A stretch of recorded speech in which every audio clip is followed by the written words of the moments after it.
No, you can't hear me. You guys can hear. Okay, wait. I'm putting on headset. Can you hear me? Okay, great. 30 seconds. I'm going to add a 1-minute ad.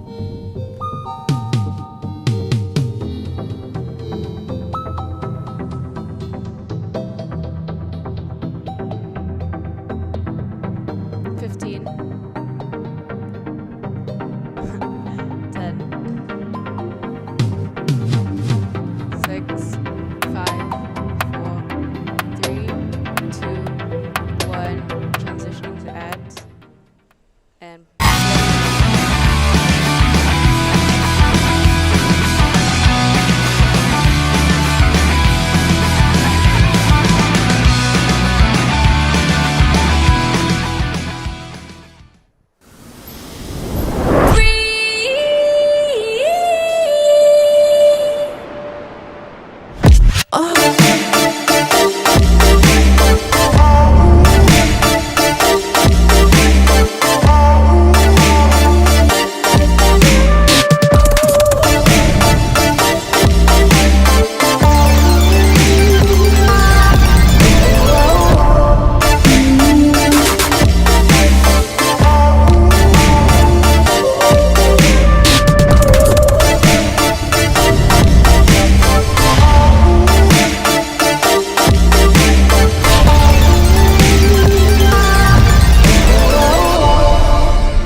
two, one, transitioning, and go.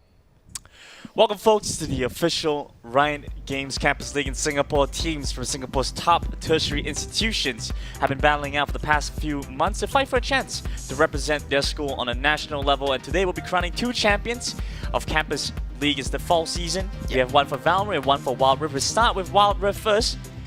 That's interesting, Omar. I've never heard of anything apart from a grand final. Does that mean there's the implication that there's something less than a grand final? Well, it's not less for sure. We have all the bells and whistles here. Grand finals and grander finals. The grandest finals is what we're going to see right here the today. The grandest finals. Grandin. We're going to see the grandest finals here today. That was terrible. Absolutely terrible. And joining us on this beautiful Saturday, I have Omo here, who has already assaulted me with the smell of his food on this morning. Right? Love to wake up to some beef noodles. You enjoy it? I did. What I'm going to enjoy even more, though, is the amazing matches, no doubt, in front of us here today. We will get you guys a best of 3 for Wild Rift, and I believe a best of 3 for Valorant as well. So we're going to have a bit of a packed schedule here for the whole day. And, you know, what better way than this than to spend your Saturday morning on? Evening, I guess. Evening? Afternoon. Something. Every day is same to me at this point, you know? Sure thing. Why not? Why not? We started off with a couple of rounds for these teams, right? It was a double elimination bracket, so they had the low bracket to play from. We've come down to the grand finals now. BO3s for both, so we'll see how this is going to go. I think for the Wild Rift teams, the first time around these two teams met, right? We have one from NUS and one from SMU. That's right. When they first met, it was a 2-0 game. Yes. So now they have a chance to play it back and Revenge. Revenge for themselves. Maybe turn it around. Maybe give us that 2-1. Who knows? Who knows, really? And I do believe it was SMU who took the 2-0 the last time, right? I do have to mention, I do love the names that we see coming from these two teams. Sure. We do have SMU Earth, Smurf going up against NUS Car Park. So some pretty topical names we got going on right there. Of course, like you mentioned earlier on, right? It was a 2-0 the last time around, so we should rightfully favor SMU coming to this one. With that said, though, I do believe that the NUS roster, you know, it's no slouch either, and we'll see what they can pull off here. And for our Wild Rift broadcast, you know, we have our official esports beverage sponsor. That's we have 100 right. Plus coming in. Our channel sponsor, Secret Lab, making it really comfy for us. We've been seeing a lot of this, especially with World Season going on. Yeah. And we also have this event organized by Elephant for the first place. So the team that wins this BO3 coming up next, they get $650. That's 5 right. Secret Lab gaming chairs, of which I want one, right? And Yes. 500 plus gift packs. That's Second actually place. that's actually really smurf, by the way. The Yeah. 100 plus gift packs, they give you a carton of 100 plus. Yeah. Every time you go for a run, every time you go to the gym, you take one with you. Amazing stuff. That's why you gotta win this whole thing. Big value. Big value right there. Yeah. Second place gets 450. Not too bad, right? Still, but the jump from first to second, I think, is significant enough that you really want to get that one. Yeah, definitely. Of course, a bit of a shout out to our third place team, Team Umbridge from NTU. We're really going all out topical here today. They do take away, you know, a little bit of a, you know, $150, $30 each. You know, you can go have a nice meal, get a drink, some Sure. boba. consolation prize, really, right? But gives you motivation, come back next season, do even better, and get the true, the true grand prize, which is these amazing chairs we're sitting on. The thrones. The thrones, yeah, that's what they Literal. call them, right? And I can see why. Yeah, fair enough. So for the first one going into this, right, Yep. we're looking to see how things are going to play out. We've had quite a bit of regional competition happening so far, That's and right. I felt like quite a bit of the meta has been kind of read, but we're now also moving into 2.5A, so some Yes. new changes. We're not going to have all the crazy new additions to the roster, right? So some of those new champions still won't be available. Like I think the Caitlyn and Jace won't be available yet, but we're starting to see some new changes coming in. I think stuff like Brandon's a little bit gutted. Yes. So Nunu's a little bit no. thank God for that. I can't tell you how glad I am to not just see someone running it down the mid lane. You press 2 buttons and the enemy health bar is like half gone. Yeah, it's a gank that you just can't miss, right? And he's so tanky on top of that. So Yeah. many things for us to take note of. Annie. Tanky on top of that. Okay. Yeah. No Annie gonna be seen here today, I believe. Yeah. Probably not. But then again, we have been proven wrong before, right? It's a champion that works. I think that was something that was actually done about Annie. Oh yeah. But I can't quite recall. Wouldn't know. We'll see if things Didn't happen. read the patch notes. We'll see if things happen. You The never. game's the same. The game doesn't change. Some champions are a little bit stronger, some champions are a little bit weaker. End of the day, the game doesn't You don't change. care about numbers change. Numbers don't matter. If the player is good, it works. Look, if Nunu is still gonna get played. Even if you take away 20 HP a level, he's still gonna be a good hero. He's still gonna be a good champion. Does his job. Rolls in with the snowball, gets the ganks, does it very well. Sure, does his job very well, and we've seen how important it is to have these aggressive junglers, and I kind of That's feel right. like Nunu brings it all to the table, right? Yeah. And on top of that, we also are looking towards to see how competition's gonna play out with Horizon Cup coming to Singapore pretty soon in like another 2 weeks. There's a lot of like adaptation and like it's kind of hidden away, right? These teams are kind of like holding on to their secret strategies. So I don't know, maybe some of the stuff that we see here today is going to be kind of popping up during the Horizon Cup in a couple of weeks. Of course, I mean, there is of course something to be said about different levels of play and whatnot, but Sure. I do think that, yeah, like you mentioned, right, this could be a bit of a teaser as to what we can expect, because I have no doubt that the players, they've done their research, they've done their preparation. Saves us the effort. We just come in, we watch them play their best games, and we take away from it. Sure. So, yeah, we love to see it, Horizon Cup coming in soon to Singapore, keep that one in mind. Love us Wild Rift everywhere. With that said, though, we will focus on the game here today. I do believe one of the players from the side of NUS, Happy Feet, I think we might have seen him in the Singapore Pretty sure Icon we series, have. right? Yeah, Pretty that's sure right. we have as well. So, a bit of experience for him there, but of course the SMU roster, I think one of them as well might have also played in the Icon series. And not just that, unless I'm wrong and it's a different player with the same name, he Sure. might have played in C Champs too. Which one? Adam Gold. I think so. Unless I'm completely wrong. So please don't quote me on that. I might be completely wrong. I tend to be completely wrong. Sure. But he might have played in C Champs. I do believe he at least played in Icon series as well. Okay, So, fair enough. Pretty exciting stuff. Yeah, fair enough. It is pretty interesting to see, right? So we have some returning faces. I think for us, NUS Carparks has more of the guys that we're kind of remember. But then again, terrible at names. I feel like Wait. we're hungry here. Gimmonism, Grandin, how do we not even notice this? Look at player 5 on the side of SMU roster. No wonder they went 2-0. Do you know who that is? Who is this? He played in C Champs. It's Vendetta. Oh, there we go. The pentakill Kha'Zix that I don't know if we were casting it, but he got a pentakill on Kha'Zix in C Champs. I'm sorry, NUS Carparks, but I'm gonna be a bit of a biased caster here today. There we go. Yeah. I'm gonna be honest, right? Yeah. I've gone. The IGNs are so synonymous to me that They their keep changing the that their IGNs, that's the real thing. names are like kind of lost to me. Fair enough. Fair Right, enough. like if you say Vendetta, I'm like, yeah, Vendetta, sure, I know who that is. Just like you, right? Like I don't even know your real name at this point. I just know it's Gimmonism something. Dude, I have gone with Gamism for so long. Yeah. It's like on my everything. How hard can it be to remember Your Gamism? Instagram page is Gimmonism. Shout out at Gimmonism on Instagram. What is happening? I'm giving you a plug here, man. Okay, sure, but I mean the focus should be on these guys. That's true. That's true. It does look like SME does have a pretty stacked roster overall. I'd say that NUS Carpas actually has some guys who have been building up some pretty good experience, and I think that one of the great things, and I've mentioned this so much before as well, is the fact that these guys are coming in here and building up from kind of like ground zero, right? Okay. Everyone's on an even playing field right now. You get to come in and play at the exact same level as everybody else. You say that, but they just played C champs. No, but yeah, sure. But that was also on their own, like the backs of their own efforts, right? Like everyone started from ground zero. There was an opportunity for everybody else, and we even saw some new teams in the Icon series kind of pop off, right? Some of the guys from like RTS, for example, showed us that they were a strong contender, and they gave some of the other teams a run for their money. Ultimately, we saw the representatives that they go to the C champs go over. They played it out, and they continued. They played for very long, but yeah, they built more experience, and they're getting stronger. But I think for the most part, things are on a pretty even playing field. Teams and players are getting a chance to build more experience, especially with more of these competitions going on, right? Like to learn and grow. Especially if you're in the collegiate scene, because you get to go from Icon series to collegiate, Icon series to collegiate. Like it's back-to-back competition, and it's such a good. You literally go through the crash course, right? Exactly. You get all the experience. There's so much more like competitive time spent, as opposed to like just like scrims and stuff, which can be like stage experience. Yeah, it can be like stage. Yeah, right. It can be kind of like a misleading like result, right? If you're doing very well in scrims, you think to yourself, oh yeah, I'm definitely gonna do very well. Yeah, scrim bucks. I mean, there's a lot for us to take away from this as well. I definitely agree, and I do believe that our Singaporean representatives to the C champs, besides Alliance, right? Team Banana, I think that was their first time playing in the Icon series as well. Correct me if I'm wrong, but I do believe that's the case. So, we do see a lot of these new teams start to pop up, new players start to make their name here in the Wild Rift scene. And I hope to see some of these names in the next Icon series as well. Yeah, absolutely. More opportunities are definitely arising, and so there's more competitions for people to participate in between events like this.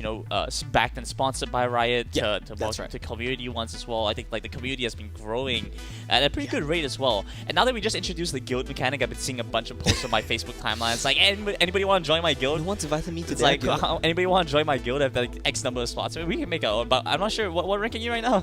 Let's not get into this. Okay, let's not get into this. Not sure if anyone wants to invite you to this. To be fair, I'm on like a 20 streak until my duo ditched me, but that's bad luck, Bass. Yeah, but that's life. That's how it is. So basically, you're saying without your duo, you can't climb, right? You're getting boosted. All right, so back to the teams here, right? I think the focus should be on them. I think a lot of the focus should be on these players and what they can bring out here today, right? I think we touched on a little bit about Vendetta earlier today. Today, he's going to be playing under the name Ho Ho Ho Hoo. Getting to the holiday mood. We're not far from December. Christmas is a month and a half away, 2 months away. I saw this post on my Twitter timeline as well. Mariah Carey. Yeah. Starting to defrost. I got you. Yeah, there we go. Yeah, there we go. We are heading into Christmas spirit, so Vendetta going to be playing meta. Ho Ho. Very meta. We are very meta here today. We've got NUS Car Parks, Team Umbridge and whatnot. I do want to point out very quickly, champion pools is something we have to keep in mind. As long as he gets carry junglers, this man can 1v9. So that's something you definitely have to be careful of if you're on the side of NUS Car Parks. Champions like Kha'Zix, Irelia are things that we have seen him pop off on Rengar as well. So that's going to be very exciting for me personally to watch out for. Hopefully he gets some of these champions so we get a bit of a show here. I mean, naturally in a BO3, right, the champion pool does play there's a only part, so many but bans. There's only so much you can do. Like a BO3 is fast enough that you could do your best to ban on every single jungler that you have, but you only have those three, right? So if they just say like, oh, I don't care, you can ban on whatever you want. There's still options for Vendetta to play. So I think it's just better to play into their personal playstyle. That ban on like direct counters they don't want to work against. And I think the Baron lane's been such a integral part of every team. Like Baron lane gaming is basically where it's at. Fiora Camille. Yeah, Fiora Camille. If you're good, that's all you have to. That's all you have to do, really, right? Yeah, I mean, and touching on Camille a little bit, don't forget the champion did get nerfed in terms of a jungle clear. So now she matches her League of Legends version, right? Where she can no longer use her hook shot to stun the creeps. Yeah, that hurts the jungle clear a lot, right? Because you take more damage, you do less damage, whatnot.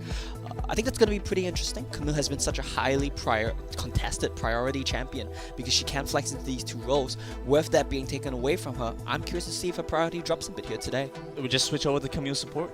Oh yeah, that's true, right? You can still stun champ, so you're good. Yeah, I mean that's basically all you have to do, right? I mean, what does Camille not have like compared to like I don't know, like Gragas support or something? Well, the difference is when Gragas body slams in, he doesn't die immediately. When Camille hook shots in, she's like gone. Full tank Camille. Okay. Yeah, and then you go. You you have a longer reach too. Right? The next Icon series, you guys won't be seeing us behind the desk. Me and Gimnism, with our guild and everything, we're gonna be smurfing on that one. You play Camille support, I'll play Vega 80. Yeah, sounds good. Sounds good. Okay. Yeah. That's a strategy for an next split. Awesome. For now, though, we should be jumping into picks and bans pretty soon. That's right. Yeah. So that we should have that up. We've been having some pretty interesting kind of like teasers into like what the meta is going to be. Like some people have speculated it's going to be like more of like a tank-based kind of thing. He's not here right now, so I can say that I disagree with that. I think we're sticking with the skirmishes. We're gonna see the fighters come in. Okay. There will be some tanks, Yeah. but I don't think it's gonna be a tank meta. Let's prove them wrong. NUS Carparks, Smurf, just prove Omo no absolutely tanks. wrong. Play all tanks all the way, right? Just give Omo like a good run for his money. We'll see what they're trying to go for. Yeah. Especially because, like you mentioned, you want to ban out a lot of these like really aggressive junglers. You know, get There we rid go. of those opportunities there.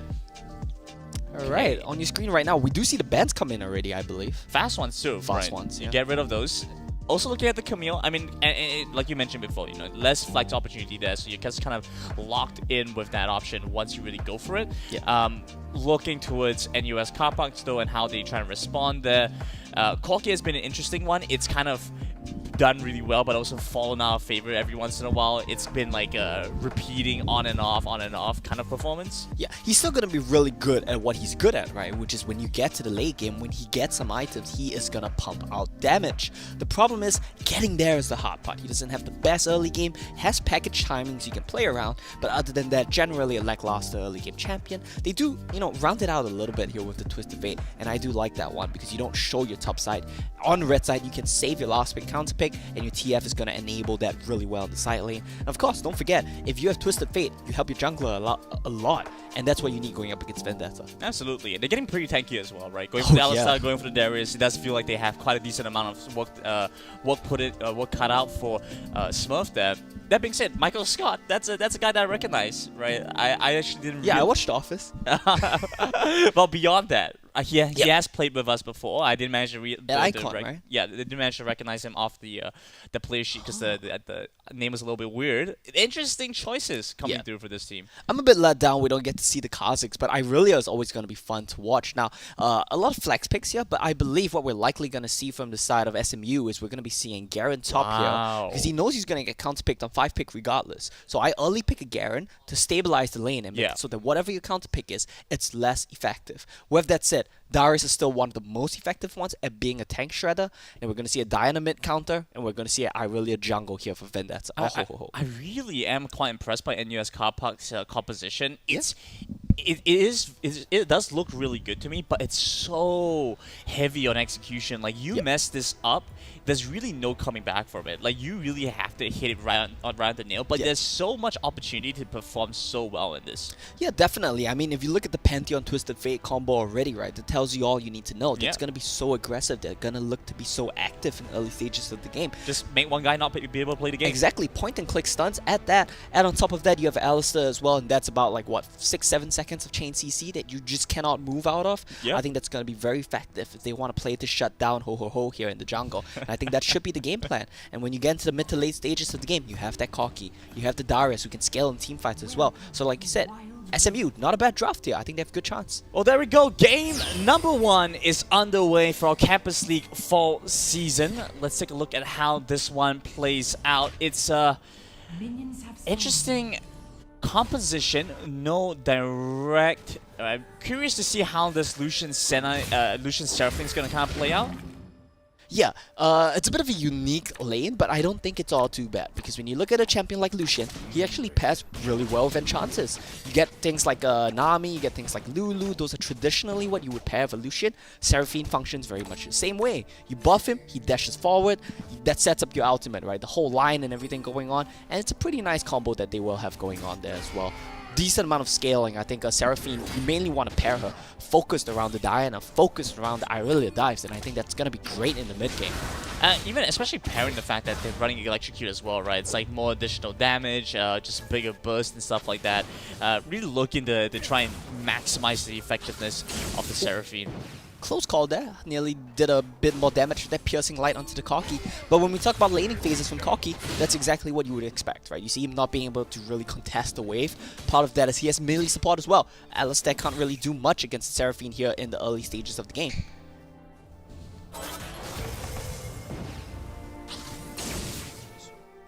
Well, Smurf they do have like a composition that does pretty decently once they are able to scale up a little bit more. I'm curious if this is going to just mean they want to power farm Ho, so he just goes into the jungle. Okay, maybe we should just call him Vendetta. Right, I feel like he's... Or we could call him a Ho. I mean, it's really up to you. Oh, well, that might be a little bit too much for me.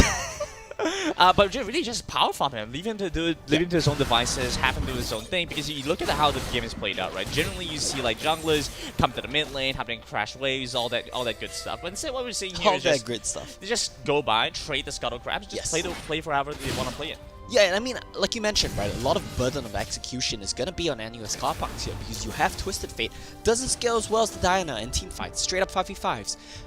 Pantheon as well definitely doesn't scale all that well, so you have to be very creative with how you use your double globals in the mid to late game, as well as you really need to be using your early game point and click CC to get something going. Nice little electrocute proc there, a lot of damage from this Lucian Seraphine lane. I like it so far. Yeah, Michael Scott's getting some harass from HR right now. he has to deal with corporate. Yeah. After that debacle that was Scott's thoughts, I completely get it. Oh no, that was a cursed episode. I don't know how I feel about that one. We're getting really close to seeing the level 5 ultimates coming through. Jumping down the bot lane, they take down Reaper first.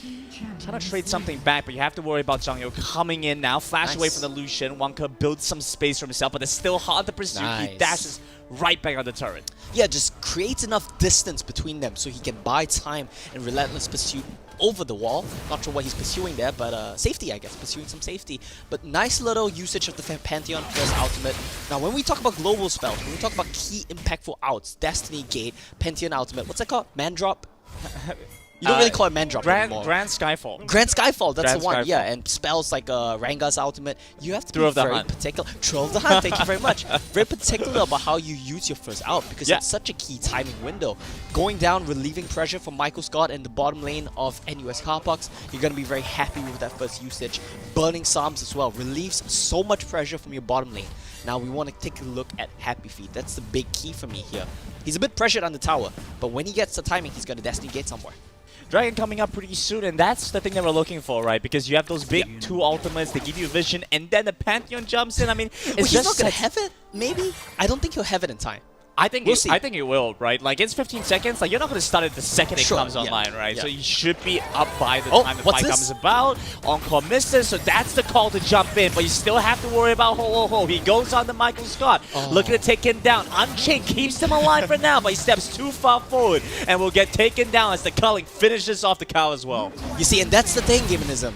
Well, that's the thing. Getting kills in both side lanes. They're just finishing him off. There's no mercy. None at all. Not available. Smurf, fine fall across the map. Very nicely played there by El Major. And like you said, across the map. 4 kills across the board. And that's the problem, right? When you expand your Grand Skyfall, you need it up before the dragon spawns. I love that play coming in there for SMU. They recognize the timing potential for a play there from NUS, and they answer first. Sure, Seraphine might have missed the on-call, but it doesn't matter because Vendetta hits the spells he needed to. They get 2 kills right there. They get the dragon off the backs of that well-timed play. I'm surprised they got kills on the top side as well. They really are getting it all. Omo, I'm going to go as far as to say maybe, just maybe, Reaper missing the on-call was the reason Michael Scott stepped up so far forward anyway. Yeah. That was the bait, all big brain. And it feels like NUS Carparks, they had a good intention, right? Yes. Move towards the Rift Herald side, trade pressure, play cross map, but it doesn't work out the way they wanted to. Arctic Fox jumps in, he is a Garen, so still quite tanky, gets out, but that's kind of that tank frontline gone. Well, that's the thing, right? He has the barrier, got the heal from the Seraphine. Seraphine gives you an extra shield as well. You gotta wait a little bit here. You let the Garen regen take in. That spell missing is huge. Oh, they're jumping back in though. Lots of damage onto the Alistar. Takes him down first. The first to fall from NUS Carparks. There's 3 more. Go straight after, and it's just down to Happy Feet. 4-0, not even close here. SMU, they're coming in, they're making a statement. Oh, they want those chairs. The recalls are stopped and the electrocute Seraphine a little bit too strong. Happy Feet somehow gets something back there, getting the gold card locked and loaded, primed and ready, but nowhere to run to finish him off. One more for Arctic Fox. Arctic Fox not letting him out of there. El Major here in a little bit of trouble. Pantheon can chase him down. He's in no man's land, no teammates to help. Out by the river, but he should be able to get away. Just dashes back to the creep. Fancy feed there. I love what we're seeing from these two teams. A lot of shows of mechanical dominance here. Stack that coming in from a Happy Feet. That one's a bit cheeky, and he got solo kill onto Wonker's Lucian as well. With that in mind, though, did you manage to catch who picked up the Rift Herald? Rift Herald went Should be over SMU, went right? over to Smurf. I Yeah. think it went over to Ho Ho, but I mean, it was definitely them that got it, right? Right. Like there was nobody that could contest them there. And yes, Kappa, that was a good attempt. I think they were trying to crash the bot wave, but good response coming in from Reaper as well as Ho Ho. That I think Yes. it was Very no well timed. Elmajaw Elmajaw, that that's the one. were able to stop that as well. Yeah, and that's a bit of a problem that we see going on as well, right? When we talked about this Twisted Fate pick, oh boy, goodbye. Having a bit of beef for lunch. Yeah, question mark things coming through. Uh-oh. Crescent Moonfall onto 3, takes one down. And frankly, just looking Gets a one. little bit strong from Smurf, as they might be out here to finish this might be off the big. remaining mid lane members. Delta King, he's silent, Oh! so he can't finish anyone Oh. off. And it's a triple kill for Elmajaw. It's a bit of a heartbreaker, and I think you know how particular I am about this. I am so sad when Darius don't get the reset. It was so close right there. One last level of health there from Ho Ho Ho. Didn't manage to get the reset on the side of Delta King. That would have been a completely different team fight if he did. You're looking for that dopamine rush, Omar. are. You're looking. You're looking for the Destiny Gate. You're looking for the Destiny Gate, and they find it. Go-Kart all the way across to finish off Wonka. Gets a little bit more health from the heal, from the Seraphine, and they is so get annoying. back out. How annoying is Seraphine? Annoying enough. Annoying enough for sure. I mean, when you look at Enchanters, Nami, Lulu, all of these picks, they're very good at one thing, right? They're good at buffing your carries. Seraphine does that in an AoE. The only problem is she has a weaker laning phase. Now, when you're playing against Cocky and Alistar, that weaker laning phase does not matter. And you just scale to be this complete annoyance, a bit of trouble for Arctic Fox. But Look at fine. no, that's He's so fine. too much He's tenacity. good. He just doesn't care. Yeah. The guy just gets hit by the point I of love CC, this, by but the he just way. walks away. I love that from Ho Ho. It's pure solo queue, but I love it. He sees Arctic Fox in a bit of trouble. He doesn't care. I'm gonna push Barley. Barry's available. They jump in with a go-kart. Wildcats to finish him off. Finally, the Crescent move for once again. I mean, it's too devastating. 3 more back over to Elmajaw. Yeah, no mercy right there from Elmajaw. I love his name, by the way. It's very cool stuff. I don't Giving know me what a it bit means. of What a- does this mean? I have no idea what it means, but why does that matter? What does gaminism mean? I could tell you what Gaminism means, but I'm Let's not going to not. go on a tirade right now. I guess, you know, it is a pretty cool name. It It's like, has oh, the Nos vibes, right? The whole tall thing going on. I quite like that. It's I pretty feel cool. that. I feel that, yeah. Well, with that in mind, let's go back to the point. I do love that he funneled a lot of gold into himself and his teammates were relieving pressure. Well, I say relieving pressure, he still died, right? But they managed to trade back kills into the pocket of Elmajaw here, knowing that they were going to cross-map. I think that was a very well-played cross-map play from the side of SMU. I don't know what my original point was, but they did it well. They did it well. Yeah. That was the original point. I think was something like Ho Ho was doing a solo queue That's play right, yeah. by doing what he needs Oh, to do. On-call into huge. the mid lane to maybe finish off Michael Scott, but the locket will keep him Oh. topped up. Flash away, That plus should the not have barrier. Everything needed to Yeah. survive the culling. That should not have happened. You needed to be in sync. Your Alistar needs to be there to block those shots from you. Flash from Cocky is so important. It's easy to think, I have Valkyrie, Flash is not important. Keep in mind, Valkyrie is very easily cancelled and there's a channel time. So that's something that you really need to be careful of. You can still punish a Cocky who has Valkyrie up. So not having the Flash is going to be very punishing for him. Not having the items as well means that his rockets are not going to be doing that much. And without rockets, Cocky is so short range. Double Rift Herald now. Yes, so that's right. They get to play for the second objective. But Look at Elmajaw. It's going Look to be at a little Elmajaw. bit too late for that. He's jumping back in, over to the back again, taking down Delta King, maybe. Just there we go. Finishes it off. Yeah, didn't even need to get the Moonfall into the back line. He gets it onto Delta King. His team is there to follow up. Complete domination right now from the side of SMU. Happy Feet comes in, wants to save his jungler. Not going to be able to do anything right there. They do see the Rift Herald get taken away. But what can you do on the side of NUS? Nothing at all. You're just going to try to trade sides of the map. This is going to be Herald. This is going to be a tier 2. And I think it's going to be an inhibitor soon. Well, if they manage to bring the Rift Herald over to the inhibitor turret, they they are. should be able to get it, right? Like, this is a pretty clear inhibitor if they actually bring the Rift Herald over. I mean, they have to maybe put in a little bit more work to dive that. A bit more elbow grease in there. But they're going to play it safe, just walk out, back off. But the main point I want to bring up here is that Smurf have taken full control of the jungle of NUS Yes. Carpucks, right? And that's so painful. There's really nothing for you to farm, and your jungler is starting to fall significantly far behind. You look towards the Pantheon, 6.2k, compared to what we see from Ho Ho, from Vendetta, Yes. the guy's up to 10k. Well, he has been funneled a lot of gold, to be perfectly fair. He's been farming a lot, he's been funneled a lot of gold with the Rift Heralds, but you gotta keep in mind as well, this comes back to the point that you made, Gaminism. Pantheon TF, you need to do something in the early game. They got first blood, sure, but they didn't manage to follow that up. Timing was off from them, and honestly, Irelia was the one that found the game-breaking play with the double kill down in the bottom lane, sitting on 3 items right now. Look at Diana, 3.5 items. I feel like when these two get into the team fight later on, one from the left, one from the right, NUS, I don't think they stand a chance.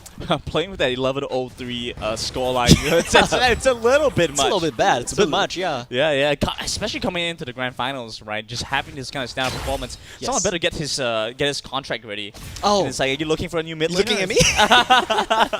Yeah, I mean, that's the thing as well, right? When you have to counter-pick matchup into Twisted Fate, you are able to be aggressive like this. You're expected to. You expected to, yes, and that's why I would have liked to see Pantheon TF be a bit more aggressive, play a bit more in tandem together. The Pantheon needs to play in the pocket of TF. Every time Diana comes in, gold card, point and click stuns, he should be punished for this. He wasn't, and he really just ran away with the game. So props to Almajar, for what he managed to pull off. Well, they're waiting for the Baron now. That's a potential option coming up in a couple of minutes. Yeah. And once they have that, I mean, it's just clear-cut how this game is kind of panning out. It doesn't feel like NUS Cardbox necessarily played it very poorly in this set. There were some moments where it was clearly just a mechanical mismatch, right? The key was what you said, right? Mechanical mismatch, sure, that's one thing, but their comp is more timing reliant, more execution reliant, like you pointed out. They had to hit that window, and once you lose it, I mean, it's just so difficult. You don't really have these kind of like big late game scaling options. Well, you have the cocky, right? But it takes too long. He does damage, but it's not Not yet. Eventually. Eventually. But it's so difficult to keep him alive in the context of what's available for Smurf, right? They have so many options and so many ways to dive this Corki. Well, he does have the package available, and so they're moving towards Dragon now, but it's a little bit too risky to go for, so they back off, gift that one away. Give that one away. That's 3 dragons already in the pocket of the side of SMU. They've taken it all, really. The only thing they've lost this game, besides some kills, is the bottom lane tier 1 turret. Keep in mind, the Herald is still in the pocket of Vendetta. He gets caught here, though. Trying to force a huge fight, counter. trying to force an option. 11-0-3, this Diana is too big to deal with, and the rest of the team here to follow through. Cleaning up shop. The rest of NUS Cardbox will fall, and that's it. It's a full ace, full sweep for Smurf. I'm feeling a bit dirty after that one there, Grandin. That was a very nice counter engage from Almajar.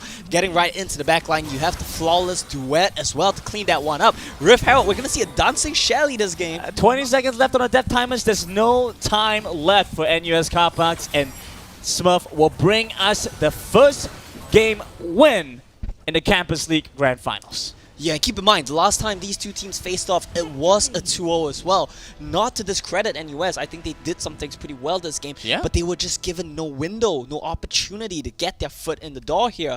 And I think a lot of credit to SMU. To me, the dominance that they showed in this game 1, it's looking like we might see a repeat of history. I mean, I'll be honest, I'm a big fan of the composition that NUS Cardbox went for, right? Yeah. It looks like a composition that plays very well into a lot of situations, but again, so timing reliant. You really have to know what you're trying to go for. You have to know how to put down your opponent's advances, and Almajar did such a great job having really that counter pick and being able to put the pressure down. Look at the damage. It's just so disproportionately bigger for this Diana. Yeah, definitely. I mean, the Diana was really the only one doing everything. And on then the side of damage is like more than the Lucian too. Yeah, I mean, that's kind of the thing, right? You don't even get to the point of the game where Lucian needs to be doing DPS. Seraphine is just such a bully in the early mid game. Yep. Keep in mind, she was a mid laner for a point in time as well. So she's always going to have damage. And when you see Ho doing the least damage on the team, I think that's a good sign. Absolutely. Giving, just having so much more pressure that you don't really even have to have that Aurelia come in as that backup plan. Exactly. Just feels like a really good situation. And goal difference towards the end there, we saw a pretty significant difference. Very significant, yeah. But I want to point out, right? Because the fact is, up until that 3 or so minute mark, right before that first dragon, goal Oh, you mean they lasted for 3 minutes? Within those 4 minutes, right? Yeah. The game was still pretty even, and it could have gone either way. That was the issue. Yeah. Right. So now we kind of identify. All right. Well, if they managed to take those early initiative moments, because they made the wrong play, right? Arguably the wrong play. They went for Rift Tower instead of Dragon, and things just started going downhill from there. So, I mean, and that's such an easy fix, because now you just need to now you know. In theory. Between games is pretty difficult. Yeah, I mean, I do think, right, when we look at the side of SMU, on the side of NUS, they did try to make some good plays. When my bottom lane died, okay, let's say, hypothetically, I'm the Twisted Fate here, right? My bottom lane just died. What do? I fly to the top lane to help my Darius kill this Garen. That's what we need to do. We need to break the top side of the map. We're gonna lose that dragon. We'll trade the Herald. We'll trade top side. Almajar is there and he trades back a double kill. That's just disastrous. Like, my bot lane dies. My top side dies. They get both sides of the map. That's pretty much game. Yeah, fair enough, fair enough. So much more, so important for them to get vision control around these neutral objectives, so they have information to know which one they want to go for, right? Because frankly, it was a lane gang. That was the thing that caught them, right? The lane gang, they just walked in. The Seraphine baited by missing on call. Seraphine baited, there we go. And then Vendetta just came in to clean up shop. And so it was, I feel like a series of events that could have gone better for NUS Copbox if they had the information, if they had that intel. And so hopefully with this kind of adaptation, game number 2 a little bit closer, maybe we can see the game sway towards their favor after that 4-minute mark. I mean, it's honestly these really minor things that completely blew the game open, right? My Pantheon just used Skyfall in the bottom lane. I need to be playing safe. One missed on call doesn't mean I have to pull the trigger and go. You need to know your timings. You need to know when you can play aggressively and when you can't. Timings where you can play aggressively, when double globals are up and they are in your vicinity, they're pulling to your lane. That's when you want to go. And missing on these windows means you can get punished. But honestly, a lot of credit to NUS. They recognized and they identified where SMU wanted to strike, and they answered back perfectly. I think that was just very well played. Exactly. I mean, it's like you mentioned, right? It's when we saw Vendetta make that kind of solo queue-esque play, they were there. Three men there to punish Arctic Fox. The issue was that Almajo was just too ahead at that point. If the game was closer, very well could have just been one kill followed by a second, because they kind of funneled themselves. They are trying to cross map. It's right. Just it didn't work out. It didn't work out as well as they wanted to. So hopefully with the next one, we'll start to see a little bit more power there, respond a little bit better in those spaces, because it frankly doesn't feel like Smurf is infallible. They're looking good for sure, but there are opportunities there for NUS Copbox to punish, to do better, and so really curious how the second game will turn out. I mean, a little bit of it comes back, well, I say a little bit, but I think it's actually quite significant. It comes back to your drafting phase as well, right? If you're playing on red side, you can't afford to get double counterpicked in 2 lanes here, and your jungle counterpick was a Pantheon into an Irelia that puts you on a strong timer. That's not really a great draft scenario that you really want to be putting yourself in. I want to see them change things up a bit here, get 2 or more favorable matchups. Then again, though, we might be seeing sides change. I'm not exactly sure how that one's going to play out here. If losers choose, then they can choose red again. But you really need to change up your draft to make sure that you are getting at least 2 winning lanes there on the red side. See, I feel like if they were going to go for a composition like this, they could have just played. If they were playing blue, it would make a bit more sense. Yeah, it would. Because they're like, I'm going for this direction. I'm trying to force this issue, and then you make Smurf kind of play into you and figure out what they want to play against. If you're playing blue side and you want to draft this comp, it really does look a lot better. You go for a first pick Darius, 2-3 TF Cocky, and then you can 4-5 your jungle up, and I think you're in a very good spot. Exactly, yeah. So hopefully we get to see some of that. I feel like the Pantheon was maybe a little bit overkill. I think that stuff like Jarvan could have still worked really well there. They really needed damage, though. That's the thing. They really were lacking early game damage. Some kind of damage to supplement as well. I think Lee Sin was banned, so I think jungle options maybe a bit choked out there. Maybe it's something like Kha'Zix would have been good, right? Sure. But then it comes down to player champion pools. Do you play these champions well? Are you confident to play these champions in a grand final? That's the questions you really have to consider. The question I think for me is really a lot of questions here. Yeah, we have plenty of questions. This is like a philosophical debate. Oh, man. man. There's so many questions. But for me, it was really like, and because I'm a huge fan of Sinjab, I feel like Sinjab has kind of fallen priority a little bit. He's a good champion. It's still decent, but I don't think it's that high. He's good into Irelia. He's good into Diana, so that's why he wouldn't have been a bad pick. He's actually good against Lucian as well. Yeah, your ulti, yeah. But the thing with that was like, it's kind of this question is like, well, I know that my composition needs more damage, but like, how much more damage do I really need? A lot. Cocky's gonna take a while there. Like, you see the clock, it's gonna be ticking for a bit. Cocky takes a while to scale up. You really do need do you damage. go full on assassin damage, or like you can put like bruiser kind of damage? Because I'm like, I see it, and I think, the Pantheon, I understand the desire for like cross map plays, but like you mentioned, just too little damage. And I'm thinking like Jarvan could work better if you go for a more like damage centric build and you just get like gargoyles early on. The way you think about it would be, as long as you want a champion that buys first item Triforce or first item Ghostblade, something like that, you're good. That's the rule of thumb. Oh, there we go. So you just play for assassins at this point. No, Triforce as well. So you play Vi. Vi would have worked okay, but I think, like you mentioned, you actually had the right suggestion. I think Xin would have been the best pick here. Okay, fair enough. That could have been interesting to see. So if they have that option at Champo, I think a lot of the teams in the Singapore region like to play for stuff like Wukong, which I'm not a big fan of, but I see the appeal. When you get to the 5v5s, he's good, but like before that, he's had some issues. And for full clarity, we are waiting to get into our picks and bans. That is right. We're just going to take a couple of minutes, and instead of jumping to break, we're just gonna go into a little bit of a podcast. You get us. Yeah, you just get the Sorry. headlines instead. Yeah, I didn't get a choice. I had to watch Omo eat his meal, so you guys don't get a choice. You're just gonna have to sit here and listen to us talk. Do you guys want to hear about my breakfast? I had beef noodles, the dry kind. It was great, fantastic stuff. Is that your breakfast? Brunch, I guess. Brunch, right? Did you have like a specific breakfast? No, I woke up, came here, and we're getting right into it. So you end your night playing video games. You sleep, you wake up, and you come here, you play, you talk, you watch video games. It's my life. What are you gonna do when you get home? You don't want to know. I think everyone already knows the answer, right? Right. Yeah, everyone already knows the answer. Hey, it's so a good life, you know. could be worse. It could be worse. Can't complain. I would enjoy it. For sure, yeah, for sure. Who I think is not enjoying it so much right now, though, is NUS. I don't envy the situation that they're in. I do want to point out, you've been right quite a lot today. You were right about the bands Why is as well. this so surprising? Do you remember when we were casting C Champs? No, I asked you a question which we just talked about 5 minutes ago, and you were like, I was like, what does Renekton and Lee Sin do with Gaminism? And you were like, I don't know. Well, yeah, so that's the thing, right? You were right that they decided, you know what, we're not gonna try to target ban jungle here. There's too many options, too few bans. Pointless. Let's just leave it all up. And I think that in spite of that, he still did a good job. He still found the fights where he needed to. Wasn't the highest damage source, but El Major, this guy has been a standout for me here today. I think it's very clear that given a good matchup, he can pop off.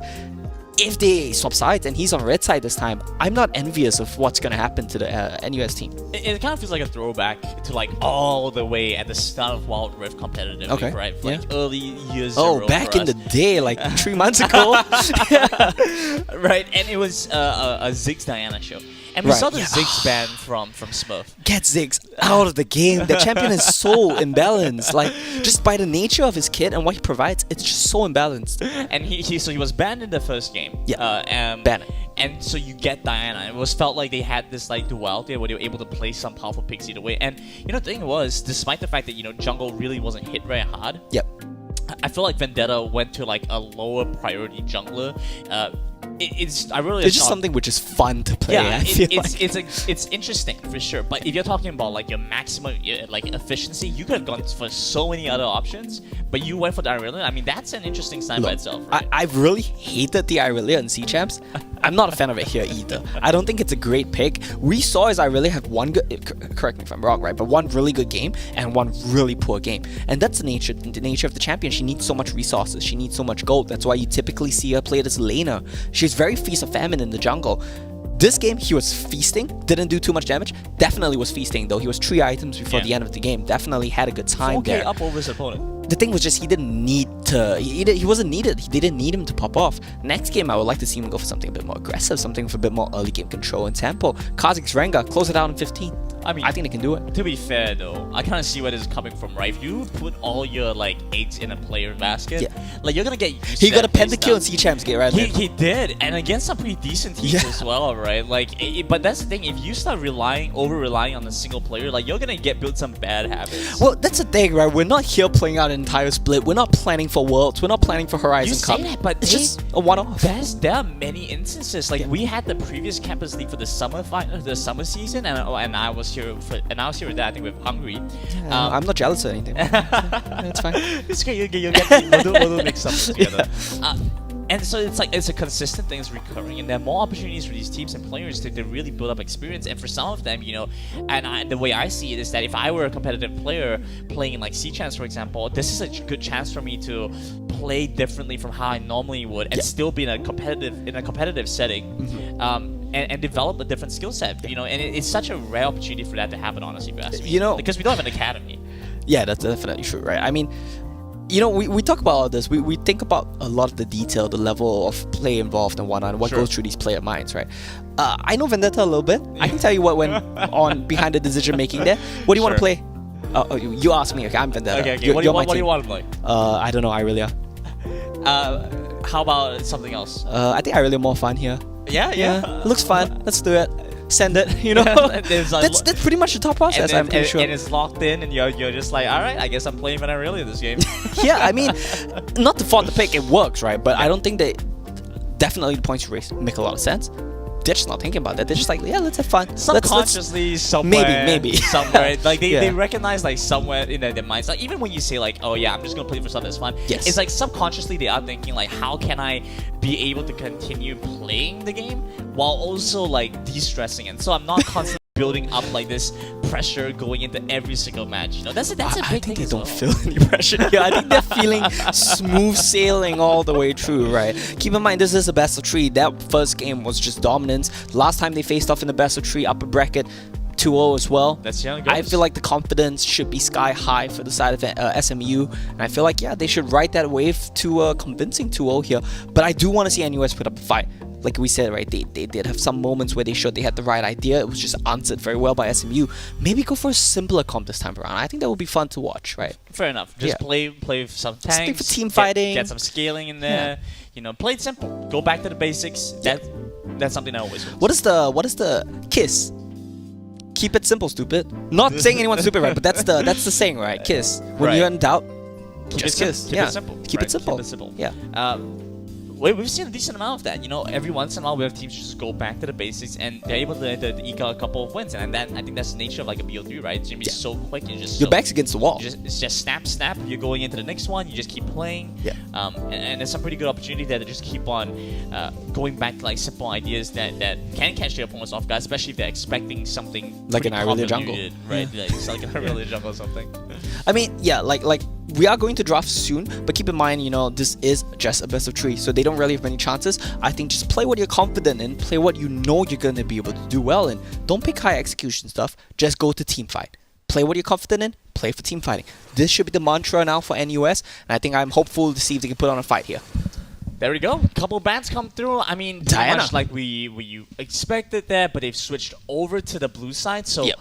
now there's a little bit more initiative. Initiative to really. You can go run for back the composition last game that you wanna draft, try and right? go Yeah, for, you can right? run back the draft from game 1. I don't think they would wanna after the shellacking that they just got, but I do like the bets. I do like the adaptation to ban the Diana. Kaiser Zaya being banned was not something we actually picked up on last game. Yeah, I feel like the Kaiser Zaya ban is so that you kind of make Lucian artificially a better pick. Yeah. Right? Because now I mean, you're there's still Varus though. fair enough. Yeah, there is still Varus as an option. And pretty interesting. Pretty curious what that means for them because there we go. Okay. All right, if they go for Nasa This is Santa nice, here, actually. that's actually a really good response to this. Yeah, it is really good call because what's typically the answer to this, right? You see several options. What did I personally do like that I've seen recently was the Azronami, I think answers very well into this. Other than that, you would see typically the Zaya Rakan. Now, Zaya being banned away means you can't default to Azronami. If you want an Azronami though, you have to flex your Lucian to a so many things to consider here in US. Like the situation found first pick. Getting answered very well. Lucian Lulu, I don't think worst answer. Lucian's gonna have a bit of Now, Lucian, and a little bit. The Lulu is so difficult to try because keep the line, but because or like the job gets caught, you something those signs, you just make a similar decision wrong and like this instead.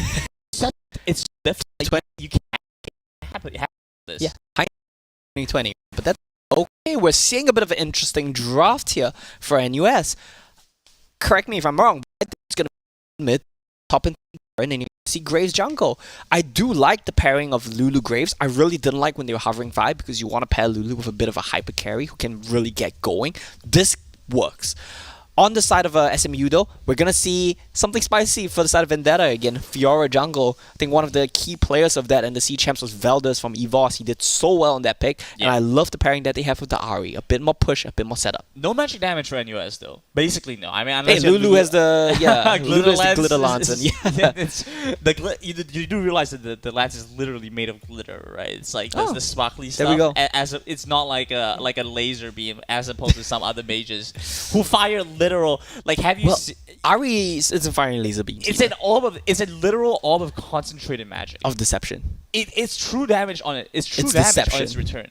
Yeah, I mean, It's literally like an intangible. she form. fires a kiss at you. I'll take it. It could be worse. It's like imagine a spell was working on like the 8th dimension or something like that. That's the tier of magic She that she shoots has. a kiss at you, Brandon. And Lulu has like I'll catch it. I'll be like, you know, like How bad could it be? I don't think there's a lot of magic damage from both sides. Alright, fair enough, fair enough. Well, we'll see how this one's gonna play because we just about to go into our second game. It's the Campus League Finals, the fall season. And with SMU Smurf taking the lead 1-0, this is match point. It is indeed. And then keep in mind for the 14th last eventually we're gonna see match point for SMU mean is gonna be on the match of NUS. I'm quite excited to see what they can do. Said keep it a bit simpler. Didn't quite manage to do it this time around. I would like to see the first pick Variant. That would have graced a lot better. See that. Oh, what is this? Ed? Wait, right? What then? I tell you for this. So it's Lulu. I mean, this kind of. I mean, why? It's a 10 on that anyway, right? So like, not. Yeah, but like, that's the thing, right? You can't. So what does send an S do? They. So do you here? You poke them back, and poke. No. Yes, that's the key. And the right. Okay, this is also getting a little bit interesting. Second, as Lucian's also rotated around. Yeah. A little bit. The intention is there's out some vision. I guess that's the intention. But so Lulu, I guess you just really maybe like Lucian a deal breaker or like game changer. I feel like there is Well, with a skirmish, hopefully Lucian. Well, we're just gonna see everyone just back away a little bit. We've given it to us. We've been bamboozled. I don't know. Sorry. That's that. So that's and with at least from Smurf here, right? The fact that they so much physical damage, they had studio doesn't really matter. For taking now move well, just need to clean up. Member can move the side, shut things up. Just so comes up back and finish off. I don't think that as the it should have been started, but necessary turret of the go range and go. What went wrong though was that whole in and aggro. Kind of sabotage them a little bit there. You will dropping that tempo advantage here for Happy in the mid lane, and to see anyone off on the side of it's really absolutely betrayed by the red buff, but it goes to the top, flashing forward, but the counter is just too good from the thing, right? That's the problem with the column of evolution. What runs at you, great. Runs at you, shoots you. You have a double, you spins his axe around. You don't have any engage, you don't have true DC. Java, he's locked in the lane. And keep in mind, why are bruisers not playing in dual lane? Because they lose speed. You're sharing a you're gonna see him flag dragon. Guaranteed we're gonna be seeing Java. Round 2 down to the bottom, man. Should end up themselves in the full Chinese. So it's just Graves now. Comes across back over to both takes away. Not gonna see himself get but leave the child. It's the full product up now. Starting that take them down. Ari come online. On the plan to take and Grant so for a moment there, NUS Neil had with reach, but the so much healing, so much shielding. The members of SUSU they clutched one out. They managed to get your friend. That was the what do you call the center ultimate? Dawning Shadow. I'm learning as we go here. Well, the Dawning Shadow put out so much shielding, and they just they managed to clutch one out. And 4 minutes on the clock here. We're a hero taken by NUS. Taking something line actually. What answer? It's okay. So, they were great. That's a take back down and the ultimate's up for Smurf. Come back and just trigger have to They jump in. I get the down in. They get the cross. Lots of damage onto Smurf. Should finish on that first cross.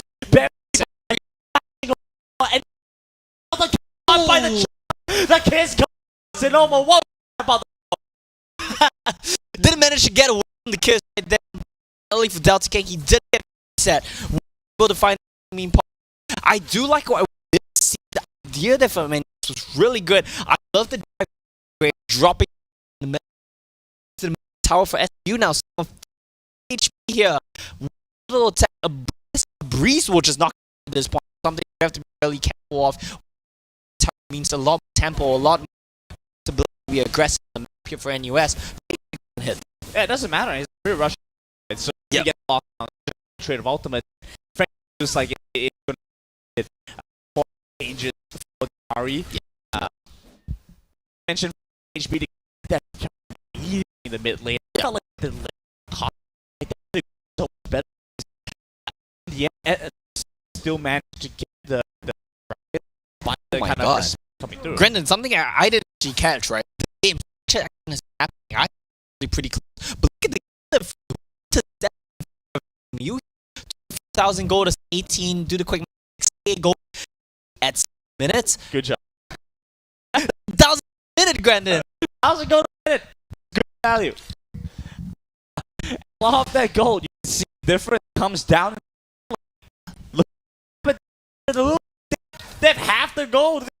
Yeah, it's not a good lane. Okay, I'm just gonna say it's not a lane. I don't know why they did it. I get fully Reaper to go. In. So debated by his, and if you want more that the got called to save him and Al Major got a it's exactly the same thing here. Don't try to save your teammate. If it's a bad spot, don't die together with them. Like that's personal advice for me, especially. I'm great. I'm just alright. See you, man. What do you mean? Major once again trying to activate himself. And Grand comes across again. The healing back of it. It's too easy for this guy, Major. Come out his team to take down the last.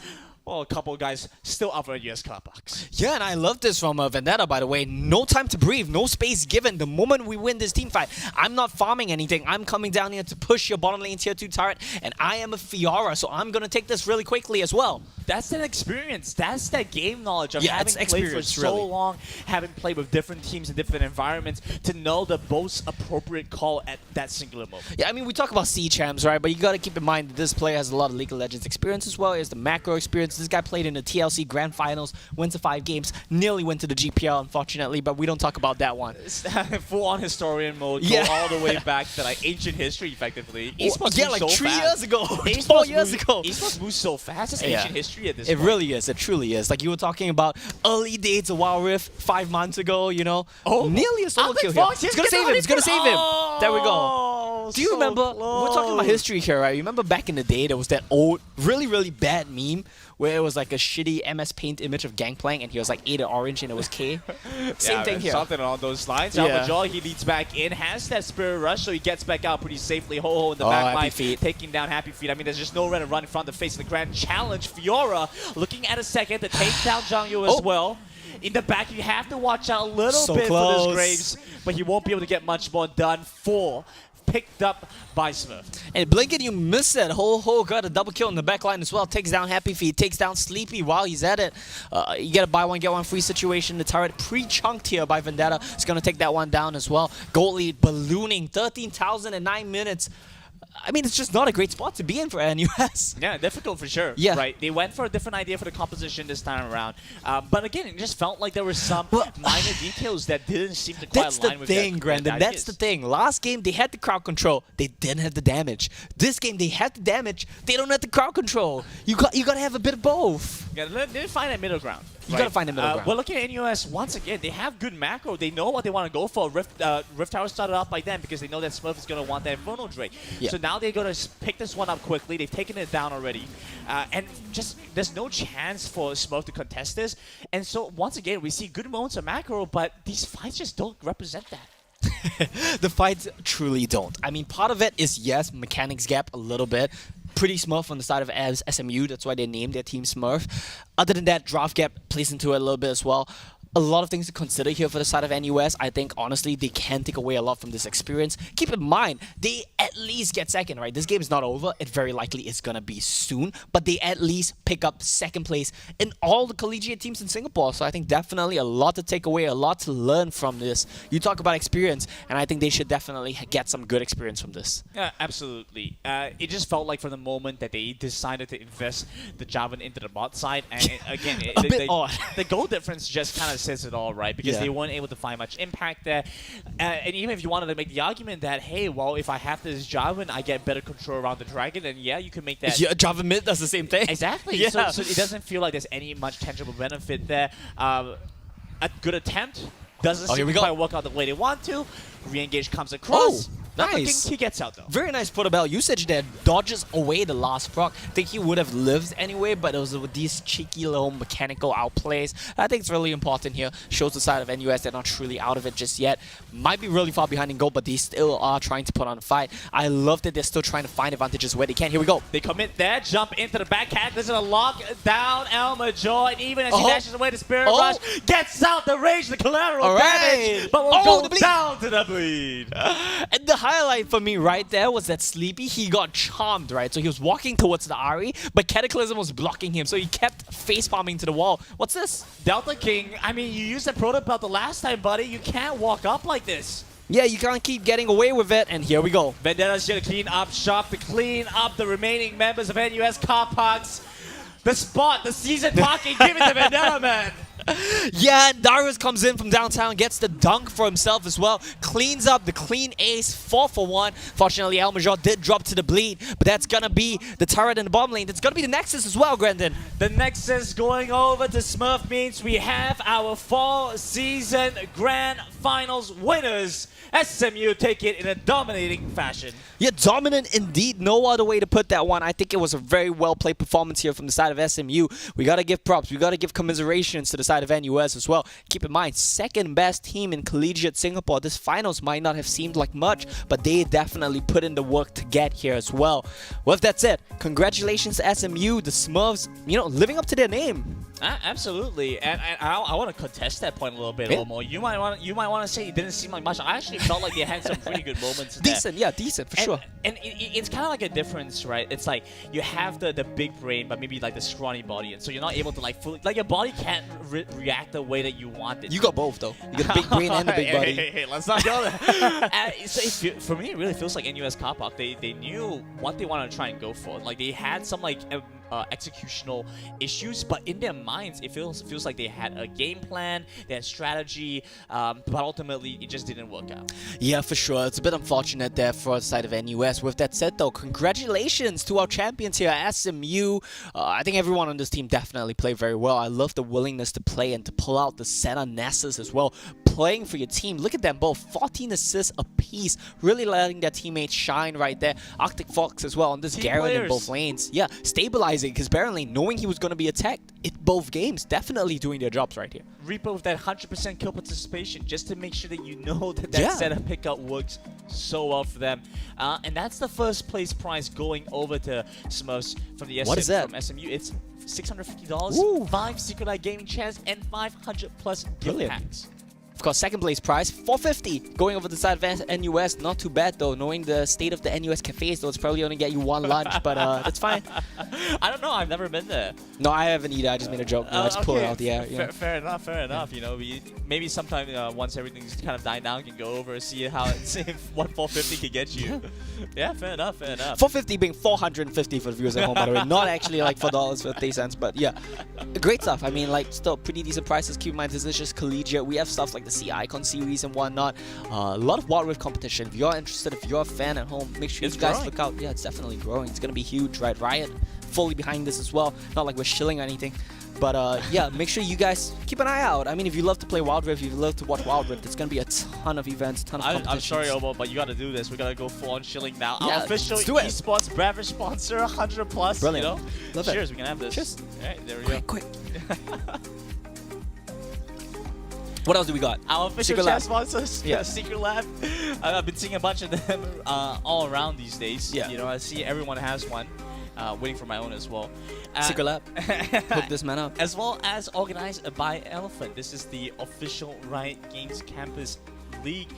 The Wild Rift series. We also have the Valorant series. Oh coming up yeah! after this I'm one. hyped. I've been playing Valorant till like 4 a.m. yesterday. Let's get it. Coming up after this one, another BO3. Yes. Right. And this Should be closer though, right? should be closer, and I believe both teams came from the same school. They're both from NUS, so it's a bit of A lot of team NUS representation today. kill. Yeah. Looks like Proving that they really can, do it all. do it. Can do the studies and they can good. play the games as well. Play Yeah. good games. Maybe that's not part of the thing, right? So like you're studying, you're also studying the game. Yeah. It's just a A big student of pride. the game, true. Yeah, yeah, for it's sure. studious. Yeah, and Good call I there. do believe No Man did come up on top last time they faced off. We'll just do a quick double check, tippy tappy, really quickly. All right, where are we at? It was indeed No Man. Yeah, they Yes. faced off in the winner bracket finals last time. No Man came up on top 2-1, and I do believe these two teams they faced off in their local institutional matchups as well to qualify Right. for this, right? And No Man also took that one. I think again 2-1. So we're likely gonna see a very close. Oh well, we don't know the score, but No Man did come in first in their NUS internal Valorant qualifiers. I love that we're seeing this. Like the schools are getting behind it as well, right? Absolutely. Yeah, there's been like a big push to get this kind of involvement in and really get us. Where was this when I was in school? You're still kind of in school. I am. You're like you're finishing. I school. played in my collegiate games as well. Yeah, did Second you? place. Yeah, so it is what it is. Fair enough. Well, we'll see how things pan out. As our Valorant games will be coming up right after this one, we're going to go into a quick little break. When we come back, another BO3 as we have our Campus League fall season grand finals for the Valorant region with 2 NUS teams. So we'll see you guys in a little bit.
Hey guys, welcome back to the official Campus League in Singapore Fall Season Grand Finals. We just had the Wild Rift one. We're going into the Valorant one pretty soon. That being said, we just came back from a short little break. Make sure Lennon had his coffee. Yeah, need a recharge. He just woke up, right? Yeah, like 2 hours ago. Pretty good. That game was your wake-up game. It was great. It was a great game. We had a lot of fun for sure. I mean, once again, credits to SMU, but this time around, NUS is going to be a champion one way or another. That's how you cover all your bases, right? Make sure you have all the teams in the finals and you're good. Yeah. And looking good here as well, because both these teams went all the way up to the winner bracket finals, where they met each other before.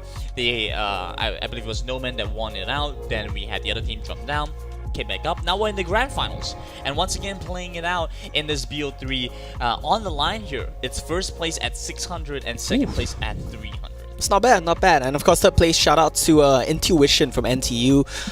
Not a lot of cash, but still, you know, credits to them. Experience is what matters. Look at the name, right? Intuition. NTU. Oh, dude, the pods are just so good here today. So on point. Actually, yeah. But No Man and JD, I don't know if there's an inside joke we're not getting there, but yeah, these are the most underwhelming names so far, but definitely the most overwhelming gameplay, because these two teams are clearly the front runners. Like you mentioned, winner bracket finals as well. It doesn't matter about their team names, because we yes, player names. well, we can't say it yet. We can't spoil it for the viewers at home. When we get into game, we'll get into it. Sure, fair enough. I'll leave brilliant you to, player names. I'll leave it to you to kind of revel in that a little bit as we get ready for this. So for sure.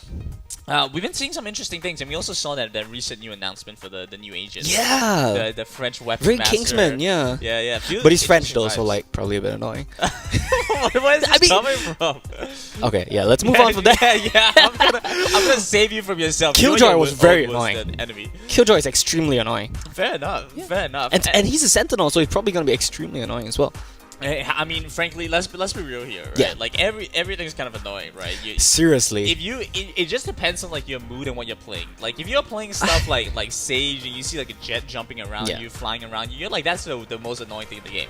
If you're playing like a let's say Brimstone, for example, and then you start seeing like Sage walls pop up in front of you, it slows in front of you, you can't rush in, you're just like, man, what am I supposed to do? You know, this game sucks. Everything's annoying, right? Everything's annoying, just depends on perspective. It's just counters. What counters me, what I don't like to play against. I hate playing against Sentinels. I like to just send it. Yeah, like, so... just rush it down. Rush B, no stop, right? Like, the meme is eternal, doesn't stop. We have one of the players, his name kind of commemorates that one as well. We have a player called Rush B here. Yeah. Love it. Yeah. Yeah, good stuff. Yeah, excited stuff. Sure. We've also seen previously before the campus league for the summer season, and I was doing that with Haim Quack. Yeah. Also jealous, but yeah. What a king. Also interesting, you've also managed to work with him a little bit. Yes, I have at FSL Valorant stuff. That one was always fun. Love working with him. Great mind for the game. See, that's the thing, right? Like, we've been kind of like starved of like these community tournaments, like events for like things going on for a while now, and recently there's just been so many opportunities coming about. Like now you have all these Wild Rift competitions going on. Valorant, you know, you have like the Game Changer series going on. Like Riot is fully behind it, so that's amazing. Options. Exactly, it's amazing the stuff that's happening, and this is being backed by Riot coming in here. These guys get to play it out for a prize pool to build some experience. Where was this when I was playing League? Where was this when I was playing League? It's not too late to become the full Sennis Valorant Pro. I mean, it's not like I'm hot stuck at gold or anything, but well, that's besides the point. We'll move on from that one here. It doesn't affect me because I'm not even gold. We don't talk about that. We don't talk about that here. It does not affect me. I'm not. It damages your credibility, apparently. You know, who knows? Well, that's fine. I'm just getting you to carry me something. I'm gold, so this cast is gonna be carried on. I don't know. We'll see. On us being entertaining and livable. On the shoulders of previous Valorant casters before us. That's true. Well, yeah, we will be heading into games shortly. I do believe the teams are doing a map veto right now. I'm quite curious to see if we're gonna see anything spicy, maybe some fracture. I don't think that's gonna be the case. I think the general consensus right now is the map is still being figured out, so we have to wait and see. I don't really know what map we're gonna see just yet. Hopefully, it's gonna be Icebox. I'm quite a big fan of that one. I also like Bind. You know, a bit of duality, something hot, something cold. Hopefully something like that will be fun. That's pretty interesting, right? Because we've seen like so much change and growth kind of come about after a decent amount of time. Like Icebox initially, when everyone first saw it, were kind of conflicted about the map. I feel like that's the case with Fracture as well, right? Yes, figuring it out. It needs time to be learned, to figure it out. And to just kind of make some like quality of life changes as well. Like you need some time to really be able to adapt those things before it becomes like a fully fleshed out like competitive style map, which is what we've kind of seen Icebox become. Yeah, and I mean, if you look at tactical shooters in the past, right? Not just Valorant, like tactical shooters in the past that people are, grew up playing, are more used to playing. Not gonna name any names, but it's a new idea, it's a new concept, Fracture. Being able to attack a site from 2 directions, that's definitely something very new. Having the zipline in the middle, I think it's very unique, very interesting touch. I'll be real with you, hated the map when it came out, just would dodge it every single time it popped. Starting to get, warm up to it a little bit. It's quite fun now. See, people like you are why they have to like kind of like force it down your throats. Make sure that you keep playing it because at some point like you will get used to it. I think that the biggest pushback was the people just needed like more like death matches on it, right? Yes, like, I think that's true. one of like the big things that helps you to like familiarize yourself with the map. But like you mentioned, I don't want to harbor on this a bit too long because I don't expect to see Fracture this. sucks. I don't expect to see it in this particular set, especially since it's a BO3. Like you want to go in Your with best your maps. best maps. Yeah. Like why play a wild card? Even if you Exactly. have some good understanding. Well, there is a caveat to that. There's a counterpoint, right? Where if you're the underdogs, if you're JD, you've lost to this team twice in a row now. Once in your internal qualifiers, once in the winner bracket finals. Maybe this time you say, you know what, let's throw a walkout at it if you guys don't ban but Fracture. it's close. The maps are close. Like there's a good chance for them to still pull it away in the regular set. True. Like they don't have to rely on a wild card here. If I could see that point coming in, if it were If it were a 2-0 stomp, right? Like we just saw. if there was a team that had a significant advantage in any of their specific players, for example. Yeah. But that's the thing. That's the thing about a wild card, right? Is yes, you could bank on the fact that your opponent doesn't know, but what happens if they do? What happens if they do know the map and you just get absolutely stomped, and that's your map? That's why it's a risk. wasted, That's why right? it's a risk. Yeah. And that is why it's I mean, a risk. what I believe we have seen some of is when teams are banning away other teams' best picks. So let's say I know your best pick is mine, I ban that away. Fracture just gets left up. Sometimes it slips through the cracks a little bit and it comes through as a map tree. That's a possibility. Fair enough. If we get to map tree, we might see Fracture. That's usually how the vetoes play out. But I don't think we're going to get there. I don't believe we're going to see the map, so we won't spend too much time talking about that one. Agents-wise, I think that depends very much on map pick as well, so we got to wait and see. Mainly right now, we're just riffing with you guys. We're having a bit of a Valorant podcast by 2 guys who are pretty shit at the game. I mean, I try to watch it as much. We both do, right? Right. LCQ happening recently as well, the NA ones. Anyone, Southeast Asia LCQ was a big one for me to watch. Watching a as little well, bit of that right? one for sure, yeah. Was pretty cool. Sadly, no Singaporeans at Worlds, but it's not something we're not used to. Kind of hurts. For many years of leagues experience, no Singaporeans at Worlds. Kind of hurts. I'm not gonna lie. It is what it is. Even if you. Well, we always have like some reps, right? Usually it's coaches, but like Right. we will have some reps at Worlds usually. But yeah. So what does that mean if all our representatives are coaches? Like, are you trying to say that the coaches are the superior breed here? Nah, it's just like we're just shit players. That's all there is to it, really. So we have decent coaches, just our players can't match our coaches. Like, I mean, our players great. have decent brains too. I think it's just a hands gap, right? Hands gap. Yeah. All right, fair enough. Well, I have to say that looking at our recent performance for some of the teams that have played internationally, PRX for example, they actually had a pretty good showing. And even Well, but you're thinking about the Singaporean reps from Paper Rex, right? They're not like the star players, right? They're definitely good. They're insane players in their own right. It's just like if you're looking at the ones that popped off, it's Forsaken. I think he's Indonesian. Correct me if I'm wrong. Please Fair don't enough. cancel me, but I think he's Indonesian. So Divine had a good showing as well. Yeah, true. So, Bankai, definitely Bankai a lot is of good Singaporean. players. He is right, but like he plays Sentinel, if I'm not wrong. So like he's not always top fragging. He does very well, but well, I don't know what I'm talking about. Today we have a roster, fielded. Yes. All Singaporeans, I guess, I believe, right? At least studying in Singaporean institutions. Absolutely, and so we have this opportunity now to kind of see something pretty interesting here for us, right? To get a game, to really start to continue building up that experience and that gameplay.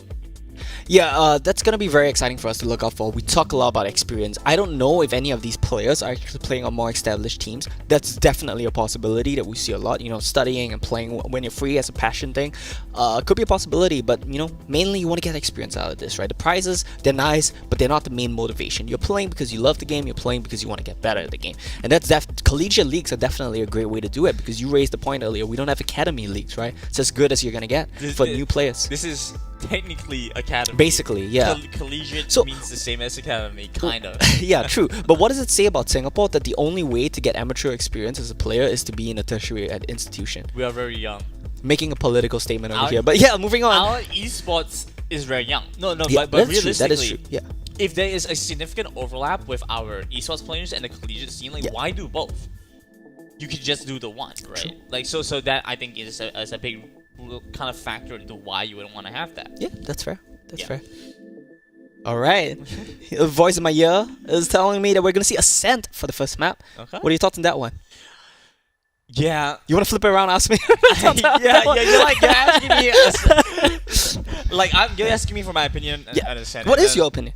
Okay, let me think for a second. You might have to go first. Right. I need a couple more to collect my thoughts. Okay. So Ascent is one of those maps where mid control is extremely important. You got to fight for the mid control. You have the shot angle. You have the mid angle that you can go through on attacker side.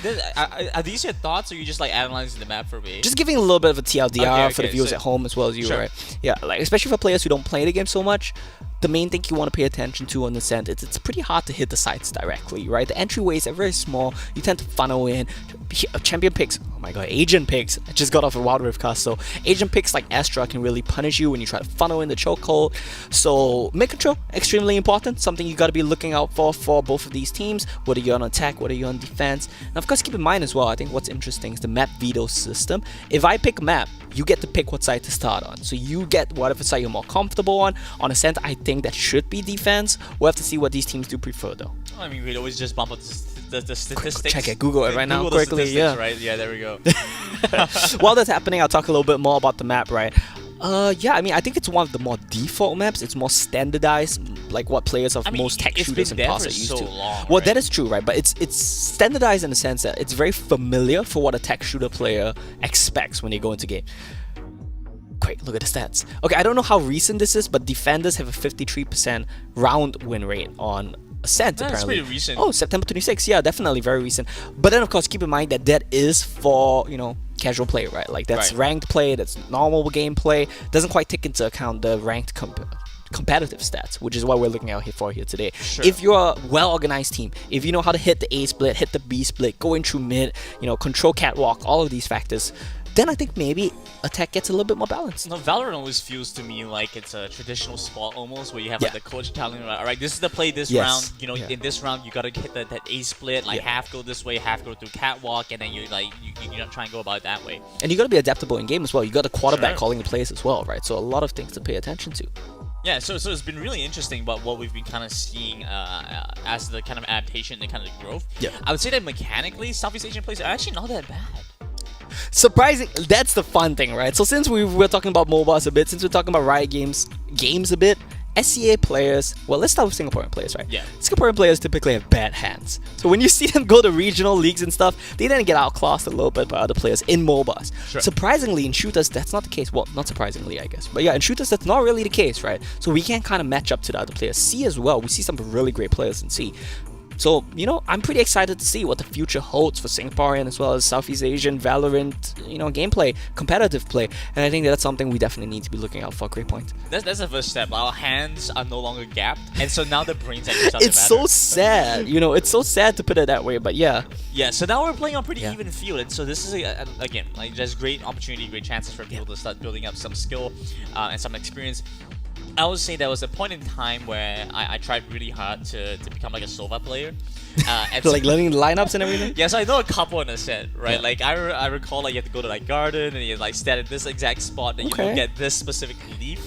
Yeah. And then you click and then you have to tap or and then jump and then one bar charge or something. Okay. Yeah. It's very particular stuff. Very particular stuff. Yeah. I'm not gonna lie, somehow I still managed to whiff it. Okay. Even though it's it happens. It's not that hard. Yeah. But I still was whiffing it, so I decided that that life is not for me. That's why I never play Sova. I've just gone on to other things, and I was getting contested with my Sova pick too often, especially when I played with some of the other casters, because they all want to be tactical, bad right? hands, but they just want to be oh, I have the brains for the game, and so they're playing other things. I just realized. I don't know why you other casters don't just try to be like me. Bad hands and bad brain. You need the whole package. Okay, but yeah, I love that point you bring up about the lineups and stuff, right? I want to tell a little story as well. I played a Viper. Yeah. Could never be bothered to learn the lineups of Viper, right? The post-plant poison lineups, CBA. So I play KO a lot recently these days, and you know KO has a knife that you want to throw and you arc through the air, right? Yeah. So when you hit a scent on A, you want to like get it around the backside, around heaven area. I think that's normally pretty Yeah, good, sure, right? sure. Never bothered to learn lineup, so I always would just squat in the corner and I look up and I just try to see the trajectory in my head a little bit and then just wing it. Yeah. It hits like 50% of the time. I think it's not bad. 50% Not bad. Yeah. That's not too bad. It's not too It's bad. like I wonder half how the many. rounds. I wonder how many rounds you could have won if it hit, if it hit the other. Well, there's a 50%. reason I'm in gold. Right? Like I've always figured, if I'm in gold and I have to learn the lineups to get out of gold, I should probably just stay in gold. Like I deserve to be in gold, right? Yeah. So I don't know, man. I don't know. Like this But I'm is gold 3, you have, so- it's like you have the opportunity, like No, just- like laid out in front of you to you have to play watch a YouTube video to and then you have play to go the in the game. sandbox and try it. And It's like you have like full access to like the golf course like the night before the competition, and Yeah. then like everyone's there. It's like, all right, if I tee off at this point, I drive it 300 yards or something, and then you're just there like if you have to try so hard to win plus 20, I can do it tomorrow. You know, if you have to do all that effort to win plus 20 in a gold game, I'm not playing against like Tiger Woods here, by the way. I'm playing against like a 12-year-old who just got home from primary school, and I have to watch YouTube videos to beat him. I don't deserve to win, right? Like, Fair enough. Fair Yeah. enough. We'll see how things do. Well, we are going to be starting pretty soon, so I'm looking forward to see how this one's going to go. JD starting on the defender Alright. side. So like we mentioned earlier, defenders just no look man like, picked the map, right? It's likely no man's map pick then. Yeah, likely no man's map pick, so you get to go for the defender side. And like we mentioned earlier, defenders just generally statistically have a better starting position on defense, Yes. so they get to play for that first. Yeah, I mean, I'm super hyped to see how this one plays out. Get that JD, tempo. Get that tempo going. Definitely. I mean, JD, right? We talked about how they have lost against No Man the last 2 times these 2 teams faced off. So I'm quite hyped to see, you know, if having that tempo. You know, it's not their map pick, but at least they start on defenders first, maybe get something going in their favor, right? I mean, they're just mad, unhappy at this point, upset. They gotta go for it. All right, and we do have the info about the bans. Breeze and Haven were banned away. You know what that means, right? What does this mean, Omo? It's the F word. Fracture's still up. Fracture's still on the board. Alright, fair enough. It could get picked, likely a map tree, like we talked about. We'll have to see, though. You know, Breeze and Haven being banned away. Let me just do some quick math in my head. Ascend, Bind, Icebox, Fracture. Right? Yeah, it's That's about it. So these are the options that we have Did left. we mention split? No, we didn't. So split as well. So that's what, 3 and 5 maps. So there's do the math here. 3 and 5, 60% chance. I think I'm doing this wrong. Yeah, just ignore. it is a 60% chance, but Right. what's the thing For you're trying to Fracture get? to get picked. For Fracture to get picked, Yeah. it's then if it's out of 5 maps, it should be one in 3. Moving on, we're going to be saying Ascent. So a lot of things for us to look out for here. What have we talked about? We talked about the mid control. We've talked Sure. about priority there. Agent selection, I guess we can talk about that a little bit since we know the maps. Yeah, I guess if we're looking for that, I guess the starting defender side, we could Yeah. see some stuff like the Killjoy come out if they want to Yeah. play like light on one I of the think sides. Astra is really cool on this map. Astra, I think would be the thing with Astra is it'd be super flexible on both sides, right? So you could have it on either end. We're going to Here we go. pretty soon. There Yeah, we have it. I don't think it's going to be on screen. So you guys are going to get a little bit of No, a no, surprise. it Oh, is it is gonna going to be be on screen. on the Awesome. full We can take a screen. look at the names now. This is what I was waiting for. Look, I'm a big fan already of the side of oh, we don't have the team names, but that's fine, right? So we have Drong Jet. Great name to start this one off. Domo's a great name as well because it's close to Omo. Other than that, Rush B, yeah, that's a good name too. Fair enough. Yeah, we have Rush to be couple of interesting things to begin with, because like we were mentioning earlier on, Astra could be something really interesting to see. It just does so well on both sides, right? It really has that pressure across. Viper could be something interesting. They're trying to divide the map, but then I feel like Killjoy could be something that responds well. I feel like if 4 people are hovering Viper, it's likely a sign that they're not picking Viper. Really? You feel like that's Yeah, not the case? yeah, they're not picking the Viper. They're just memeing. It's definitely a meme. Let's see what happens. Let's see what happens. Let's see, yeah. You're counting it out, but I think that could be a pretty good chance that we're going to see that. Yeah, for sure. I mean, we'll have to see how this one plays out. I love Twitch chat, by the way. I'm not an expert, but I think NUS wins this. I agree. Yeah, statistically, it is going Oh, to happen. KO on attacker side. Are we gonna see him like randomly crouch around garden and like just wing it through the air? Probably not. I feel like that's not going to be the case. I think these guys do watch the YouTube videos. Yeah. They know what they're doing. They know what they're doing, and credit to them for knowing what they want to try and get Yeah. done. Yeah. And like you mentioned, credit where it's due. 4 people hovering Viper means no Viper being You picked see, up for this map. it's a meme. But yeah, like you said, right? Killjoy's being picked up. I love the double Astras on both sides. We will see the Jet, we will see the Sova as well. Only difference here is we do see a KO versus the Sky. Both offer utility in different forms, like mostly aggressive utility. I love that KO on attacker side because you can really just run into the side. We talked about how typically you would have problems accessing a side directly through A main or B main. KO kind of allows you to do that. His flashes are great.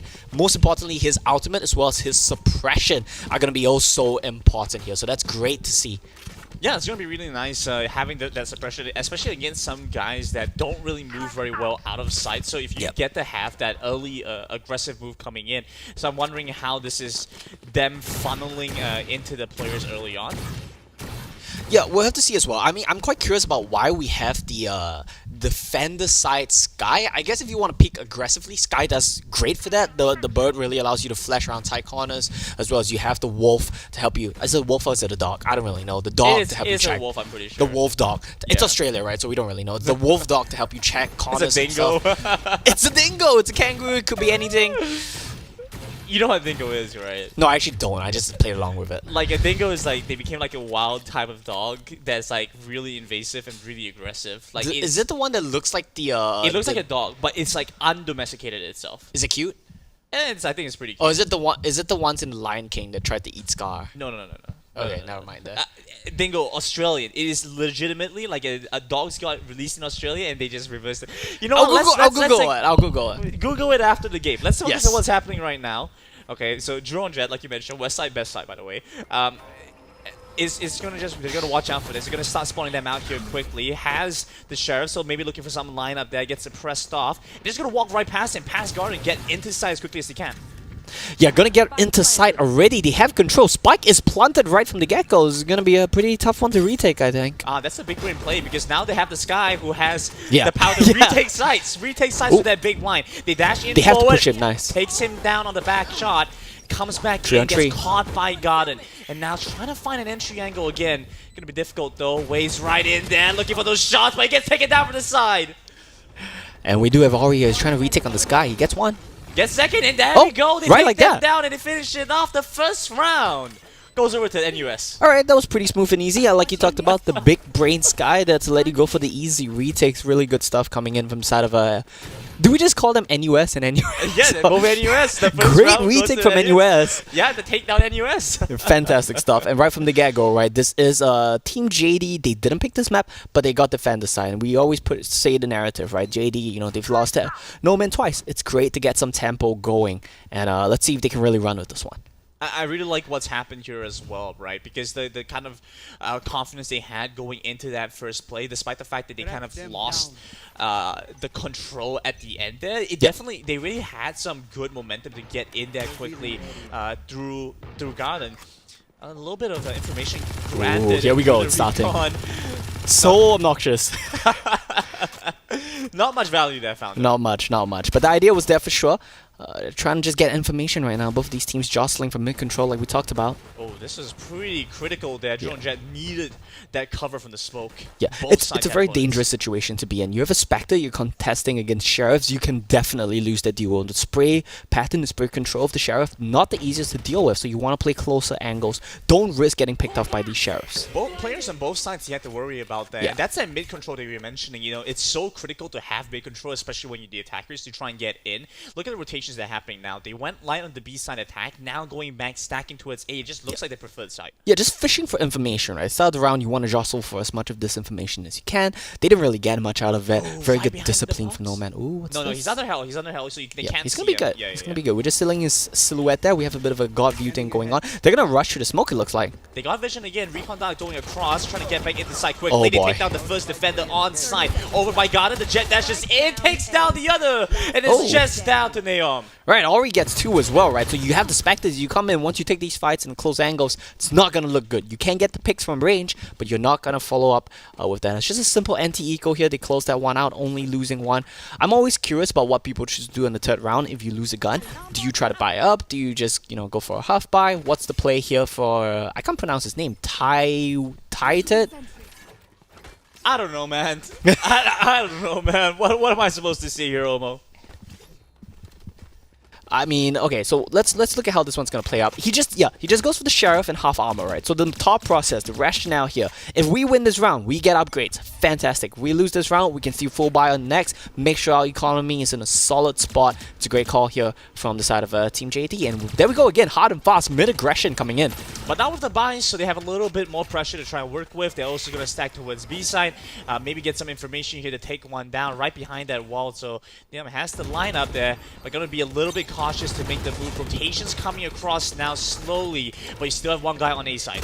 You still have one guy on A side, you still have someone B side as well. You're going to be rushing in. The retake looks great. This is going to be free upgrades, it look like, for Team JD. Right around the corner, has to take down the One, Sky two on first. two. The Sova gets it, Rush B, finds something back at least. Neom just gets 2 off the cam, like, right like that. This was looking like a dire round to be in for TJD, but they still lose a lot of guns right now. Drone Jet right behind them, trying to walk back in through the defender's Look at where Astra is. Remaining. Oh, they got the crossfire going on. Look after your bros, right? Make sure their backs are covered. Make sure they don't get picked off.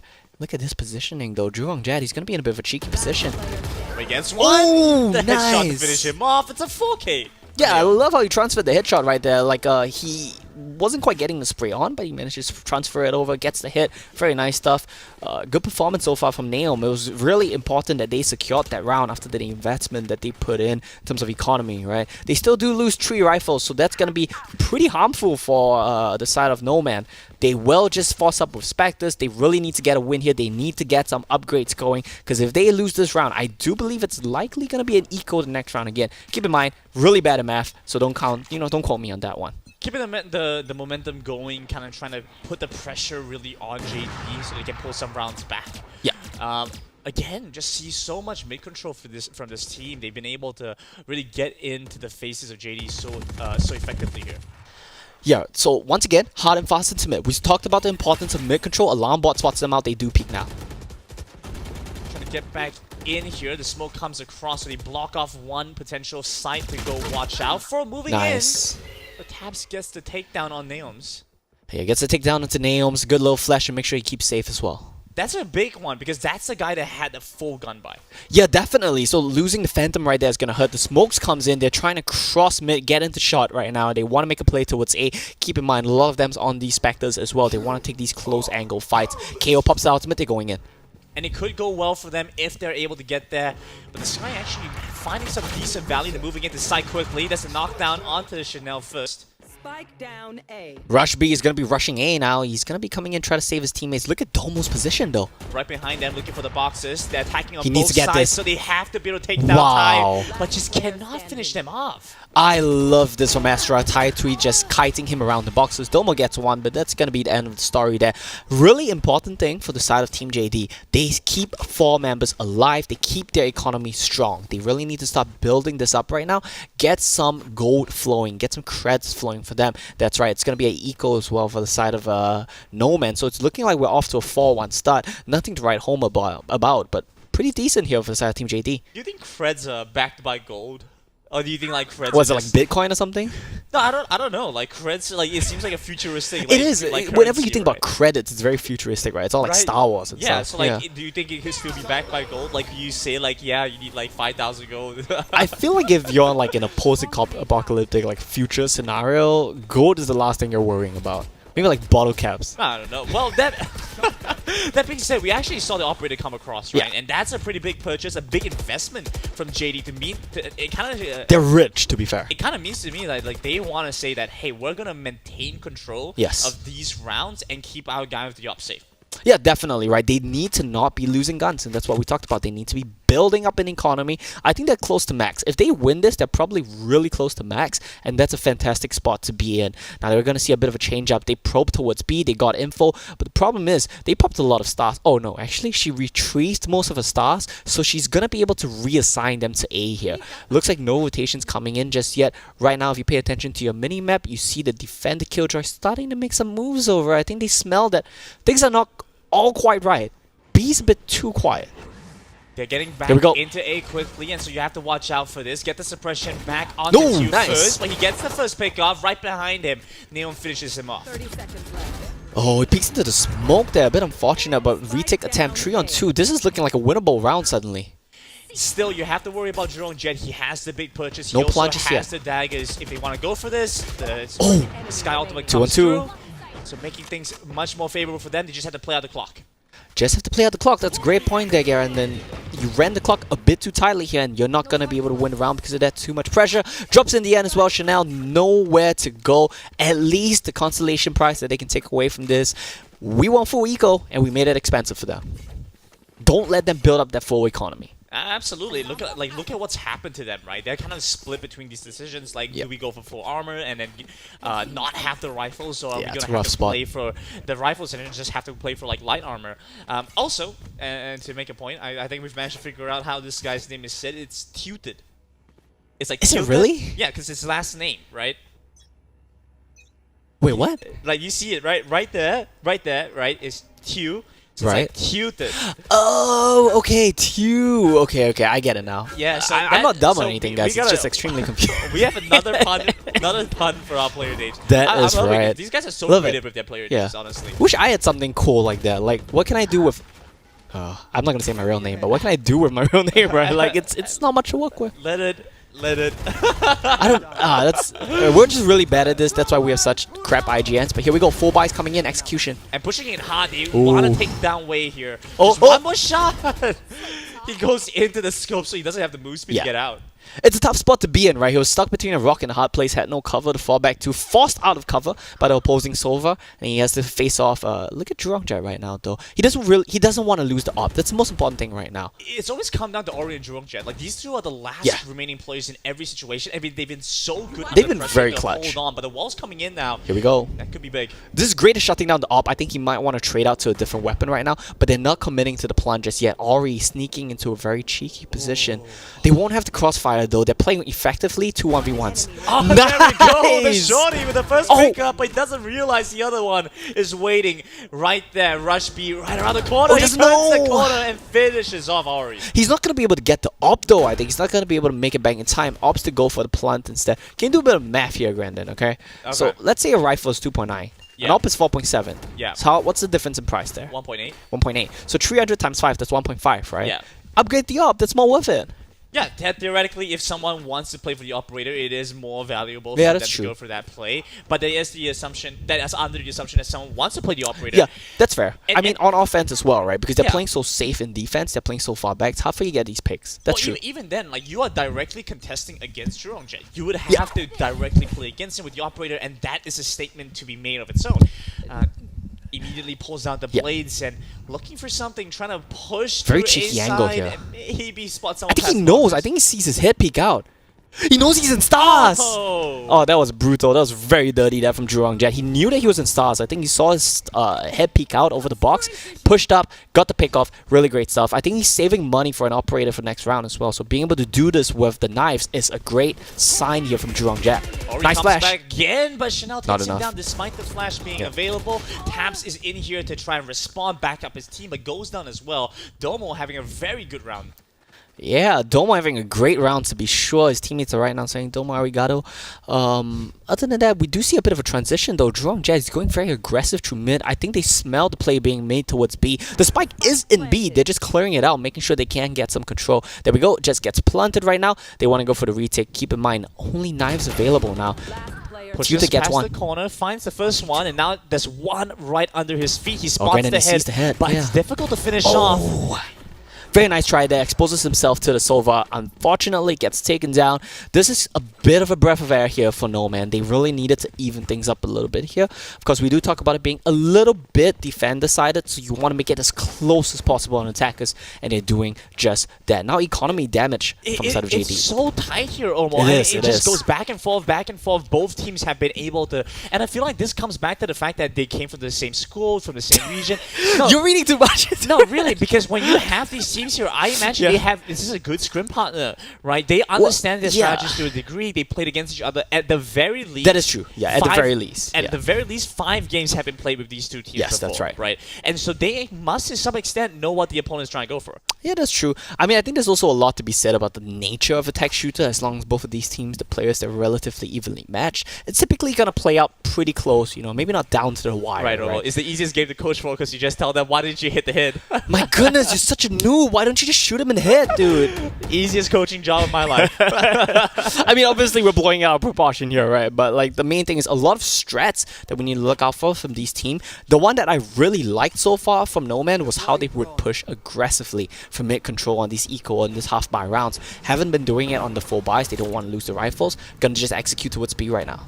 Neum's right there. He has some backup from the Killjoy, so it's not going to be too easy to take this one down. Well, I say that, but it's very easy to take this side. It is. But the rest of the team coming in now, so They do have JD is going to Defender's rotate back in. They do a Defender Killjoy ulti, so if they want to opt to use it right now, they can use the lockdown to try to retake. No Sova ultimate to answer that one as well. Means that that's a very real possibility. We could see lockdowns traded, dash in. That's the first move. They're going into site now, getting some information with the Sova Recon Dart, but there's not much to be found there. You have the Killjoy setting things up along the stairwell as well, so it's difficult to find much. Blind comes across, but they weren't able to commit for it. Rush B with two strong pickups there. Yeah, it's such a tough spot to be in. They're really, you know, just caught in a tough situation. They're all coming from one angle, and they're playing against full buys. All chat, nice right there. And it's going to be a tied up scoreline right now. We're evened out across the board, 4 against 4. No Men have done a great job of pulling back the last couple of rounds. After a very interesting start to the game, right, where you had one team win out the first couple of rounds, the rebuy, you know, kind of... It's very typical, right? When you win the pistol, you tend to roll with it for a bit. You win two, then you lose the third one. But what happened was they actually lost their economy. Yeah, that's right? true. They lost their economy in round 4, but have managed to recover since then. Yeah, definitely. And right now, with an even scoreline, a full buy situation coming in from TJB as well. They really want to secure this. They really want to keep it even, or they want to keep it close to even, pull a lead for themselves. If not, you might see No Man run away with this, because if JD loses this round, they might have to go back to half buys again in the next. Blades are ready, prepped and ready, so Taps needs to be a little bit careful about how he approaches this. He has the doggo to help him out, though. I guess we were talking about dingoes. That's probably a dingo. I see it doesn't quite look like a dog, not quite like a wolf, so... Could very well be. Yeah. So what's the ultimate then? What are those? I don't know, man. It's like, it's a couple What of are seeds. the Aussie animals do we have going on there? I don't know, Something man. they're not sharing with us. Oh, look at this. Ooh, that was a very important duo, right? Because it's from mid-control, and you use a lot of knives there. Oh, boy. Gets him out of the air.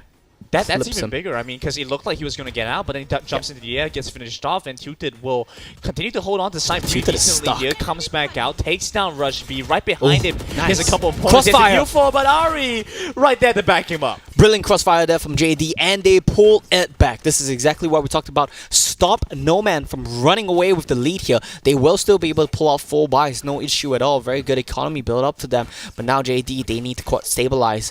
Losing this round would mean that they lost their loss bonus, so a lot of stakes involved here. They need to keep their economy going. They need to make sure they don't lose too many of these guns, because they won't really be able to rebuy. Look at the economy, 200, 500 on 2 We're players. saying that, but there's only 3 more rounds in this half, and so things are going to reset pretty soon. That is true as well, right? We have to keep that in mind. The main thing to pay attention to right now is these 3 rounds. You need to win as many as you can, so you need to make sure your economy is solid for, you know, you don't want to have to eco in one of the last 3 rounds. Here we go, fast execution towards A right now. Suppress comes across, Tuta is going to get tagged up first and loses a little bit of help in the process. A couple of ultimates available for the defender's side, but such a strong offense as No Man just break their way, force their way into A side. Forcing their way into A side, Plunt is coming down. You want to go for the retake, 4 on 4 right now. What tools do you have? You have to divide.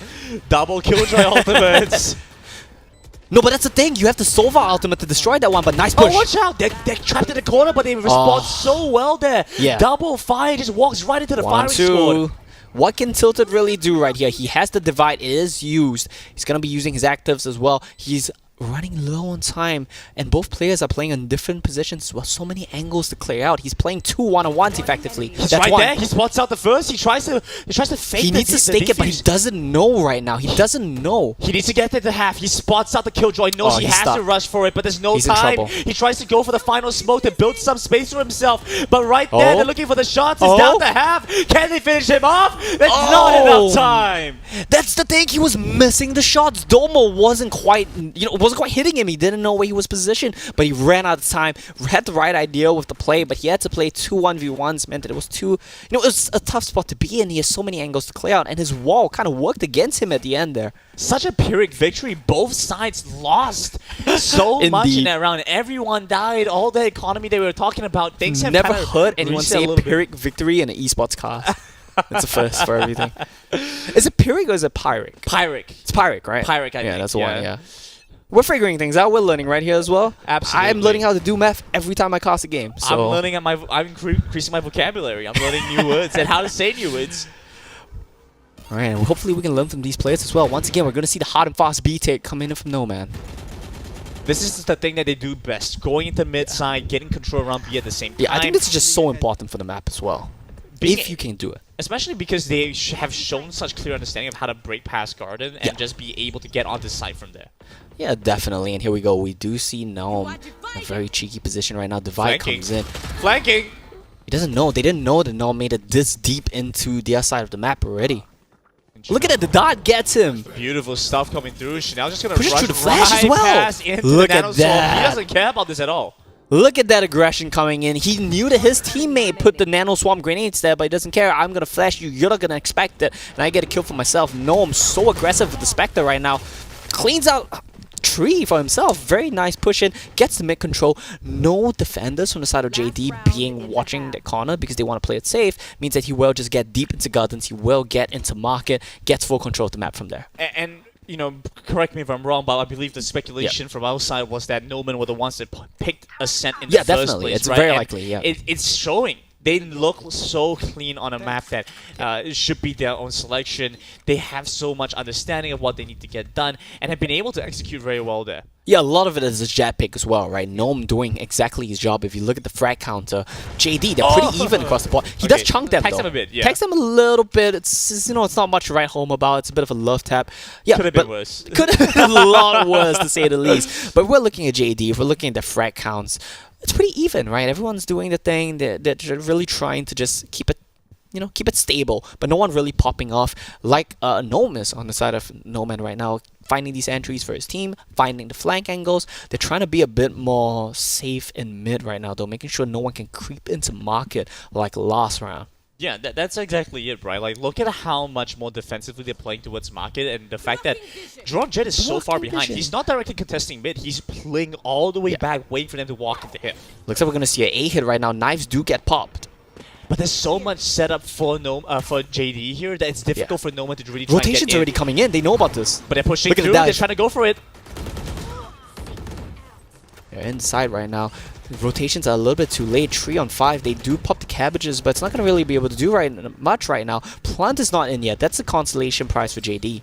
That's all you. That's it, right? The cabbages. cabbages, yeah. yeah. Australian cabbages. They fly to it. I don't think they're famous for their cabbages. When I lived in Australia, all the cabbages that I would buy were like imported. So Yeah, I don't really think... so that's the thing. You should know about this. Well, Spike is planted onto A site now, so Noman have the time advantage working towards them. Just have to watch out for a little bit more. A couple of guys planted towards Heaven, trying to There make we their go. way in. The Sova leads the Such fray. a He tight has angle. the machine gun going for him, but My God. right up into the headshots of Domo. Yeah, it's such a tight angle to come out from. You're pushing through the smokes as well. It's so difficult, but they were running out of time. They had no option. They had to go for the play right into the lineup of Doma. Brilliant stuff. Just tapped some hits. Let's take a look at the kill counters, right? Like we're saying, it's pretty even for Team JD right now. But No Man, Gnome, Rush B, definitely doing their role there. Domo as well, sitting at the bottom of 6, but he still found those 2 impactful key frags in the last round. This round's going to be big, right? Because if you see Pistol going to the side of No Man, it's very likely that he run away with this, take 9.5, and it's going to be 5-9, looking like a very stable scoreline for them. It's really important for JD to be able to pull something off in this Pistol. Getting hit of ourselves, you know, starting to speculate like, oh, if they win the I mean, but pistol that's the thing, round, right? Like, then- you can kind of see how it will It play out is if you win a generally Pistol. supposed to Yeah. play out that way, and so that could be, you know, worst case scenario for JD. The possibility that 2 rounds go over to Noman so early on in the second It will half. be rough, yeah. But then again, you know, things could change as well. We've seen how aggressively Noman do play, and sometimes that kind of bites teams when they switch back to the defender side because they're still stuck in a hit that they want to play aggressively. Right? I've been there. Yeah. we go, Directly Dove. contesting them Face for the off. fight. Chanel's going to spot them out, gets the couple shots Drone off the... Jet gets tagged up. Tag up Drone Jet, but he gets healed up quickly. Well, that's the benefit of the Sky, right? When you swap sides around, your Sky can do two things. He can function as a pseudo sage, heal your team in AoE. Lorenzo gets the opening pick though.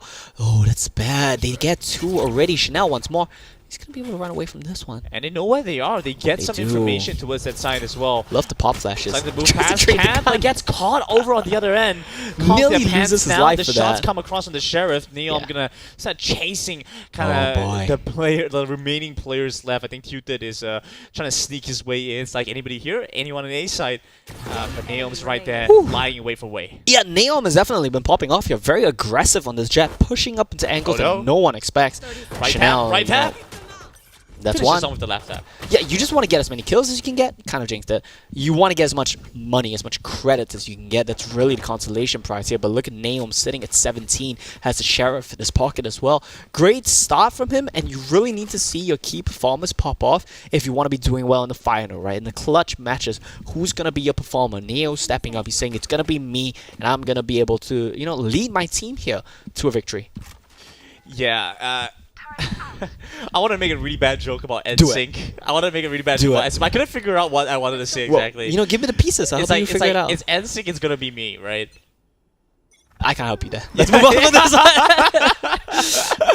Yeah, so I feel like it's really nice that the Astros team not really in position to assist too much, but Lorenzo at least has the Spectre to try and kind of push them off a little bit. Yeah, he tried to get the opening taps, but he wasn't quite able to do so. They just managed to, you know, pull around the corner really quickly. Do believe that someone on the side of JD did get tagged up pretty heavily though. That Killjoy is going to be sitting very low on health right now. Yeah, so a little bit of an issue for them to deal with, but with enough firepower, nothing really to Here we go, be concerned about. Chanel comes in, and it's a firing slaughter. squad to take down Noman. Chanel doesn't even drop that. That's the crazy thing to not me. Noman, He peeks JD. out. Yeah, that's right. Chanel Yeah. peeks out, gets crossfired, and doesn't drop. This robot just comes with that much extra health. 4 is going to be coming in for the side of JD. Very important that they win this, because if they don't, we've talked about this, you lose the round, you lose the next because you're on 4 eco, and suddenly it's 5-11. You need to win this. 2 light armors, but Neon, because of the fact that he went eco Ah, on that second yes, round that's right. now, he's going He's back with the operator. investing. This man has planned for his financial freedom, his financial future. Opened the door to that for sure. Has the operator looking down mid right now, making sure no one can contest his mid control. Oh, I don't think anybody gets that reference. No one gets a except for reference. me. It's just for you, Grandin. It's just for me. I get Yeah. to enjoy that reference. That being said, this mid control has been so critical. Cat has been such a big spot for both these teams to play for. Here we go! He peeks too wide. And now on the other side as Oh. well. That's a second pickup. No. You don't want to do this. The opening taps for sure. Gets the kill Look on at the Tomo, taps. he And now backs him up. rotating Brilliant. back in from the other end. Way Yeah. goes down It's to a slaughter. backsnap. It's a slaughter. You're just pushing together as a team. You get picked. Your team knows they have to adapt to deal with you, and your teammates push out. This is just having right now very good stuff, very good synergy coming in from No Man off the backs of great opening Round 2. picks. Rotating past the back There line we once go, again yet into again. the attacker's spawn and finding a kill. Dashes away. Nim is still alive, holding on to the up. You know, it's a bit of a joke. It's a bit of a running joke. It's a bit of a meme, but it's honestly true. The hardest shots to hit on the op are the easiest shots sometimes. He hits the hard ones, he hits the weird ones, but he didn't manage to find Tilted in the end. Last man standing once again. Will you be able to find anything here? I think it's going to be hard. They need to be. I mean, they need to be as careful as they should be. You know, you don't want to run the corners, additional you know. risk. But frankly, this should be a round just over into No Man at this man. point. Couple of shots That's the come across. Ares. Tutid trying to do the best that he can to keep himself alive. Dodges away from the shock what? dot. The Sova's right there, He's looking being for the cheeky. second shock dot. Doesn't quite get it. Oh, he gets a dink. Tries to line it up for the headshots, but that's gonna be the round. Yeah, it was trying to be a bit cheeky right there. He tried to shock that him to the face. Nearly paid with his life, but it's going to be, you know, 5-10. It's going to be full ecos yet again for JD. That Very hurts. likely we're going to 5-11, and that's going to be a very, very rough spot. You basically have one last 4-buy to try to bring the game back. I don't know if they're going to be able to do it, right? We talked about how JD, you know, they've kind of struggled against No Man in the past. Took one map when these two teams did face off in the winner bracket finals. This time around, though, Map 1, not looking like the Asta take. I kind of like what we see from Rush B, right? He's willing to go for guns that are relatively lower He bought it on value. the last round. Yeah, Odin as well, right? Yeah. And so because of this, he's allowed his team to build up some additional economy. You know, a very, very frugal player. Like, he says, like, yeah, you guys This don't is have not to. frugal though, losing the up and mid, but he gets, we'll just back off in time. It's a jet, man. You It's a miss jet, the shot, it's a you jet. dash away. That's all you have to do. Then you updraft Nearly and pace stuff. of his Ooh. life. That was a little bit close. Oh, he's playing with fire a bit here. No one will just be able to get out of it. Keep in mind, no Sky on his team, no Sage on his team will not be able to get healed up. 15 health, you're at 15 health for the rest of the round. Lorenzo's alone. He has to defend Oh, against boy. the full They are force on of pistols, JD. they are on They're coming pistols. in. That's 2 shots. That's one. Defending so well inside. Finally goes down, but he's bought enough time for his team to come over. Yeah, doesn't manage to quite to transfer the spray right there. Gnome though, he's gotta be so careful. If someone starts spraying the smoke, you're in trouble. Any amount of damage to Anything. end him. He spots out the hit, Ooh. misses the shot first. Rest of his team trying to rotate back around the Killjoy. Over on the other end, Look at looking for the this. spray to take down the remaining players. Finally, Domo gets the angle to flank across. They're down in shadow at the back corner, and Domo will find the remaining member to finish off this round. Yeah, the Odin spring away there will pick him up. Rush B pings. A ghost was spotted at A Hell. I mean, you know, you gotta get your economy wherever you can, upgrade wherever you can. Next round tech. It's gonna be coming in. We will see a technical pause coming in. I think it might be a bit too late though. I'm a bit curious about why you're using the tech this late in the half. It's kind of like you should have used it, in my opinion, right? You should have used it before your first buy round. When you were sitting around 5-9, that's around when you need to reassess the situation. What's going on? What are we doing wrong? Where do we need to hit instead? Using it now, it's really your back's against the wall. This is your last chance. We'll have to see what the side of Team JD can really pull off after this. Oh, I can't lie. You know, for me personally, I don't have much experience with the technical timeouts. Yeah. You know, so it's like I don't even know what goes on. You know what the in best these- use of a tech these is? discussions. What is? So let's say you're my teammate right now, Yeah, right? sure. I'll pause the game. Why are you not killing that, man? You're such a noob, dude. What are you doing?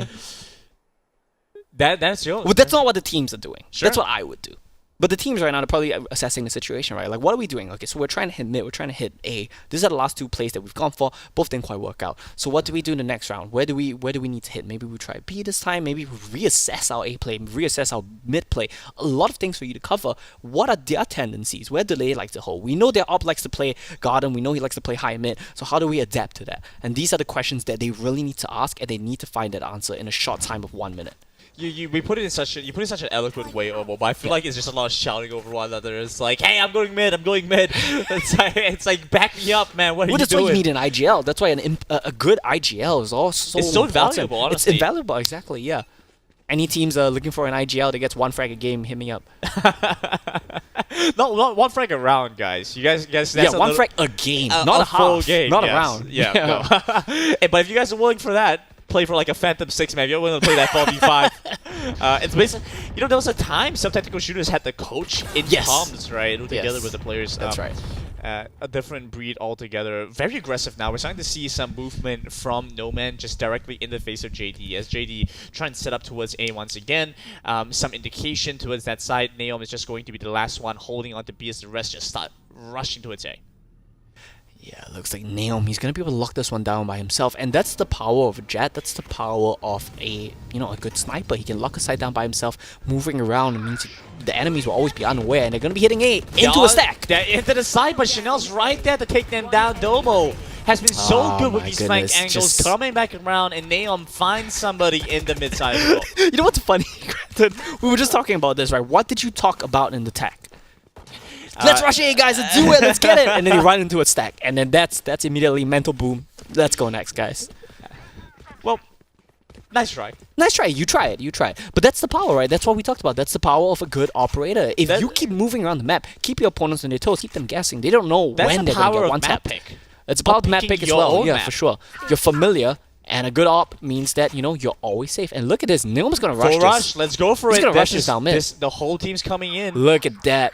This info means that they know it's A play. Wow, so big. They just Yeah. know exactly where they are now. Lorenzo was there by himself. And sets that up the shuts smoke. them down completely. That KO ultimate shuts them down completely. They Nail cannot with the use rotation. utility.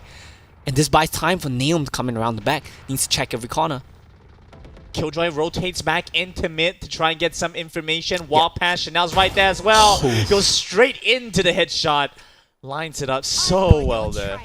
That was a very good start from JD, but Nomad now they're feeling themselves. They know the push is coming in, and they are in the right positions to answer. They're rushing hard. They have to go for this quickly, but right around the back, Nail with the first, with the second, and close to the third, dashing into the face of his opponent. Ori will respond back with one, but one is not enough. 5-13, NUS will get the first map win. Nomad will get the first map win indeed. It looked really Was close I to start wrong, things off. Omo? You're right. I mean, it's looking very likely that NUS is going to win the series as well. But it looked Yes. close from the get-go. But you look at Naomi, you look like Chanel, look at Lorenzo sitting far and above on the scoreboard, doing insanely well for their team here. Because credit to Domo, credit to Rush B, they were pretty good anchors for their team. Rush B especially has been anchoring down B side. They're playing the utility as well, right? Defensive utility. They're definitely doing their role on the team here. But a very convincing game one coming in from the side of Nomad. Of course, viewers at home, we're not going to a break. We want some more Valorant action. We're gonna be going to game 2 as soon as these teams are ready. You guys are gonna be stuck with us for a bit. Give the players a bit of time, right? They need to de-stress after that one. I feel like JD especially, they're gonna have a lot to talk about. Hey, the tactical timeout 1 minute was not enough. They need some time in the post. We don't talk about the tactical. They need some time. They need some time in the post game to work through the strategies to figure out what needed to be done. It's their map pick next. That's the thing, right? Because the thing started off so well with Drone Jet and Ori being the main survivors at the end of every round, and they were able to clean up. But at one point, I think it was on the B side defense, they started choking, and at that point, they never really recovered. I hate the term choking, but I think, I can see what you mean here. Like, definitely they started faltering, right? They weren't able to, like, find their avenues into the game. They weren't able to find the plays that were working for them. I think if you're finishing the half 7 and 6, it's not the best, but you can definitely find something on offense. But that's why we talked about attack can be harder to play out. It can be a difficult situation if you don't find the angles of attack. And that's exactly what they weren't able to do. They were shut down everywhere they went. Once Neom got that up on round 3 on attack, it was just over. I love this comment, by the way. East Jet is always better. I disagree. And then the response was more space away from civilization to train. You need to do the updrafts, you need to do the dashes and everything. Yeah, you need a lot of space to get that right, to be able to go Look, around. let me just make it very clear here. Jurong Jet works as a name. What are you gonna call yourself if you're East Jet? Like what? Kambangan Jet? Aljunied Jet? Like it just makes no sense, right? You just can't do it. Jurong Jet, Sure. West Side, Best Side. I've said my piece. West side, best side. East side, East life, best life. You can have opinions, but Sometimes your opinions are just wrong. Sometimes opinions are just wrong. Yeah, sorry. Sure stuff. So it's interesting for me, depending on how the matches go, because it could very well and likely just end in that next map. Yeah, definitely right? could. But that's the thing, right? It is JD's map pick, so they really need to find something here. And we've seen what's happened. I mean, historically, we go by like historical data. Our great sample size of 2 matches. Of 2 separate matches, right? Yeah. It feels like there is a good chance and that Noman could have this set if they are able to respond well. And sometimes it comes they down, look on form. They look on fire. Right? That's exactly what I was going to go for. Sometimes it just comes down to form, right? It's not that that one team is necessarily much worse than the other, but some days your opponents just are so on form against you. Like you're on not fire much you sometimes. can It do. really is. You're just on fire. You got a hot hand. It's not much you can really do. And I think we just came off a Wild Rift cast, right? Think about it. If you're like a mid laner, if you're a jungler, and you're on a really hot run of form, what are you gonna do? Maybe I'll solo kill you once. I get like 20 CS up. Maybe I'll roam a couple of times. It's nice, but it's not like game ending. Sure. If you're like dropping 30 bomb in a game as a jet, what can your opponents really do? It's just like boom, it's over, right? Fair enough. Yeah, so assuming even teams, that is, assuming the team states are pretty even and you're just popping off, like what we saw from Naom there, it's very possible it could be a 2-0. Absolutely. He had a great value with the operator, survived so many rounds as well. I mean, that being said, He even managed to donate it to his Astra in the last round because he's just like, you know what, I've had my fun. Go for it, man. yeah, it's your time to shine. Feel free to use the operator, do what you need to do. And because of that, I also want to point out, because Domo to me has looked really good in the way that he's been able to read where his opponents are and rotate around them. Yeah, for sure. It's always such a big risk for me, right? Because you can take the moment to start rotating around, but if you're late, your team's already gone. Like, you have to play like a one. If you're too early, they fake you out. Easy a lot of things turnaround, to consider. Yeah, right? definitely. And sometimes it's it's in a way the purest form of an aim duel, right? Because you come around from the back and you're like in open space, the guy's in open space, two people shooting against each other. It's like the romanticized, like It's a cowboy duo and everything. exactly. You know, whip out the pistol, start sheriffs. start spamming that. You know, They should decide the game like that. Yeah. Yeah, just last round, 12-12. First team to get to like 12 points. The last round must just be do the won. sheriff 1v1 duels. And Ascent is the best map for that. Big Fair open enough. mid. Yeah, fair enough.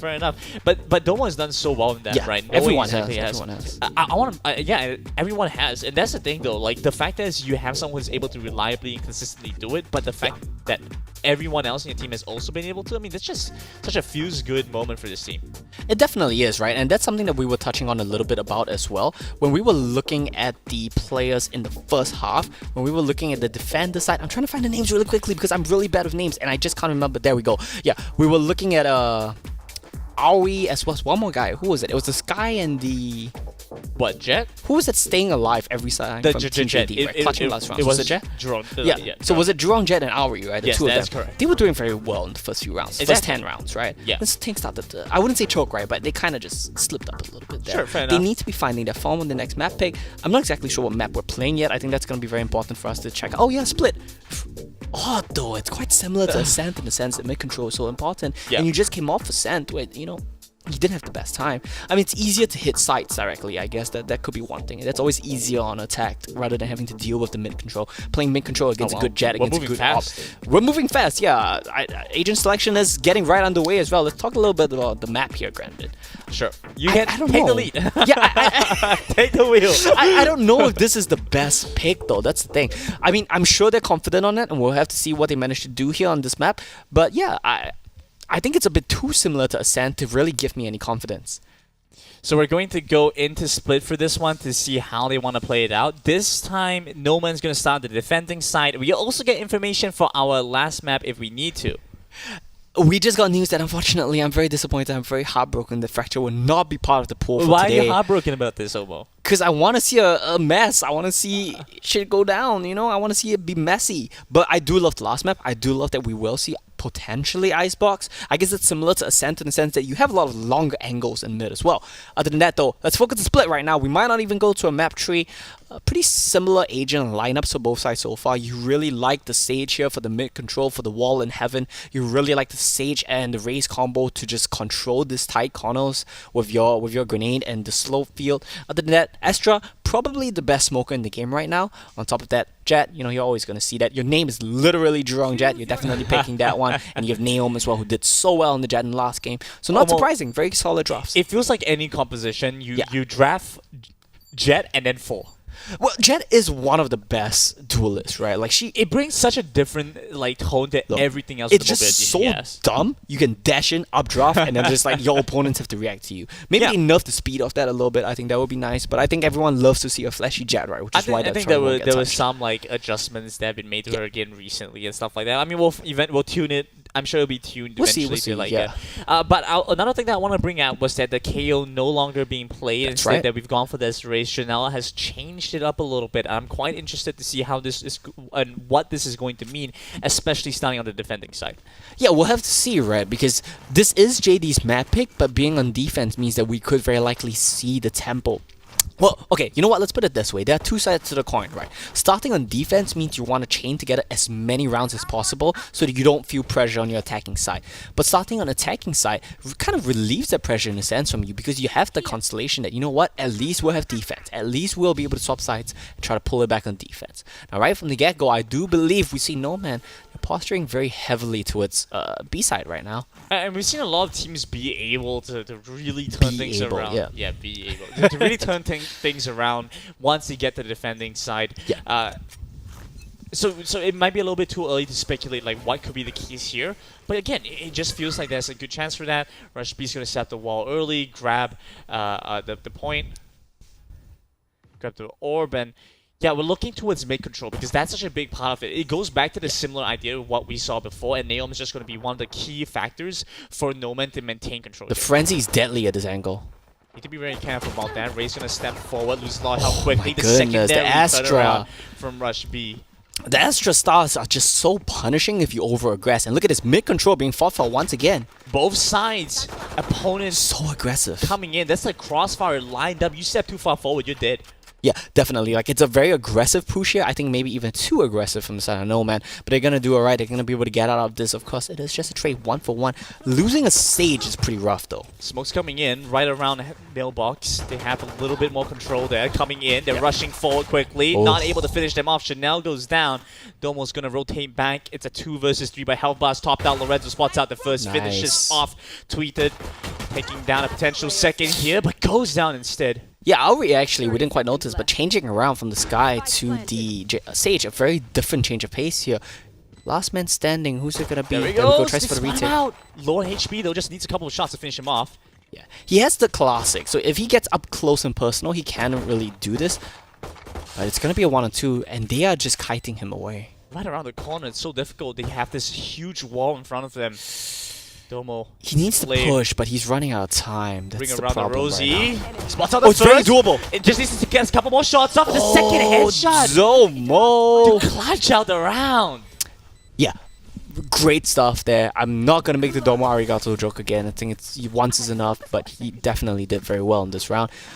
It was a very winnable fight, right? Because the problem was that the members of Team JD, they approached him from the same angle. They lined up for him. That's not a great spot to be in, and he will get the clutch there. Good stuff from Domo. Noman opens up with the first round of the second map split. Not a great start.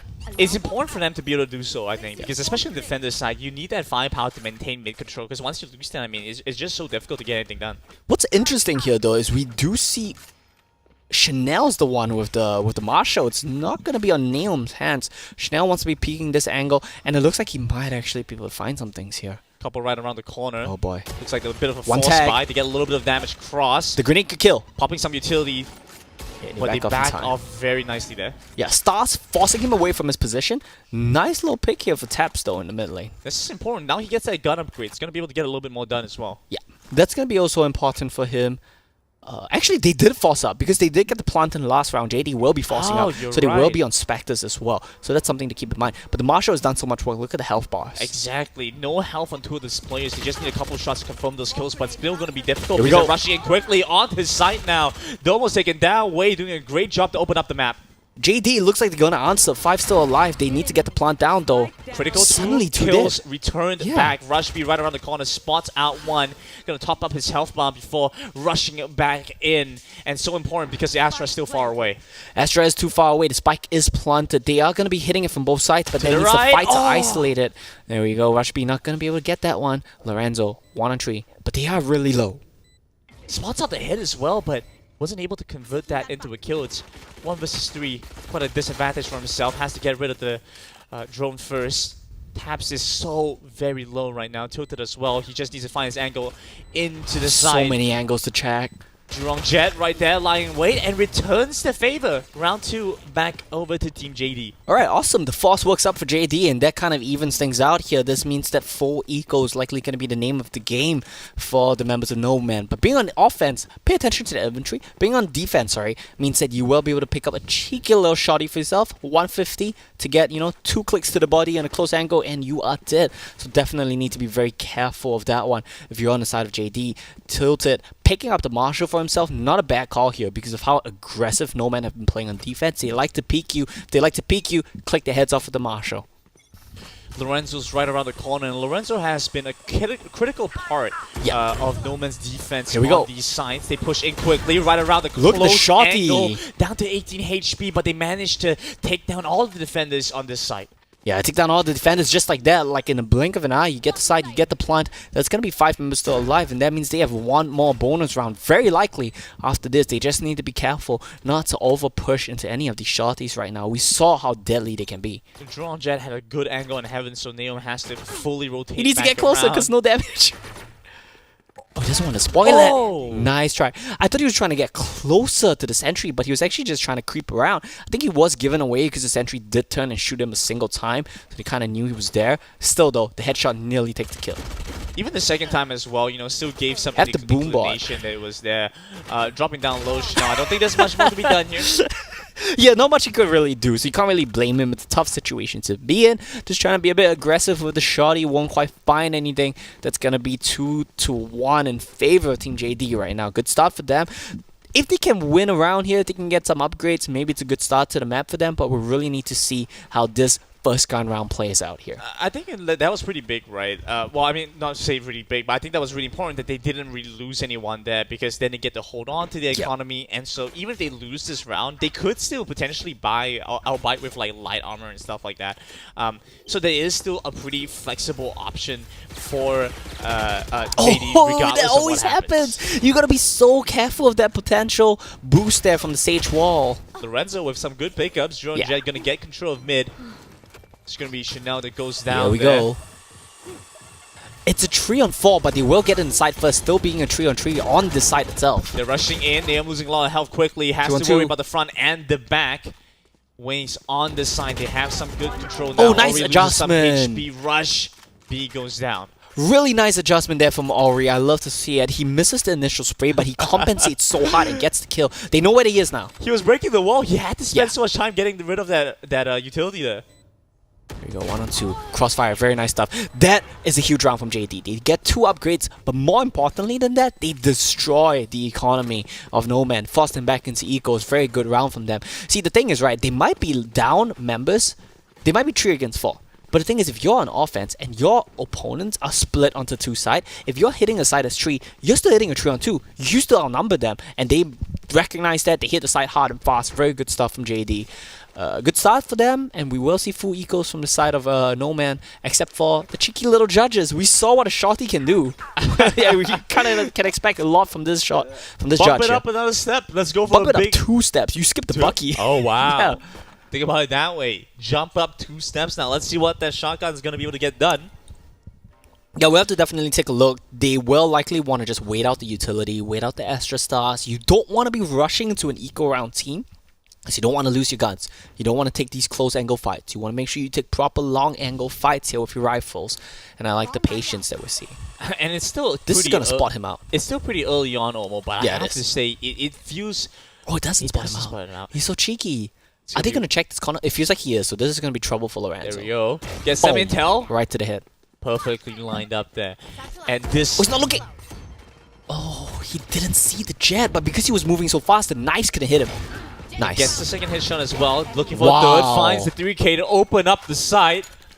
Way. I know it's an anti-eco, but still very impressive execution here. Way, not afraid to pull the trigger, not afraid to use his mobility to keep him safe. 5-on-1. Keep your guns alive. You don't need to lose a rifle here. It's the most important thing. I mean, we say it's an anti-eco for sure. That real 4K all to the head as well. Yeah. It's an anti-eco for sure, but he managed to force the jet to commit to the Blade Storm and managed to hold on to his showstopper. So just 2 additional tools just kind of added up back towards JD. And I was trying to say before all that kind of went down was, if you, now, it might be still early on in the second map, but we're really starting to see why these 2 teams have been so neck and neck throughout their previous times they've met in the competition. Yeah, definitely. You can see exactly why. It's looking like on their map pick, Team JD, they're forced to be reckoned with as well. You got to be very careful of this one as No Man. You don't want to let them run away with this. Keep in mind, No Man are playing on defense as well. So, you got to keep in mind, once they swap, they got to play on offense. It's going to be a tough spot to be in as well.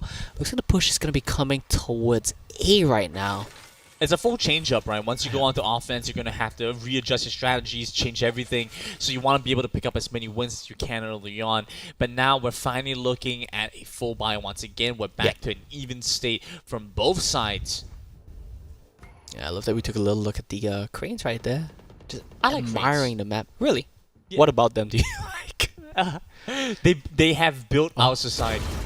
They have indeed. And Chanel, he's trying to, well, I was going to go for something cool. He's trying to, build the streets with their blood or, the corpses.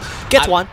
Gets that's all, Yeah, that's all. Ori Yeah. gets a revive as well. So Yeah, this now is huge, It's though. 5 versus 3. I mean, they have a secondary Ooh, revive nice. again, but it's not going to mean much. Taps takes down yet another.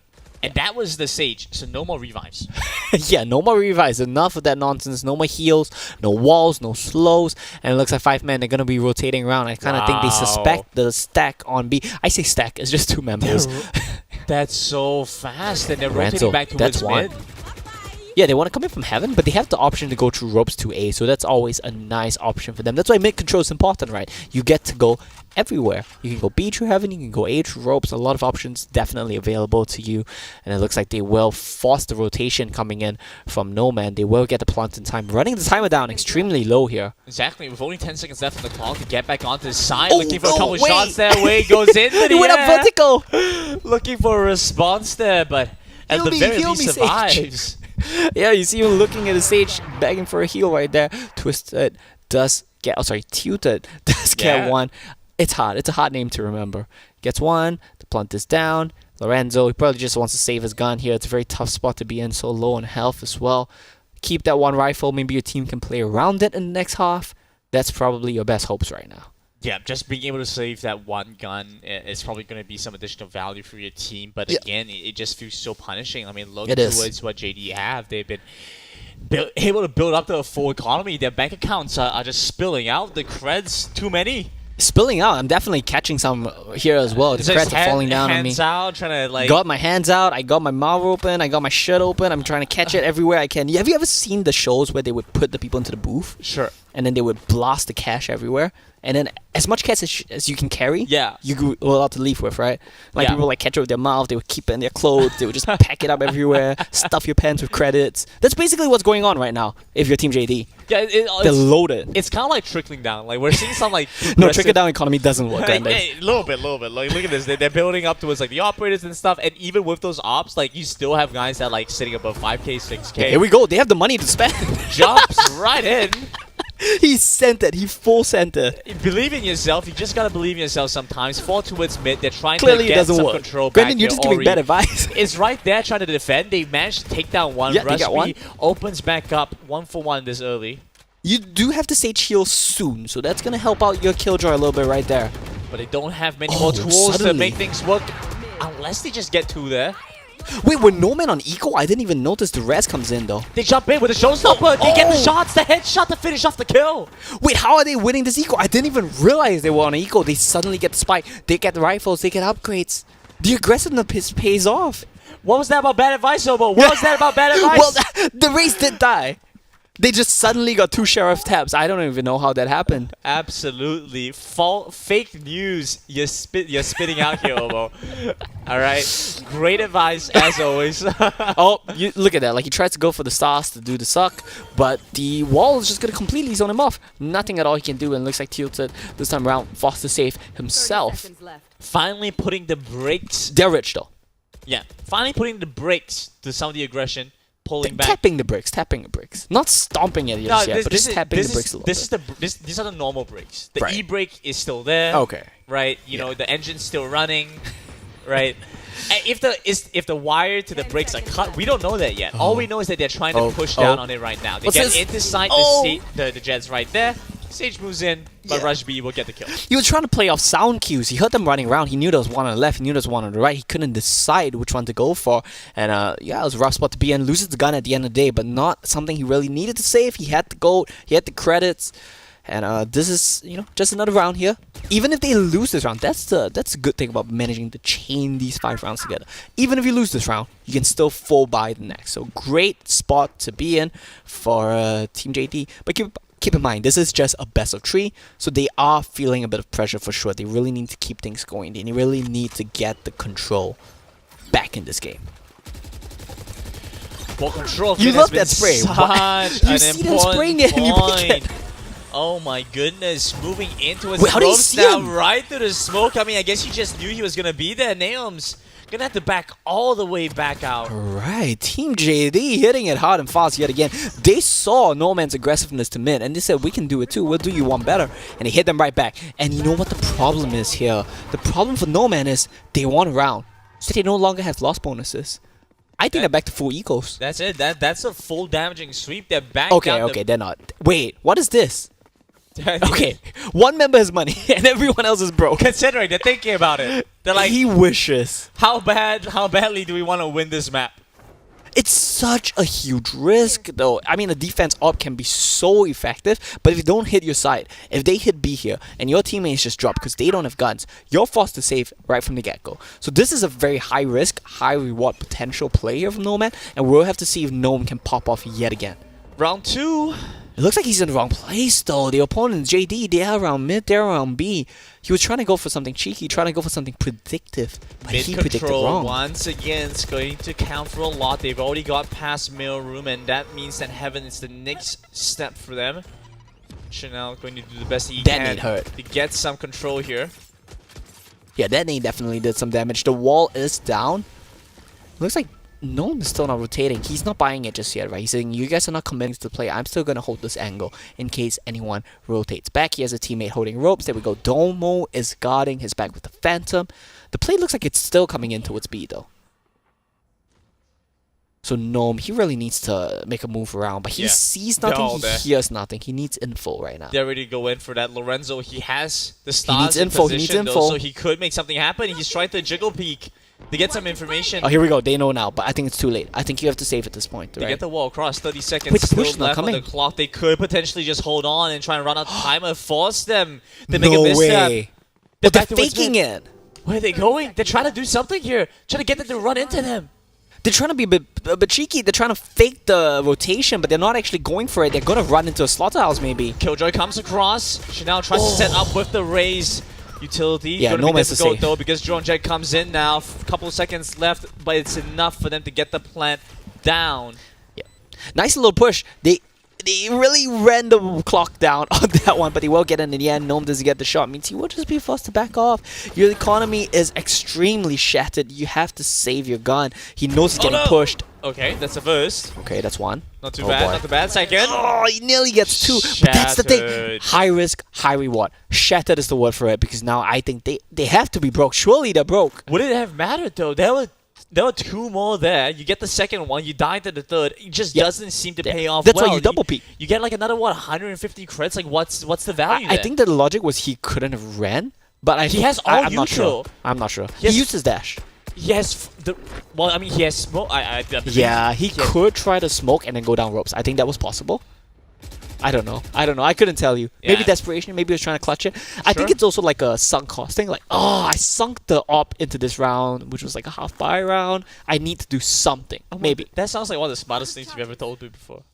I thought it was a bit of a reach, but yeah. It's like psychoanalysis. Yeah, but I it like is. to go for stuff that's a bit of a reach, right? It like is, I like yeah. to overread into like player mentality and psychology. Well, you have to put yourself in their shoes, right? Yeah. So am I like projecting like overthinking onto them as well? I think it's just imagine you were in their shoes, then like plus a bit of skills, and then plus a bit more ego as well. And that's basically what a player is. okay. Yeah. So you're saying that I do not have enough skill nor enough ego. I mean, that's definitely better. yeah, no doubt. Yeah. But Well- with great, you know the second part of the Peter Parker quote, the Uncle Ben quote, with great power With comes great yeah, the second responsibility. part of that they cut out from the movie Yeah. was with great skill comes great ego as well. Oh Yeah. yeah. Stay humble, kings. Ego is the enemy. Ego is the enemy. Yeah. That being said, Domo, he has that Killjoy ultimate. You know, that could be a tool for them to use because it's been Yeah. used aggressively against them, especially in that last round. They could use this to maybe get and vie for some control here with a couple of the weapons that It's they have. really but hard, they're, though. they're dropping like flies. There's Yeah. 3 left. He has no safe position to put the Killjoy ultimate that they can easily guard right now. Everywhere that he can plant it is in the Lorenzo open. to the right. You have to look out for that. Yeah, it's brutal. Team JD, they are in full control. We saw in map 1. Oh, he put out the knife at the wrong time. Sucks. It's really unfortunate, right? It's bad timing. But oh well, it happens. You know, in map 1, we saw Nomad. Dominant stuff from them. This time around, JD doing the same thing here. It costs $150 an hour to talk to a therapist. It costs nothing to tell yourself it is what it is. Go into the next round and play it out. You have 2 more before the half switches around. Yeah, keep in mind, tags are still available here. I'm not taking the tags, just saying, you know what? Let's just do our best here, guys. Yeah, for Fist bombs and everything. sure. And you know, as much as we see the way things are going now, you could say like, oh well, they're not winning very much. The exact opposite situation could happen. Right, Nomad could entirely turn around the second half. So we want to see what happens here as they continue for some control again. I believe this is a round where they are buying back up a little bit more. Couple shots come across as I would not want to be there right now. Like, look at these. These are shop houses, right? Imagine you're living in the shop houses and your dolls and walls are just getting peppered by bullets every day. It's not nice. Not a nice spot to be in. Looks like a really nice ramen alley too, right? Yeah, fair enough. You see the Sad. Japanese there. I'm not sure what exactly you're saying. There's like a pig lantern hanging from one of the walls, so Yeah. I assume they would probably sell that, like the aburi grilled pork kind of thing. Well, fair enough. Yeah. I know this is katakana, so I can't exactly tell you what it is because I'm very bad at my katakana. Probably used to be a fridge full of Coke Light and sake. So it's tough. It's tough what's happened to our food owners these days, food store owners. Okay, that Very is topical, A stretch. very That is a topical. stretch. You're, Yeah. you're going a little bit too meta for me. No, it is. It's sad. It's sad. But well, we won't get too political here. That's crazy. We managed to talk about all this, and there's 30 seconds left in the clock. This Yeah, is they're just- running the clock down. They love to play this way. Once again, They've been watching a bit too much of the 2020 Navi going thing to going on. Going through B right now. They got Here we they're go. pushing through the smokes. The first headshot, Lorenzo going to put a damper in their aggression. Takes the second down, but they respond beautifully with two of their own. Yeah, respond beautifully have with it. two of their own, but they haven't gotten the plant down. They need to play for frags. They have no time to plant. That's what happens when you run the clock down. 7 seconds, he needs to plant. 1 versus 1. He's going for the plan. Cannot gonna jump in, fake no? this one out. He turns it. fixed it out. He goes for the kill instead. Oh, no. But right around the corner, cannot finish it off. And even with the final kill, defenders still win that round. If he had 1, 2 more seconds, he would have found that. He would have found that. And that's what happens when you run the clock down too low. You're fishing for too much information. Your opponent's not giving you anything. That's what happens. Pulling back. Hey, wait, Brandon, let me say something smart right now. Okay. It might have been a victory, but it was a pirate victory for the side of No Man. Look at their economy. Shattered. Yet again. That's a. I don't think that's an apt description. It is. It's That full by. No man won the round. But they lost on the guns. But would they like eco the round before anyway? They've been equal like every other They've been round, I equal, guess. like, So every yeah. round.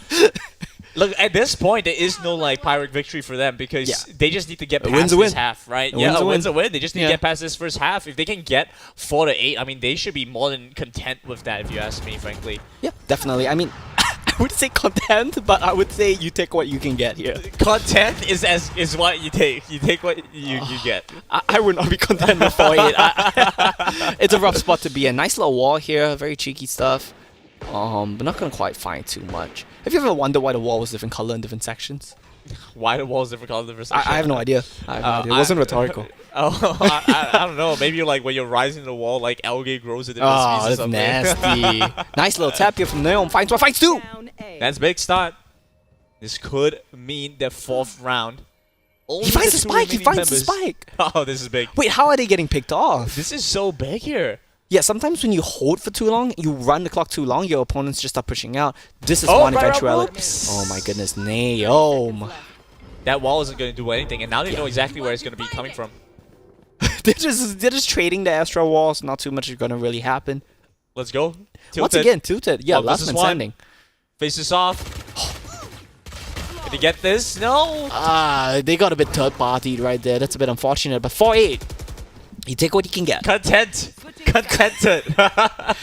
To each their own. To each their own. I think that it's not the worst situation to be in. We've seen their offense be pretty solid. It's extremely possible for them to win this round. We see how aggressive Neom can be, especially dashing in, finding the opening picks. So it's still winnable for sure, 4-8. Keep in mind, though, match point for the side of No Man. So if they manage to tie this one up, it's going to be very tricky for JD to get back in it. I think JD, they really need to find the tempo, really need to find the momentum. We talked a bit about how if you win the pistol round, you can get to a really good lead as the side of JD. But keep in mind, No Man, if you win the pistol and you win the next, you're 6-8. Suddenly, it looks very doable. Fresh chance. Fresh chance. Fresh start. New Fresh start. Yeah. second win. Right. Yeah, So this it is a words are chance for hard. them to- yeah, words are hard. Yeah. This is their opportunity to pull back and really get some tempo back in the second half. sure. And now with this aggressive, while being on the aggressive side, they can be more aggressive without being punished so badly. But different strategy this time, right? Not so much vying towards that mid control. They have some investments there, but both teams look to just prefer to punish and hit B. Yeah, looking like it's gonna be a B hit here. You might have some people going in through heaven as well. I believe Killjoy is there to keep the turret active, as well as being able to later rotate through heaven if needed. You do have a nice little lurker there at A to make sure no one pushes out aggressively too. So all their bases are covered. They're running down the clock a little bit themselves too. They want to make sure they're making the right play. Get all the info. We talked about how important this pistol round is here, Grandin. And Domo, he's gonna get some info, but he might get crossfired. It's a dangerous spot to be in. Even just walking past mailbox a little bit, or mailroom a little bit, was pretty risky. Yeah. Sees 4 collapsing in pretty quickly to come in through sewer to join in with the rest of his team. There's only one on A, Grandin. Taps is here to, well, maybe look for It's a couple of only taps. Taps. Oh, he tries to go in, gets the first kill with the headshot, holding on pretty decently with the wow. second, and that's a devastating start for Noman inside. Yeah, it's not a great start for sure. The spike hasn't even been planted. They're going to get there right now, and it looks like they will just manage to get control of the side. It's a 3v4, though. Retake attempt is going to come in. How are they going to approach this? Such a big round. They're up on heaven. They're trying to sneak past elbow as well, but Domo there to prevent that re-entry. Multiple opponents stuck by heaven. Could potentially get blocked out. Domo's by some position utility. is huge. Dashes past. They don't have information of that. There we go. The Oh, re-entry from man. Jerome Jet going to do so well for them as they reclaim the site. Great retake attempt, but a lot of credit to Taps right there, holding the back of side, managing to find not one, but two with the classing. Gets the first with the left click, right click, tap, tap, tap, and he gets the last 4 bullets. He finds the stage as well. I feel like that push was a bit disconnected coming in from the members of Team Nomad. They didn't manage to back each other up, they didn't manage to get the refrags, and they just lost 2 for no reason. So JD off to a good start. We talk about how if you win the anti-eco, you go up to 10, but I think they're going to force on Nomad because they got the plan. I mean, sometimes it just really comes down to the fact that your duelists have utility to dash faster than you, and it's just not possible to keep up physically with the speed that they're Sounds moving. like a classic slow rotation apologist. Well, and so once they knew exactly where he was going to be, they had to take down Wei as Taps as quickly as possible.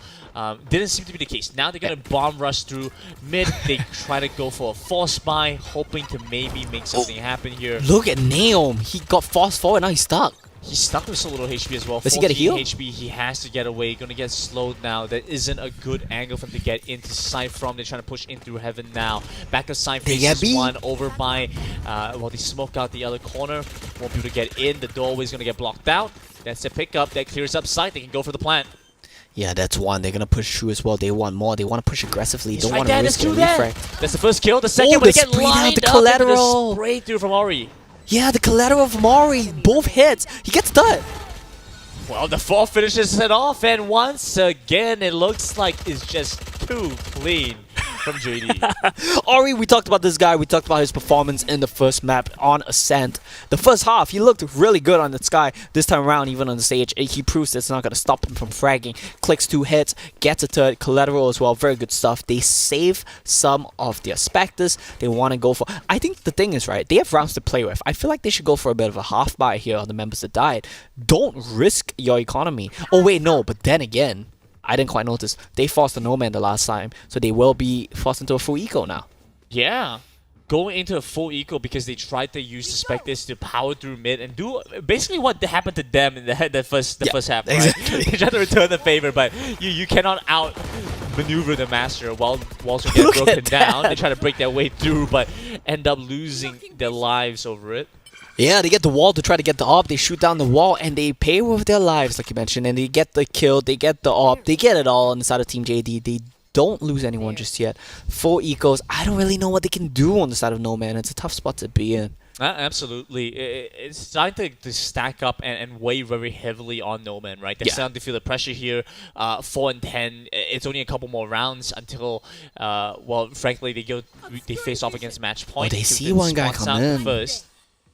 They know he's here. Trying to spray through the boxes there. Can't quite penetrate all the way through, but finally finds a headshot to finish that one off. Oh, that's one. One for Gnome. Neil gets a response there, but loses another right past mailboxes. Running gun. I guess the parcel's going to get returned. If running gun is the present tense, Sure. what is the past tense? Ran again? I'm pretty sure... I'm pretty sure Ran and gunned? Run and gunned? Run and gunned? No, It doesn't make sense, right? I'm pretty sure it's ran still. Ran and gun. Yeah, something along That just those sounds lines. weird. It does sound weird, but the whole point is that it's supposed to be rhyming, right? Yeah, okay, we'll just say run and gun. He's running and gunning, not he ran and gunned. Sure. Right. We're working on things. We're working some things out here. Just we like do have to full buy. No Man here, right? No Man have a lot of things to work out. No tech being called. They're still going to try to force it towards B. They have the rifles, but they cannot afford to lose this. We always emphasize the importance of these rounds, and here we go. You get into sight quickly, lose just a Oh, that's little bad. bit of HP, but then as I say that, that's 2, that's 3, they find 1 back. There's no way which Tutor should not have died in a situation. Right around the corner. Aggressively pushing forward. You just need to get past his waist right there. He knows the bullets are coming through. He's trying to Hang spot on. out both. Waiting on this opportunity to turn the angle. Yeah, he's going to be waiting for not long. They're going to be pushing forward. Raz comes through. They don't want to risk losing That's the it. first, second. Nice But his teammate's going to stuff. finish it up for them instead. Really good stuff here coming out from Team JD. No tech being called. No Man. Yeah, we talked about game 1. No Man were on fire, right? They were hitting all the shots. They were clicking on the hits where it mattered. This time around, we were looking from Naom's POV. He dashed in. He got sucked, but he wasn't able to find the kill on the tilted. That's a shot he would have hit for sure in game Sure. 1. And that's the importance of form of being, finding the tempo in these tech shooter games. You need to be able to keep things going and run with it. Looks like, this is going to be a very tough call to recover from in game 2. It looks like we might be seeing a tied up series. We might be going all the way to game 3 and see Icebox here. That's kind of what we were wondering, right, Omo? Like the Oh. possibility of all this kind of happening the way it does. Wade's trying to do his best to defend the site as he The can, judge! but he's going to face off against 2. Judge comes in, takes down to first. Down is just a 3 versus 3, but good defense coming through. Ori doing a fantastic job. Elbow gonna come in as well. They're trying to respond for something here. Take them down, but Chanel comes back with a return kill. So the last defender still alive. Last defender's alive. You have a 1 or 2 situation right now, but Spike is planted. He's gonna go for it. I think Tilted wants to try for the retake right now. We'll have to see what he wants to go for though. Look at this. Look at the cheeky positioning. They're both wrapping around him. They're up on heaven. They've both free position. So that's the thing now. He's going to have to check out the side. He's going to have to clear out so many angles. But they're not there. They completely rotated around. Gets a gun upgrade. He got bamboozled, by the way. He thought that gun had ammo, but it was empty. He thought he wanted that. Yeah, he didn't actually want that. Goes back. Looking for the There's not much he defuse can now. do. It's There's no up time the to push him right now. half. He's They done need for. to go quickly. Wait, hello? But he's holding on to it, but the bomb comes in finally. They're not even going to peek him. They're just going to, let the utility do the job for them. Oh, that was looking a little bit closer. I will not deny. It was definitely looking a bit Oh, close. I think they knew he was Is tagged. that right? Did Lorenzo die into the spike right on that last second? I'm not sure how close it was, but it was really, really close. I think yes. So, it might have actually been that Lorenzo did die into the spike. That if that was Did he die to the defuse- spike, really? I'm not sure. It looked. I saw No, I something think to he kill died feed. to the raised grenades. Probably. I believe. Sure. Either while looking at the way that things are panning out, I mean, they pull back with their 5th round. we Still go. not a great position for them. Fast A This hit yet round again. Is going to mean Oh, for a lot. man. And with this opening up with 2 kills in their favor Yeah. of JD, it just looks too secure for them to lose. Oh, that's the thing though, right? JD, they hit A the last time it worked out. This time around, they're not going to be able to do so 4-on-1. Repeating it again, and with the Blade Stomp, looking for that final spray. One won't do it, but the second player coming through will. And they return around in such clean fashion, 5-13. 5-13 indeed, and you know what that means? We're going to match point. We're going to game 3. The last time around, these two teams faced off. They did go to map 3. It Sure. went all the way to a 2-1 victory for No Man in the end. This time around, with the form that we just saw from JD, maybe they want to turn things around. Omo, I think you're going to love this because we will have a little bit of a break in between. So you're going to get the chance, or rather they're going to get a chance for that, Yeah, that they longer need to tactical reset. timeout, right? No Man especially, they really need to reset because the performance that we saw from them in game 2 was a completely different team which we saw in game 1. Show me the game 1 form. Yeah, both of these teams, show me your game 1 and game 2 forms respectively. Come in at your best. We want to see that. Absolutely, and you look at the scoreline overall. I mean, Noam. Yeah, Wei was Neo popping off. Had a better performance, but Wei had such a good showing this time Yeah. around, and having so much more utility. And it Ori just as felt, well. You know, we were asking like, hey, what happens when similar map design, you control mid. Yeah. It just looked like the tighter angles was so much more favorable for JD to come into this. Well, okay, so that's the thing that we have to think about, right? It turns out that mid control was not the problem, but rather the length of the angles here. So we're going back to a map with longer angles, a long map like Icebox. It's more similar to Ascent in that sense, right? And then if that's the case, then you might think that No Man might be a bit favored here. So we don't really know what we need to look out for in this one. I think it could still be anyone's game.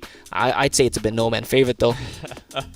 Could be anyone's game, and we'll see how that one pans out. Before we go into our final map, which is going to be Icebox, we're going to go into a quick little break, give our players some time to reset, get into peak form as we move into the final game of the Campus League Grand Finals fall season. So we'll see you guys in a couple minutes.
tensions are rising, Oh. stakes are rising, Starting off strong here. the temperature is rising.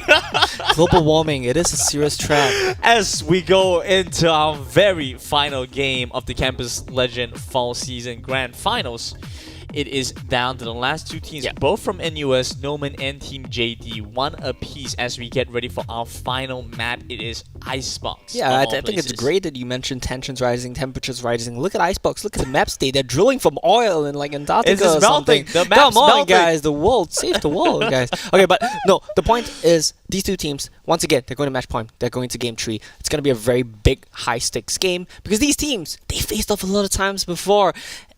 No man, they won the last 2 times. They don't want to stop where it matters. They don't want to lose. They don't want to choke where it matters. And JD, they want to finally, slay their demons. Well, how are you gonna win the winner bracket finals and then lose the grand finals, right? What happens?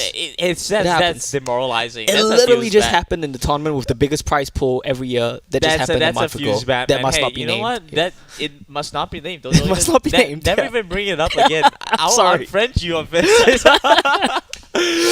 I'll unfriend you on Meta. So, yeah, you gotta keep that in mind. It's meta now. But the app is still the same. But that is it. Yeah. Let's go back to Icebox because We have a very meta draft. Aegis like already coming through, Viper right? on Icebox is basically a must-have. Soval as well. Yeah, right? definitely. It's a huge map. The Viper lineups are amazing for both A side and B side. You can even situationally use it for mid control. I'm not a big fan of that though. I think it's amazing for hitting these sides. Killjoy. Okay, I like the little adaptation that we do see. We have a Reyna going up against a Raze, and we have Sage going up against Killjoy. And I think that these two adaptations are made based on the sides that you're playing. Keep in mind, it's only 13 rounds total, right? So if you win a half and you take the half convincingly, there's not many rounds left to play on the other side. So you're very likely going to be playing more rounds in the first half, in the first side that you're on. So we do see the adaptations. The Sage is really important for offense on this map because if you want to hit B, you basically need a Sage to wall off the plant spot for you 90% of the time. And if you're hitting A, that wall doesn't hurt either. Whereas if you're on defense, Killjoy is amazing for locking down B. Let's see what the Killjoy wants to play though. He's going to be locking down A. He can do that very great. I love that you've been mentioning so much about these attacking and defending sides because JD selected to go on the attack side first. Yeah, that's true. Wait, do we actually know whose map pick it is? Or is the third map a randomized situation? I think we'll get some confirmation about that in a little bit. But either way, you know, with JD choosing for the attack side and then going for something quite interesting here for me, right? I quite like the aggression that they're trying to play for. The fact that we do see a couple of additional duelists apart from the Jet as well. Get the updraft. Very get cheeky upset right from the very early get-go. on, yeah. Right, okay, so this map was the... I guess you could say randomized map, but not quite. So yeah, it's between either this or Bind, and we do see Icebox in the end. So this map, no one really chose. It's a more even map. We did touch a bit upon this earlier, though, right? We said it was a bit more similar to Ascent. And Ascent because the map's longer, the map's bigger, the angles are longer, the fights are longer. It's huge, yeah, it's huge. You can run around, and they are gonna run right into B. It looks like. Neum spots him out. Blocks him out again, He's right in a around the corner there. dangerous 3 spot. lying in wait. He's gonna crouch right up into them, but he's Oh, walked boy. too far forward. Dashes out in time though. Yeah, dashes out in time, and the Viper walls come in. Look at them, basically overlapping at this point. Running into Lorenzo, he needs to find a couple of shots to return back, get some good damage off, but Jurong Jet just comes up superior. Here we They go. finish off 2, and onto the side too quickly for Rush B to respond. Jurong Jet gets 2 for this one, and I'm quite curious, you know, where the commenters saying that Eastside Jet is better. Jurong Jet all the way, and they're gonna take the pistol very likely. Domo, last one standing. West is best apparently as Domo is stuck alone, right by the spike, goes down to taps. Spike does go down, and that's gonna be first round and the last map going over to the side of Team JD. We Big saw, money. yeah, Big money. big money for sure. Like you want to be playing for that first place prize. Correct me if I'm wrong here, Grandin, but $600 goes to the champions of this Yes. one. Big Exactly, big bucks here. Like we said, right? NUS students, so they need that money for the cafe. We know how pricey that one can be. Sure. And it is going to matter a little bit. I think there was a little bit of utility committed by Noman to try and get in better position to deny the aggression, but JD just doing a fantabulous job. Fantabulous job, Grandin. I don't know where that came from, to be honest, but with this aggression, they're It's a good super for it. califragilistic push coming to be right now. It's a repeat. Lorenzo once again going to stand in defense against JD's aggression. Yeah, it's going to be a tough spot to be in. They're basically in the side already. Lineups are amazing. Push back Basically quickly. cut though. off. It's like the face off. Some damage lost. Yeah. Oh, some health lost to the Wall comes in. Viper smoke. Wall comes in. This is Renzo's cheeky. looking for a couple of shots, gets boosted up, can't finish anybody off, and has to back away. Taps with the first pickup. Domo and Neon with the return, but Drone Jet with 3 will turn the tides in their favor again. Yeah, it's a bit of a tragedy because he got boosted up there. If he stopped the plot, that would have been huge, but he didn't quite manage to find it. Oh, there we go, Omo. You know what that is? It's The called a YouTube lineup. videos. That's The called a YouTube lineup. videos are paying off. Oh, I'm learning, by the way. Like, watching this, I'm learning. Like, so I make a mental note. Okay, you aim there, you jump at that time. close too to no difficult. HP now. Stalled for enough time to get the heal off. Yeah, Chanel is going to be in a really tough spot here. Needs to find some kind of response. Tries to push forward aggressively. Gets that first pickup. No time, heals, no time to defuse. Dashing pass, and right around the corner too. Nice. Doesn't matter either way. Would have had the spike going off for sure. Yeah, it's an expensive one, but a win's a win, and he got the grudge match victory as well. He gets the 1v1 win. We know how important the style points are there, the bragging rights, and it looks like it's just gonna be a full buyer. See, that's the thing. Do I get to say Pyrrhic victory again, or is 3 times the cost too much? It's too much. It's too much. It's too much? Alright, so they gotta win the find round, a but it's all different word. pistols. You They're on gotta- pistols. You gotta find a different word for it. It was a bloody victory. Yeah. It was a pricey victory. Yeah, there we go. Expensive one. It was It's an expensive round one. for them. Definitely was. I mean, they don't get another bonus round. They are stuck on the pistols. So winning the round but being on eco, not a great spot. Their goal right now, if I was in their shoes, try to get away as many guns as you can. That's one. Okay, that's the first, and they have a couple of guys committed to mid. Domo's gonna rotate over now, but I Yeah. mean, Might they be a have- bit late. They have the manpower, and it looks like the response from JD was slow to commit this sign, so there is quite a good chance they can defend this in time. Yeah, there's a really good chance the plant's gonna come down. They are on pistols as well, keep in mind. So They if don't they go get for the it. round. They don't stick it, Omo. They Oh, they back didn't up. get it, yeah. I think the utility might have punished him a bit hard right there, and there we go. The rifles, they're gonna be kicking in.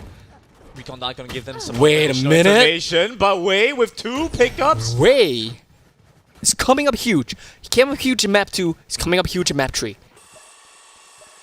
Wait, they're gonna find a round! This is the way. He's here to close out against Rush B. Play around the corner, gets the headshot.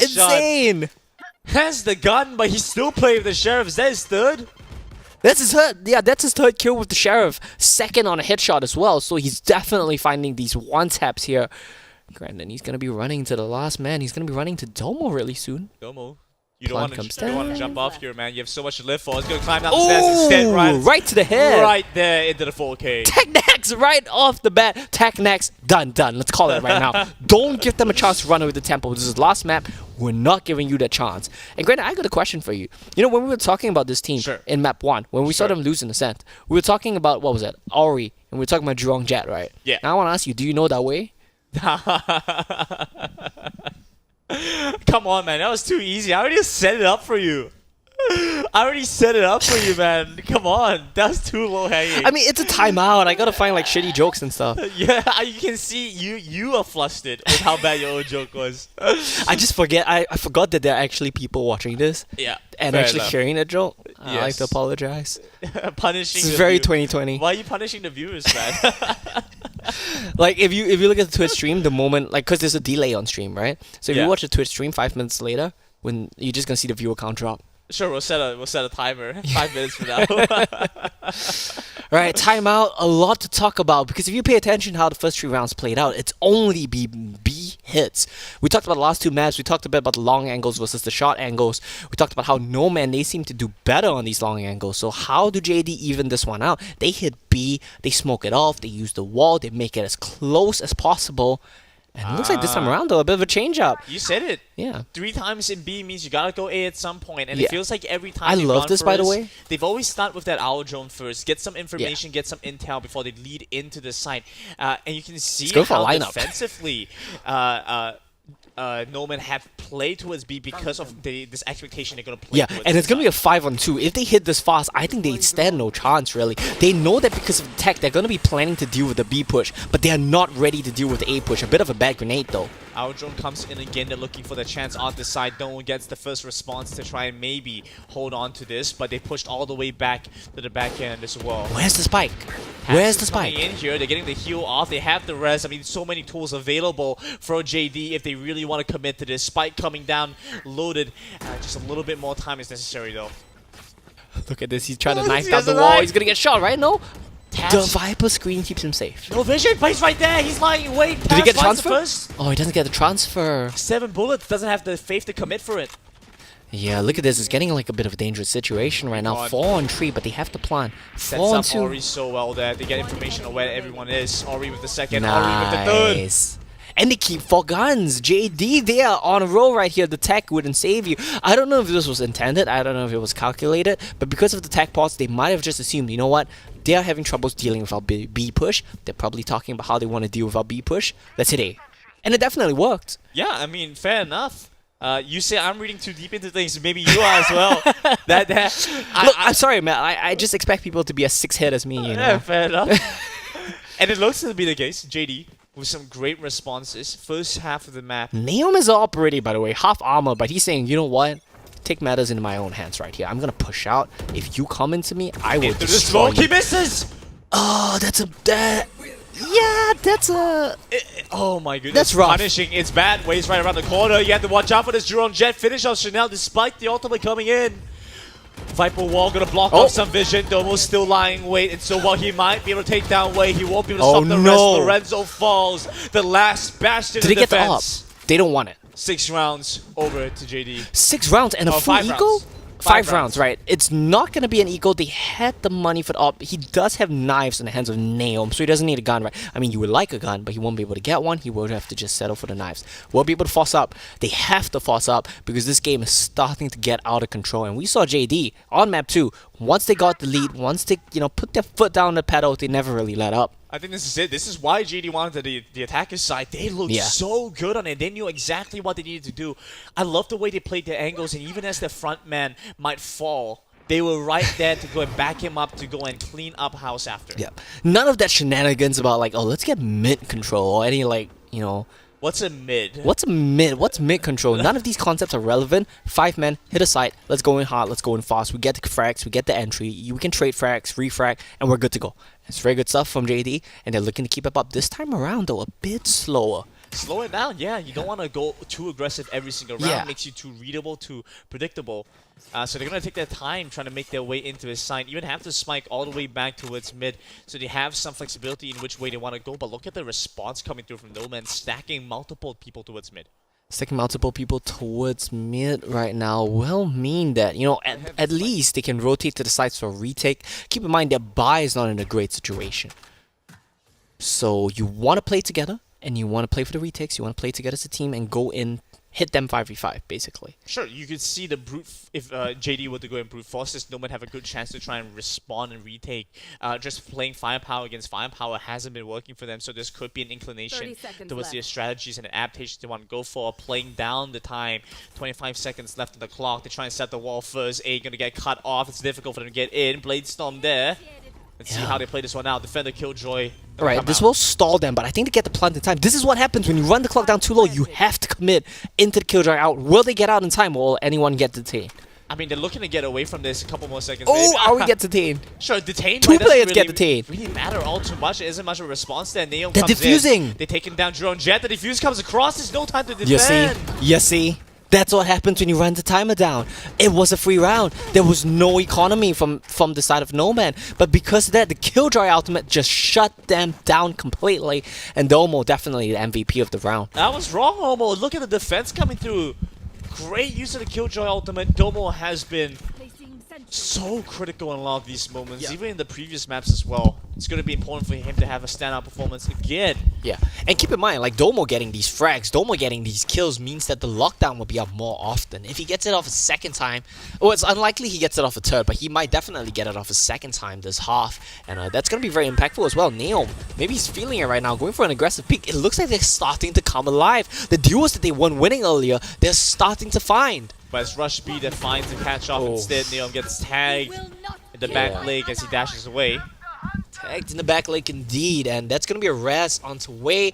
Ori drops though. He pays for his life for that res. I mean, a life for a life, I guess. Sure, as it would be. But that's the healing gone, even if it is on a 40-second cooldown. You don't want to lose either Ori or Wei though. They were your top fraggers in the second map. They were your top fraggers in Split. They're doing well here as well. Jurong Jet, he needs to step up big though. That's his first response. He has the Blade Storm as well, That's the but has Viper ulti. everything available for themselves. Wait. Why are they rotating out of B? They're over-rotating. They need to calm down. They need to leave people in B. Rotation's gonna come through. If you're not committing to the Viper ultimate, if you're not committing to the pit, you know they're gonna rotate out. I think this might be a bit too much of an over-rotation here from the side of Nomad. It's gonna be a 4-on-1. What can Neom do here at B?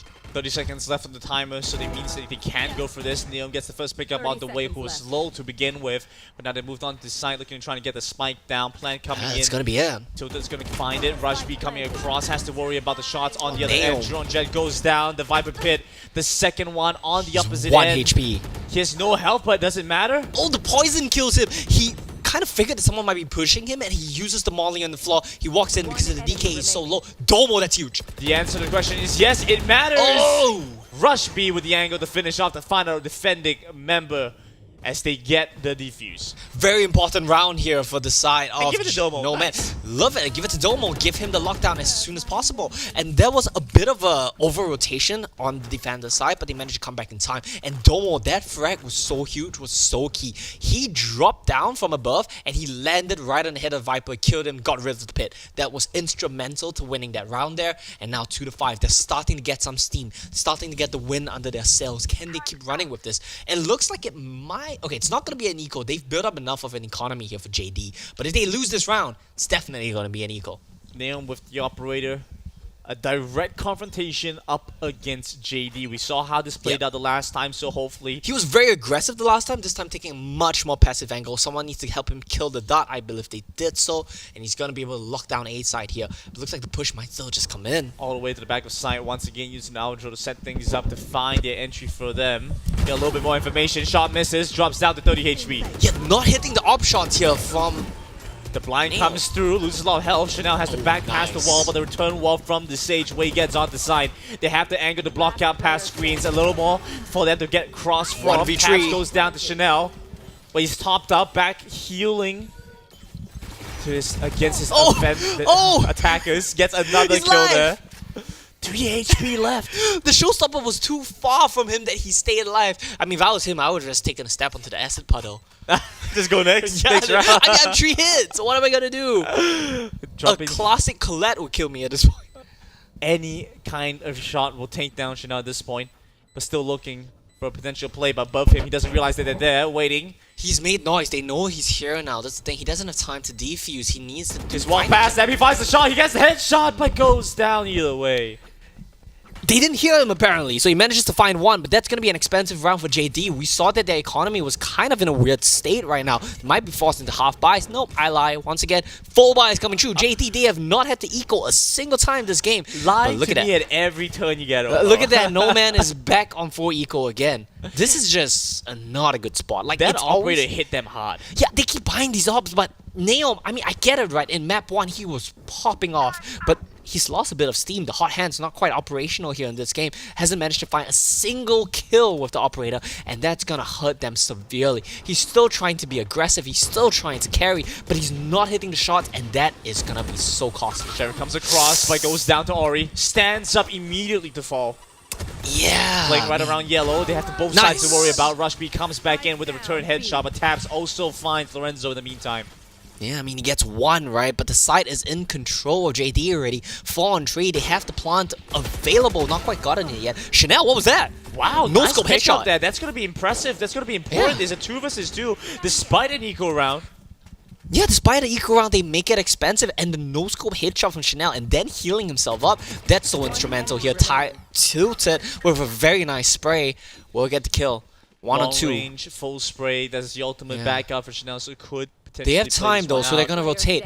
Chanel knows, he read the play. This man, if he clutches this out, it would be huge here for his team. Intercepts there He doesn't know where first. they are. He doesn't know if they're going A or B. I mean, Drone Jet, it was a good call from him. He sees his teammates get picked off in rotation, and he's saying, you know what, I'm gonna Oh, stay he's in. backing away. He doesn't know if he Hang wants to go for the on. plant first. 30 seconds It's a good left on the call. clock. This Both is of a them- good call. Both of them playing it right Yeah. exactly as they should, but the time is running low now, and so it's down to Drone Jet Pressure to on commit to a Drone play. Jet for sure. Yeah, Drone Jet feeling a lot of pressure right now. 20 seconds on the clock. He needs to find Chanel, or he needs to get the plant. A side, One of B the side, two. he has to make a decision now. It's Alright, going to he's be B. It's going to be B, and it's just going to be a 1-1 post-plant situation here. The smoke gives away his position, though. I don't know about this one here, Chief. He has no time to drop, though. And there we go. The spray comes in. Oh, Chanel with the 3K, the clutch out the round. He And a did it. cheap one to boot.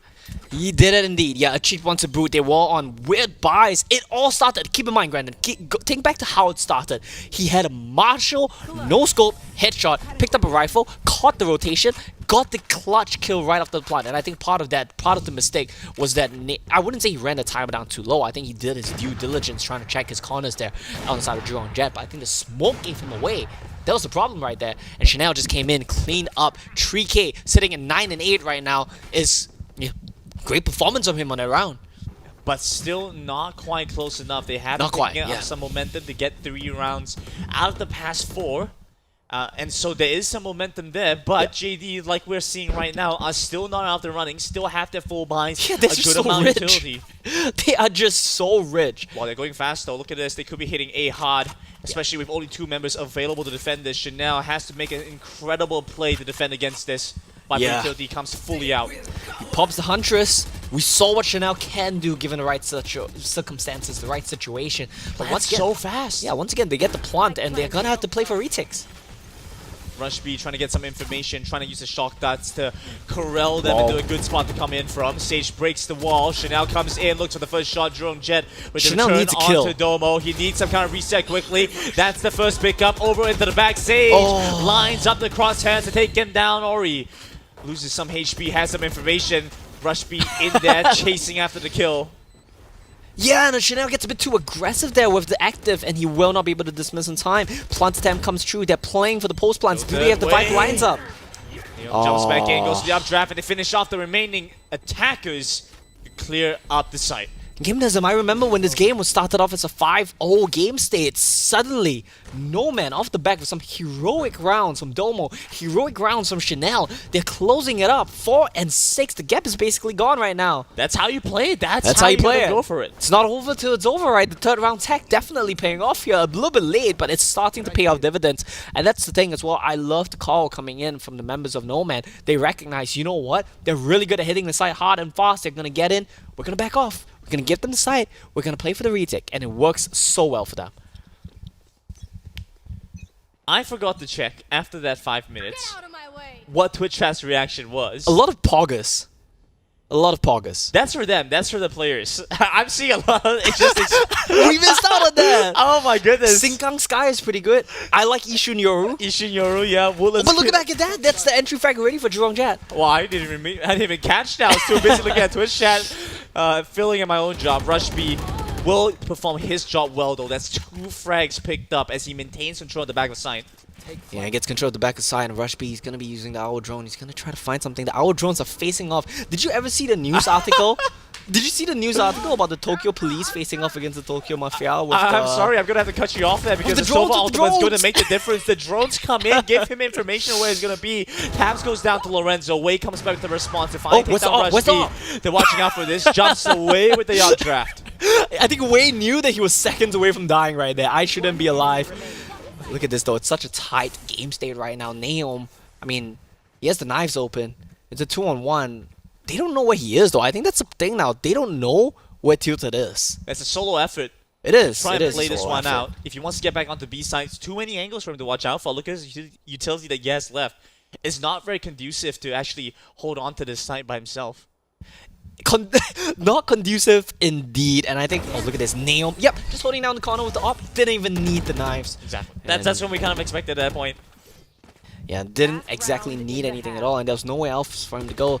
There we go, calling for the tag. You lose a couple of rounds, call the tag. Don't be hesitant. Don't be, don't be stingy with it. It's there for you to use it. Use it once they start stringing some rounds together. This is a good call. You really need to find the 7s. You want to find a bit of a significant lead here on the side of Team JD. Hopefully they'll be able to do just that. Last round and a half, they need to figure out what do we want to do. They've been very good at being able to pull back from these situations, and time again, just coming back to the same spot that we're seeing. I mean, it just feels like a really good moment for Naoman to go into this because JD haven't been able to keep their foot on the gas pedal to keep things rolling the way they have. Yeah, despite the fact that they chose the attacker side, it started off really strong. Now it's starting to falter. Well, this is what we saw in map 1, right? Like, it was off to such a great start for JD in the first half. And once things started faltering, once No Man started getting the lead, once he started playing with confidence, I think we see a completely different team come out of No Man's. And I love this tech pause, not just for strategizing, right? To just stop the tempo, to take the wind out of the sails of the members of No Man. Don't let them, you know, get rolling. That's the main thing right now. Well, tactical timeout is over. It means we're back into it. The final round of this half before we switch sides, and we could see things tie up entirely at 6-6, Omo. We definitely could, and that's the thing, right? If you start off the game so strong and you tie it up 6-6, it's not a spot you really want to be in. I love the snowman. We're getting the spirit of Christmas and everything. Love there the we penguins. go. Yeah, Yep, like that's just where we Viper go. ulti right from the get-go. Last round, we're not gonna even give you a chance at contesting A. And it looks like the main rotation is coming around, but Jurong Jet, he's just fishing a little bit right now. Has to dash, gets out of danger. It's gonna be fine. The team wants to commit though. Are they coming back to A? But the problem is you're fishing, but you're the real, you're the bait. It's too You're dangerous. all of it, yeah. You're all of it. You get caught, and suddenly that's a problem for your team. Killjoy ultimate Oh, boy. available for No Man, so they at least have that Neon as an finds one option. with the op though. So critically, look at this. It's the Sage that dies. The Sage with a res. Yeah, that's true. And you hate that feeling if you have a game-breaking, game-winning, if you have an important key ultimate and you die in the last round without being able to use it, you know it's going to waste. It's such a terrible feeling here. What are we gonna see right now? They're looking like they're still fishing for information. But what more information do you need? You know they're playing towards A. You need to just make sure that your mid cross to B is safe, and you need to just try to hit B. Oh, boy. I just really don't like pushing to Viper Smoke, right? It's They've doable. waited it out. No, look at this. They've waited it out. It's going to go down pretty soon. They're just going to stop pushing through. Look at it. They're going past the Above smoke him. above them with the rope. You don't hear it. Oh, you don't see it. no. Rush B. He finally spots them out. Senses something amiss in the mist. Counter Viper! Counter Viper ultimate, but it's at a higher level. A higher force available for them. Spike's still not down. 10 seconds left on the clock. Defender, Killjoy need to coming push. in now. There's no chance for them to Where's get the the plant Spike? down and get out the Killjoy. So this means Twitter is dead. Lorenzo is dead. Even as the Spike finds its place on the map, it will go just as quickly. Well, I don't know what to tell you, Grandin. It was just a comedy of errors there. It was a rough situation to be in. They pushed into the Viper ultimate. They ran the timer down. They lost the stage with ultimate. Everything that could go wrong did go wrong, and that has got to be a bit of a heartbreaker there from JD. They tried to stop the tempo of No Man's. They're not able to do so. No Man's, they got to be feeling good. They're coming to this half. If they win the pistol, I don't want to be a negative Nancy, but I think if they win the pistol, they might just run away with this game. And would you have it? Both teams 6 apiece now. They're tied Yeah. up going into the second Dead half. even. We're basically looking at a fresh state. Both teams basically play. No, Yeah, really. just think that the first half doesn't exist. Exactly, So it when I doesn't used to even play matter best here. of fives, like when I play best of fives for my teams, if you play like 2 games out, okay, no, let me rephrase this. If you lose 2 games, you just tell your team we're playing best of ones now. We're just gonna win 3 best of ones. That's it. How hard Fair is that? enough. That's it. Right. You have to win out these last couple of rounds. Yeah. Go all the way through the distance. Look, granted, it's a game tree, match point, 6-6. Can it get any closer than this? Sheriff coming in. Drone Jet won't be able to find anything there, or he's gonna build up a wall, trying to keep them away. I mean, it's going to be a very tough situation to be in. They already find one, and No Man, they're going in 5-4. You know, the wall is going to be a bit annoying. It's not going to let them plant. But, okay, it's going to work. It's going to work. It's going to make them go away, I think. It pulls their attention. Wait, no, They it's a think that bait. Give me it's a a look at the bait. map. They're It's a pulling their bait. attention. They're going over the A. They're going over to A. They're going over to A, and the Spike is A as well, right? I believe. I can't really read the minimap because I'm Spike is pretty over on blind, A. but Spike is on Yeah. the on Chanel right now. I look, there's believe. only one player here. It's only Tilted. What can he do? He doesn't hear anything because they've walked the whole way. Rotation coming through now. Oh, they They're know. late to Now they respond. know. They finally get some inclination this is happening, but they're already on the sides a little bit too late. Ooh, there we go. Headshot to start things off, opens up the side. Rotation coming back in from JD, but it's too late. They have 3 rotating back over. Taps can only get so much done. He's looking for the recon bolt to get them intel on site, but it's broken just as quickly. Yeah, it's broken just as quickly, and they have the plant now. That means it's going to be a very tough retake situation for JD. They don't have the Viper smoke is the big thing. They don't have any ability to cover up vision. back on Neon, site, look at his though. position. Defenders are right there. Aldrin's going to get broken down. Wait a minute. Spike's going to That's get not defused. right. It's half down already. They're going to commit That's not to this. right. Couple more That's shots not come right. across, but the defenders find it in the final seconds. How did that happen? How do you allow that to happen? You're playing a 5-on-3. You have the Viper post plants. Was no one available to watch that angle? I love the play there from the stage to body block the shots, the trade, to allow the defuse to get stuck. But was no one else watching? Neom was too slow. Neom was there. Neom had the angle past screens to watch as they cross over, but he stepped back the second It was they bad started luck. pushing through. There was a lot of luck involved for sure, Absolutely. but you know, we did say comedy of errors for the last round, but that was also, you know, everything that could go wrong did go wrong. Look at the impact this has created. Now JD have to buy. They have to spec this. They have the full armors. This means they can hold on to site so much better. JD, they take the momentum of the game and they snatch it out of the team in thin air. They should not be in any situation in charge of the game state right now, in charge of the map state, but they are. And that's because, you know, the stars align for them. Look, if there's water bending, there's fire bending. These guys are luck bending. Well, luck only gets you so far. That's going to be one drop. Important to have the skill to back up the luck as well. Chanel's going to find the first one to hold on to the defense. And like we mentioned, well, buys have come through for JD. They have the means to hold on with an iron fist onto the sides. But Neom gets one. beautifully. He's full health, has half armor as well. He's going to be able to try to do something here. I like the position from Domo. He's making sure no flank attempt can come true. He's going to run to Jurong Jet. There we go. Just gets dropped by the Sheriff. Neom's going to go back in, though. Here we go. Sova's down low, so you only have a little bit more wiggle room to try and work with. To get the boost up, Ori's right above you, up on your head, taking you down, and the final to fall Lorenzo. Even as they get the spike down, it's going to go back over to JD. It's going to go back to JD. And JD, you know, they find the game back. They take it back. It was a Wait, I was going to say it was a 5-on-3. Yeah, it is a 5-on-3 situation on the first pistol round, but I don't know. I can't stop harping about it because it's just so important. I like to see a bit of good sportsmanship as well, right? The nice, thank you coming through these players at the end of the day. You don't want to be toxic to each other. You're going to the same school. Probably friends as well, right? So you know, make sure everything is up and up. Yeah. I mean, I'm just so... I wouldn't say upset, but I'm just so frustrated that they lost that round and now JD in full control. They have one more bonus round as well. Whether they win this, whether they lose this, they just need to take some guns off the side of No Man and they're gonna be happy. This is just such a rough situation to be in.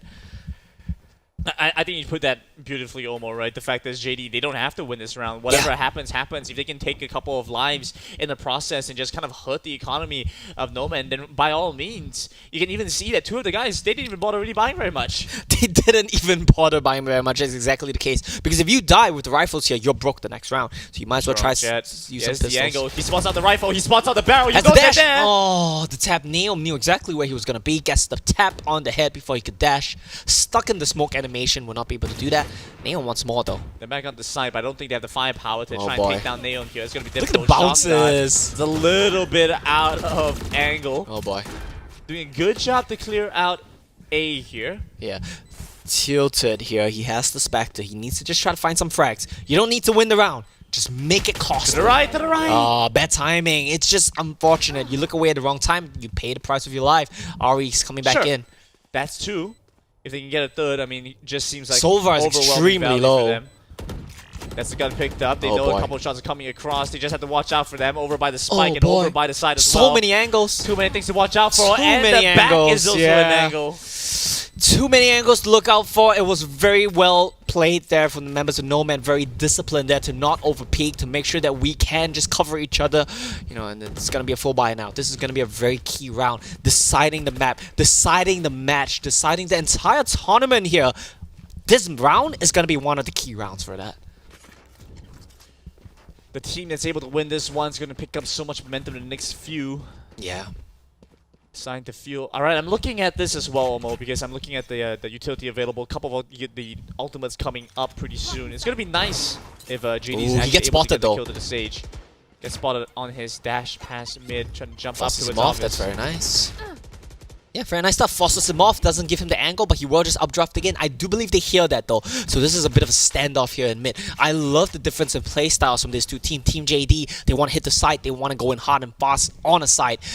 Whereas on the other hand, No Man, they want to jostle for mid control. They want to take over the map. They want to choke you out of angles. It's exactly what they're trying to find right now. But look at the rotation from the Sova. He's gone back over onto B. He's trying to align with his team to get some defense there. Wei is in the mid side as well. And it looks like Wei, while he might be there to try and prevent any advance, it doesn't seem like Neom is willing to commit there as well. So it's just kind of wasted effort, it looks like.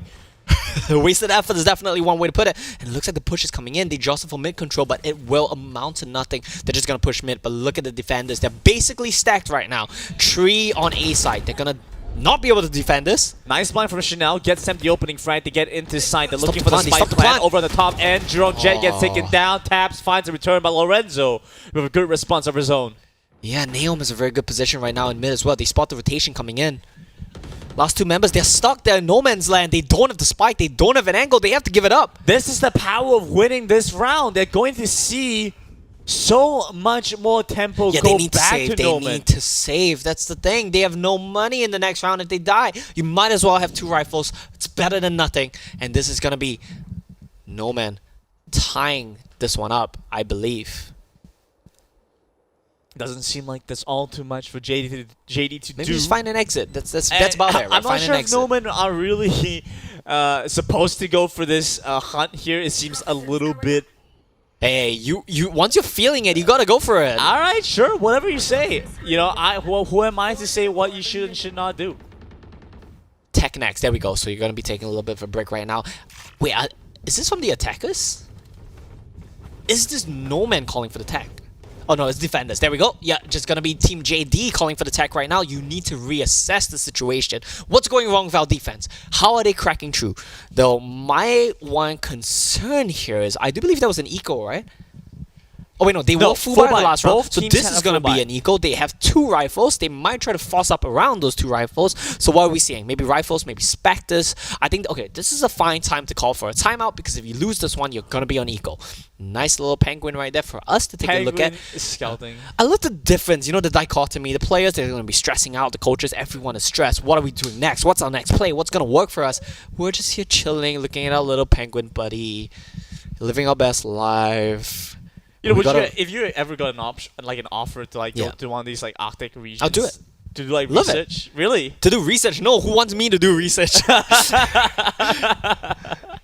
Well, they see how good you are with like ape psychology, so they ask you. Oh, like, I am actually really good at ape psychology. Yeah, I can yeah, like yeah. basically speak to them. Yeah, but it's Yeah. basically right. You find a There way are no to communicate. apes in the Arctic, Grandin. Right, but they want to see you communicate with Oh, the look at that. penguins What is as well. that?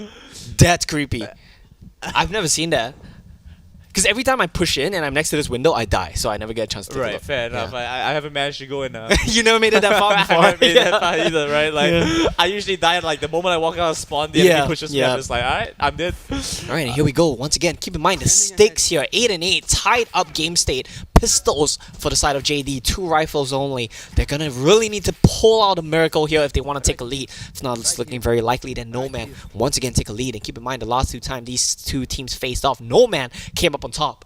Will they be able to do it here again today? Nice wall coming in through from No Man right now to try and block them out. JD's wall not going to find a similar effect. It's only really going to delay them just barely. Make them check the corners, double check, triple check. But with the Owl Drone coming in now, they're getting some good information of where the enemy is going to be. Yeah, they're getting some good information indeed. And look at Chanel, look at the rest of his teammates. They're so far up right now. The Viper Pit just denies them any information. Viper Ultimate getting popped. No one wants to take a risk. No one wants to take a chance. 3 frags down. So quick coming through. JD falling apart. The aggression from No Man just cannot hold on. Not with all these tools tossed at rough. them. And so quickly falling apart as No Man pick up round number 9. Alright, so 2 things we gotta keep in mind here.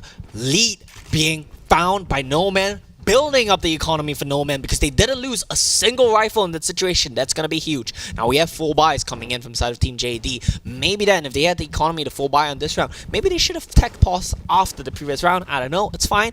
But they're gonna be trying to do their best right now, right here. The constellation price from JD, I guess you could say Viper Pit was expanded. That's the best thing they could talk about. Already has ultimate and Wei is very close to his own as well, but Yeah. that's about it. Those are not massively Yeah. significant ultimates for getting the site. Well, maybe the Sage reses because you trade someone and then you refrag and you go in and you res him. So that's going to be nice. But other than that, you know, it's not the best situation to be in. Exactly, and the fact is the showstopper is not available immediately. Yep, If it yep. were, it could be a different scenario because it could open up your site so much better, and then you revive Wei right after. Wait, look at this right now. Chanel, he's creeped all the way up in A. I don't think anyone knows he's here. They're suspecting a mid play. And why is that? Because Naom, he made so much noise. He made so much pressure up drafting onto the tubes. They don't know that Chanel is here. Everyone's watching mid. 2 dive dived into the back, drew on Jet this as is well as the Sova dangerous. right there. Chanel gets the first pick off. They surely should suspect the second lying in wait there, but they will just get control of the site before that. Before that all, smoke screen from the Viper Jet there to block everything out. Taps finally here to respond again. He's so good at playing from this angle, but at this point, feels like he's been read out. Yeah, he's been read out. There's not much he can do, not many angles they can come from. They need someone to come from the flank, I think, but there's no time for that. Look at where the Sovar is. He wrapped all the way around. He's going to go for a flank of his own, 5 on 5. But look at this. This is going to be a really big angle. First, looking Neon for the gets one. second. Yeah. No headshot there. Look at the Sova. Look at Red Sova right now. He's going for a huge flank. He's going to do a lot of work here. Rush B gets one. This is an important pickup for them for sure. JB still trying to hold on here. Good. Oh, no Overall tap. chance given. Difficult position. There's just nothing you can do. Even No if you kill time, him you have no off, there's time. no time left to pick up the defuse. It's an expensive loss, but it's an even... Well, it's an expensive win, but it's Yeah. an even more expensive loss. That is very poetic, actually, Grandin. It's expensive win, even more expensive loss. Definitely the case. You will still be able to buy if you are on No Man, but you're not able to buy here if you're on the side of Team JD. A very tough spot to be in. And I love what we're seeing from No Man. If we look at map 1, how they won that was off the back of Naom, as well as some of his teammates having an amazing individual performance this time around. The team as a whole, everyone's stepping up, doing their job, performing their parts. You want to be a champion. You want to lift the trophy. You want to lift a metaphorical trophy. You got to do it as a team. We start to see a couple of Spectres, couple of, we see, I think there was a Bulldog, and that's just kind of the effect that is left on JD. They've been relegated to pick up these tier 2 weapons that aren't going to have that same effect, pushing in forward aggressively. That's one. Channel's going to get caught out, right behind him at the back. Naomi, he has to turn around to look for the shots. Domo at least trades back for one, but what a start to this round. Yeah, and Welly, he's the player that we talked about. He's the one that stepped up huge in Ascent. We need to see more from him here. We need to see more from him in Icebox. He managed to find 2 traits for his life, but maybe that's exactly what his team needs. A 4 on 3 means that if they push into the side, it's only going to be a 3 on 2. And here we go. It looks like they want to play towards A right now. This is such a small angle to play with. Where they're going to come in from? They're on... looking towards site right now. The wall is not going to stop them, so they can just walk right past them. Recon Dot is back available, so they can get some more information. He's right there. He spots him out. Oh, right in time. Gets out of that one. They have the slow field. They have the Sova. Drone as well. Going to be flying through the wall. Looks like they want to be pushing into this one. Nice little use of the Nano Swarm as well as the Molly to keep them at bay though. But immediately Rush B pushes up, gets on Killjoy top, out. and that's going to be the lockdown from the Killjoy. They defend this one well. Forces back JD, trying to catch them Lorenzo as they gets exit one. screens. 3 on 3. Look at the timer right now, 17 seconds. Killjoy out is over. No one gets detained, but they will be able to get the plant. They committed so much. Can they defend this with the close plants? They have the swarm grenades. They have the molotovs. I think this is doable. I'm not sure if any are on the bomb, though. They know exactly where they're going to be coming from, so they know what angles they have to watch out from as Complete well. retreat. This is so massive for them. They know where the spike's going to be as well, so now trying to move back towards Look at that. Look at the post plants. Nanostorm doing such a good job of just buying them additional time to hold on to this. Do they have Viper lineups now? That's the question. Tilta's 5 HP, one He doesn't shot's have going to anything. end him off. They're looking for something there. They need to prevent the defuse. It's coming down. But look at They the do. flank. Is that Rush time? B's back. Rush B's back. He comes in with the recon. He gets some information where they're going to be. No. It's up to the first half. They just need to stall for a few more seconds. He takes it down. There's no time to finish it off. Surely a little bit more, and they will. Oh my goodness, tilted. He manages to find that one with 5 HP left, Grandin. There we go. I was almost going to say like lambs to a slaughter. Rush B was just playing them up, down, left, right. They don't know where he's going to peek from. He nearly made the hero play there. Was so very close. 5 HP away from pulling the rabbit out of the hat right there. Unfortunately, not able to do so. And it's going to be a bit of a closer game right now. He's up that rope, down that rope, left, right, anyway. You don't know where he is. Oh my goodness. It's a very good play. It was a very good attempt. Wasn't able to find it in the end though. 10-9. Still anyone's game right now. Economies about the same on both sides. They do know he dashed in though. Amazing from both sides. Well, Silva alt gonna return on the other end. Woo! Nearly shot his own teammate. No, he knows what he's doing there. Wade knows what he's doing. Nice. That's that teamwork, that's that synergy. To get the headshot, the takedown channel, that's going to at least slow down this B-side aggression. Yeah, very good movement there from Wade. So yeah, like you mentioned, it was a bit sketchy for a moment, but good teamwork. They lose one, but they look like they still want to commit to B. Naum leading the charge. No more armor, 70 HP. Too many angles to peek. Do they have the utility for this? They know where Taps is. This could be the angle that they're looking for to get a return pick there. Oh, but it's a bait again? Once again, going to look for the rotation, playing on the side. But they going to the Viper Pit. Are they going to do the same thing we saw JD do in the last half? Are they going to go over the ropes over it? It looks like they are. Took the mind some time Oh, here. they They're are. going sliding past. You can't see them. Not with the Viper pick there. You can't hear them the either. smoke's going to go down soon. Oh, there we go. Yeah, he didn't hear him come across. He snuck all the way around. He crept in. A Viper player knows a Viper player. It takes one to know one. He knows exactly where he's going to be and gets the tap on his head. Gets the plan down. 4-on-4 right now. Retakes for JD. Can they do it? Viper pick gets popped. Rotation from Drone Jet comes across, looking for a couple of shots through the smoke, through the darkness to pierce in and take down the Jet player. They will find it, but the only with judge. the spawn of his own. Domo takes one. Lorenzo with his third kill of this round. Yeah, Lorenzo with the third kill, and that Viper Pit is doing a lot here. Lorenzo is doing a lot here. Taps is going to try to go in. He's going into the pit. He wants to find something. Not going to be able to do so. And Domo gets the headshot. 11-9. Once again, no man, they're pulling ahead to the lead. Look at the economy.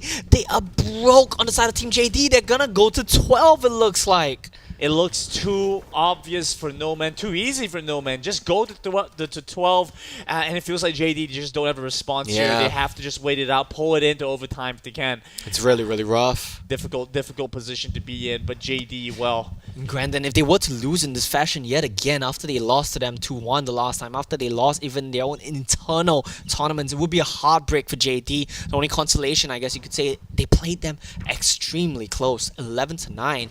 Could be anyone's game still, but no man, definitely in the driver's seat. Naom gets one right from the get-go. that's important.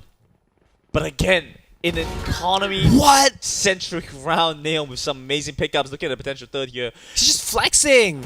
There we go. Swats him out. It's the third It's a little headshot. bit dirty, huh?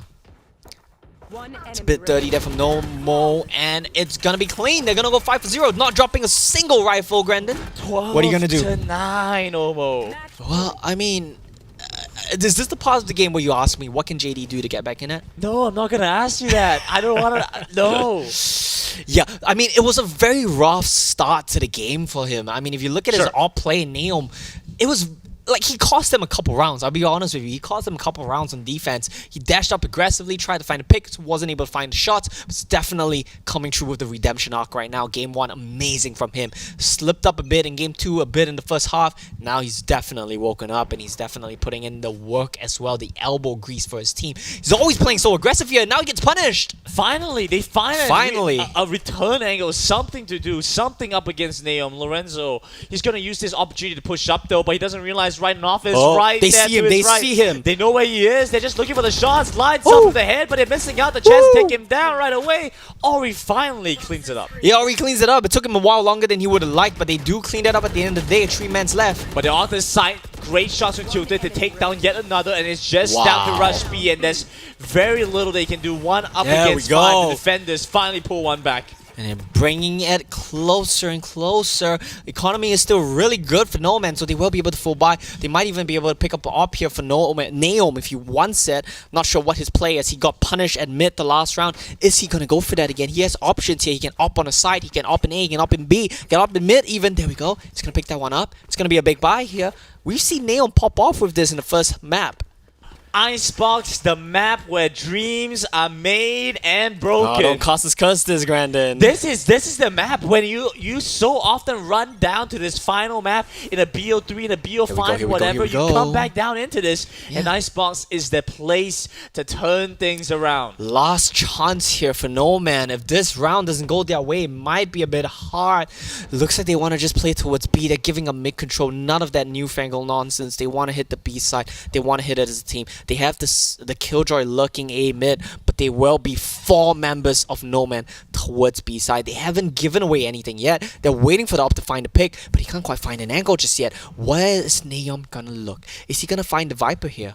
He's so often going to have to watch out for yellow because that's where Taps Yeah. is going to be. But now Tuta is playing way back Very safe. onto side. Exactly. No risk taken here. And so it's a huge different dynamic they there. see him. Tuta What's gets this? spotted out. They're looking for a couple shots through the walls, putting him down low, 12 HP on What? the pursuit. They just did a What? little bit more, but turns things around for a headshot in the final hour. And down with 40 seconds, they're looking for the plan. Rush B, trying and buy some time for his team. Laying down the shots, laying down the suppressor fire in the mid side. He's trying to put pressure on them. He's trying to pressure them that a mid flank could come in, but that's not going to be the case at all. Retake attempts come true. Plant is in. Viper lineup is in, and here we go. Naom has the Operator and the Blade Surge, both tools available for him. He goes to the updraft, That's one. looking for the first, gets it, gets the reset to his Two on left. two. They're both right behind Yellow. He needs his teammate Nail. to provide the support, provide assistance, tries to spot him out, What? gets the Nail. headshot and the clutch to end things off. He gets the headshot and he flicks around, he gets the resets on the knife, and he sends it into the smoke. He doesn't wait for vision, he knows where you're gonna come from, and that's gonna be Neo. We criticized him a bit in the first half, but he woke up, he delivered in the second. Amazing performance from Nomad. They bring this one around. And that's how you play it. And with that being said, that's gonna be NUS pulling the title home. Also NUS Well, losing. yeah. So both teams. But still a great performance, and with first place, the winners of the fall season of the Campus League Grand Finals. It's been an amazing journey for them. They played against each other a bunch before, and once again, I believe this is Noman coming up ahead. Yeah. No man, 2-1 yet again in the winner bracket finals. It was Let me 2-1. just double check Win up. this. It is. It's Yeah, no man winning alright. yet again. They won 2-1 the last time. They Incredible. win 2-1 this time around. And you know, it's looking, I wouldn't say dominant, because JD, they put on an amazing fight as well. In Split, JD was stomping through that one. In both maps 1 and 3, JD had a good start, but no man, they were always able to recover. They were always able to find the clutches where they needed. Think about this map. Think about how it ended. 13-9, or was it 13-10? 13-10, right? And think Yeah. about how some of those rounds were won. Honestly, some of those rounds were robbery there from both of these teams, if you think about it. The one I'm really thinking of is the one where Chanel got the 3K with the Marshall, Sure. got the defuse. Insane stuff, insane performance, and with that, congratulations to Team No Man. Absolutely. Incredible performance from these guys, and we really started to see, and I would say the collegiate scene kind of over-delivering for me today. Yeah, gameplay is insane. Yeah, frankly, we managed to see some amazing moments from both of these guys, and even beyond mechanical ability, some of the macro decisions that they made just looked so clean and so intelligent as well. I mean, it's not the best, right? It's not amazing, right? Especially with, like, we have APEC LCQ, we have the NA LCQ to watch these days, so we're a bit spoiled for choice. But I gotta say, the decision making is definitely decent. It's at a solid level. Mechanics are great too. Very flashy plays. Don't feel bad, guys. Omo is this harsh on everybody. You can never please him. I'm proud of you guys. You guys did amazing. You guys did great. Everyone did great. Fantastic. Amazing games from everyone involved, the coaches as well, all the preparation. We started to see them really start to use the tactical pauses, even these minor things. Kinda you took a know. while, huh? Hey, seriously, you can never please the guy. It's never good enough for him. But we saw a lot of growth even throughout this best of 3 series. With that being said, No Man will be your ultimate champions. For first place, they'll be taking home $600. Not bad. That's Not a bad nice at pickup. all. Yeah, for collegiate league, I think it's pretty. They'll be pretty happy with that one. With that, the two NES teams, they can go back to studying for the finals. I think. I'm not sure if it's holiday right now, but yeah. I don't know what season it is. Yeah, You know, who knows? who knows, honestly. But that being said, this event has been organized by Elephant. That's right. And so a big congratulations to both teams once again. Thank you so much for tuning in and joining us for this joyous occasion to watch the grand finals of not just the Valorant one, but also the Wild Rift one. Yeah, and thank you to Riot Games as well. Yeah, a big thank you to Riot Games for sponsoring and backing up this competition as a whole. I mean, Omo, you know, you got to see some interesting collegiate matches throughout the day. How are you feeling about Valorant? You liking Valorant? Dude, I told you, I've been playing so much Valorant. I might be hot stuck gold, but I spent like my whole night yesterday playing Valorant until like 4 a.m. Can't wait to go home and play some more. Amazing stuff. So with that being said, we're going to end things off here. Signing out, I'm Gaming This, and with me is Omo. Thanks so much for joining us. We'll see you guys again next time.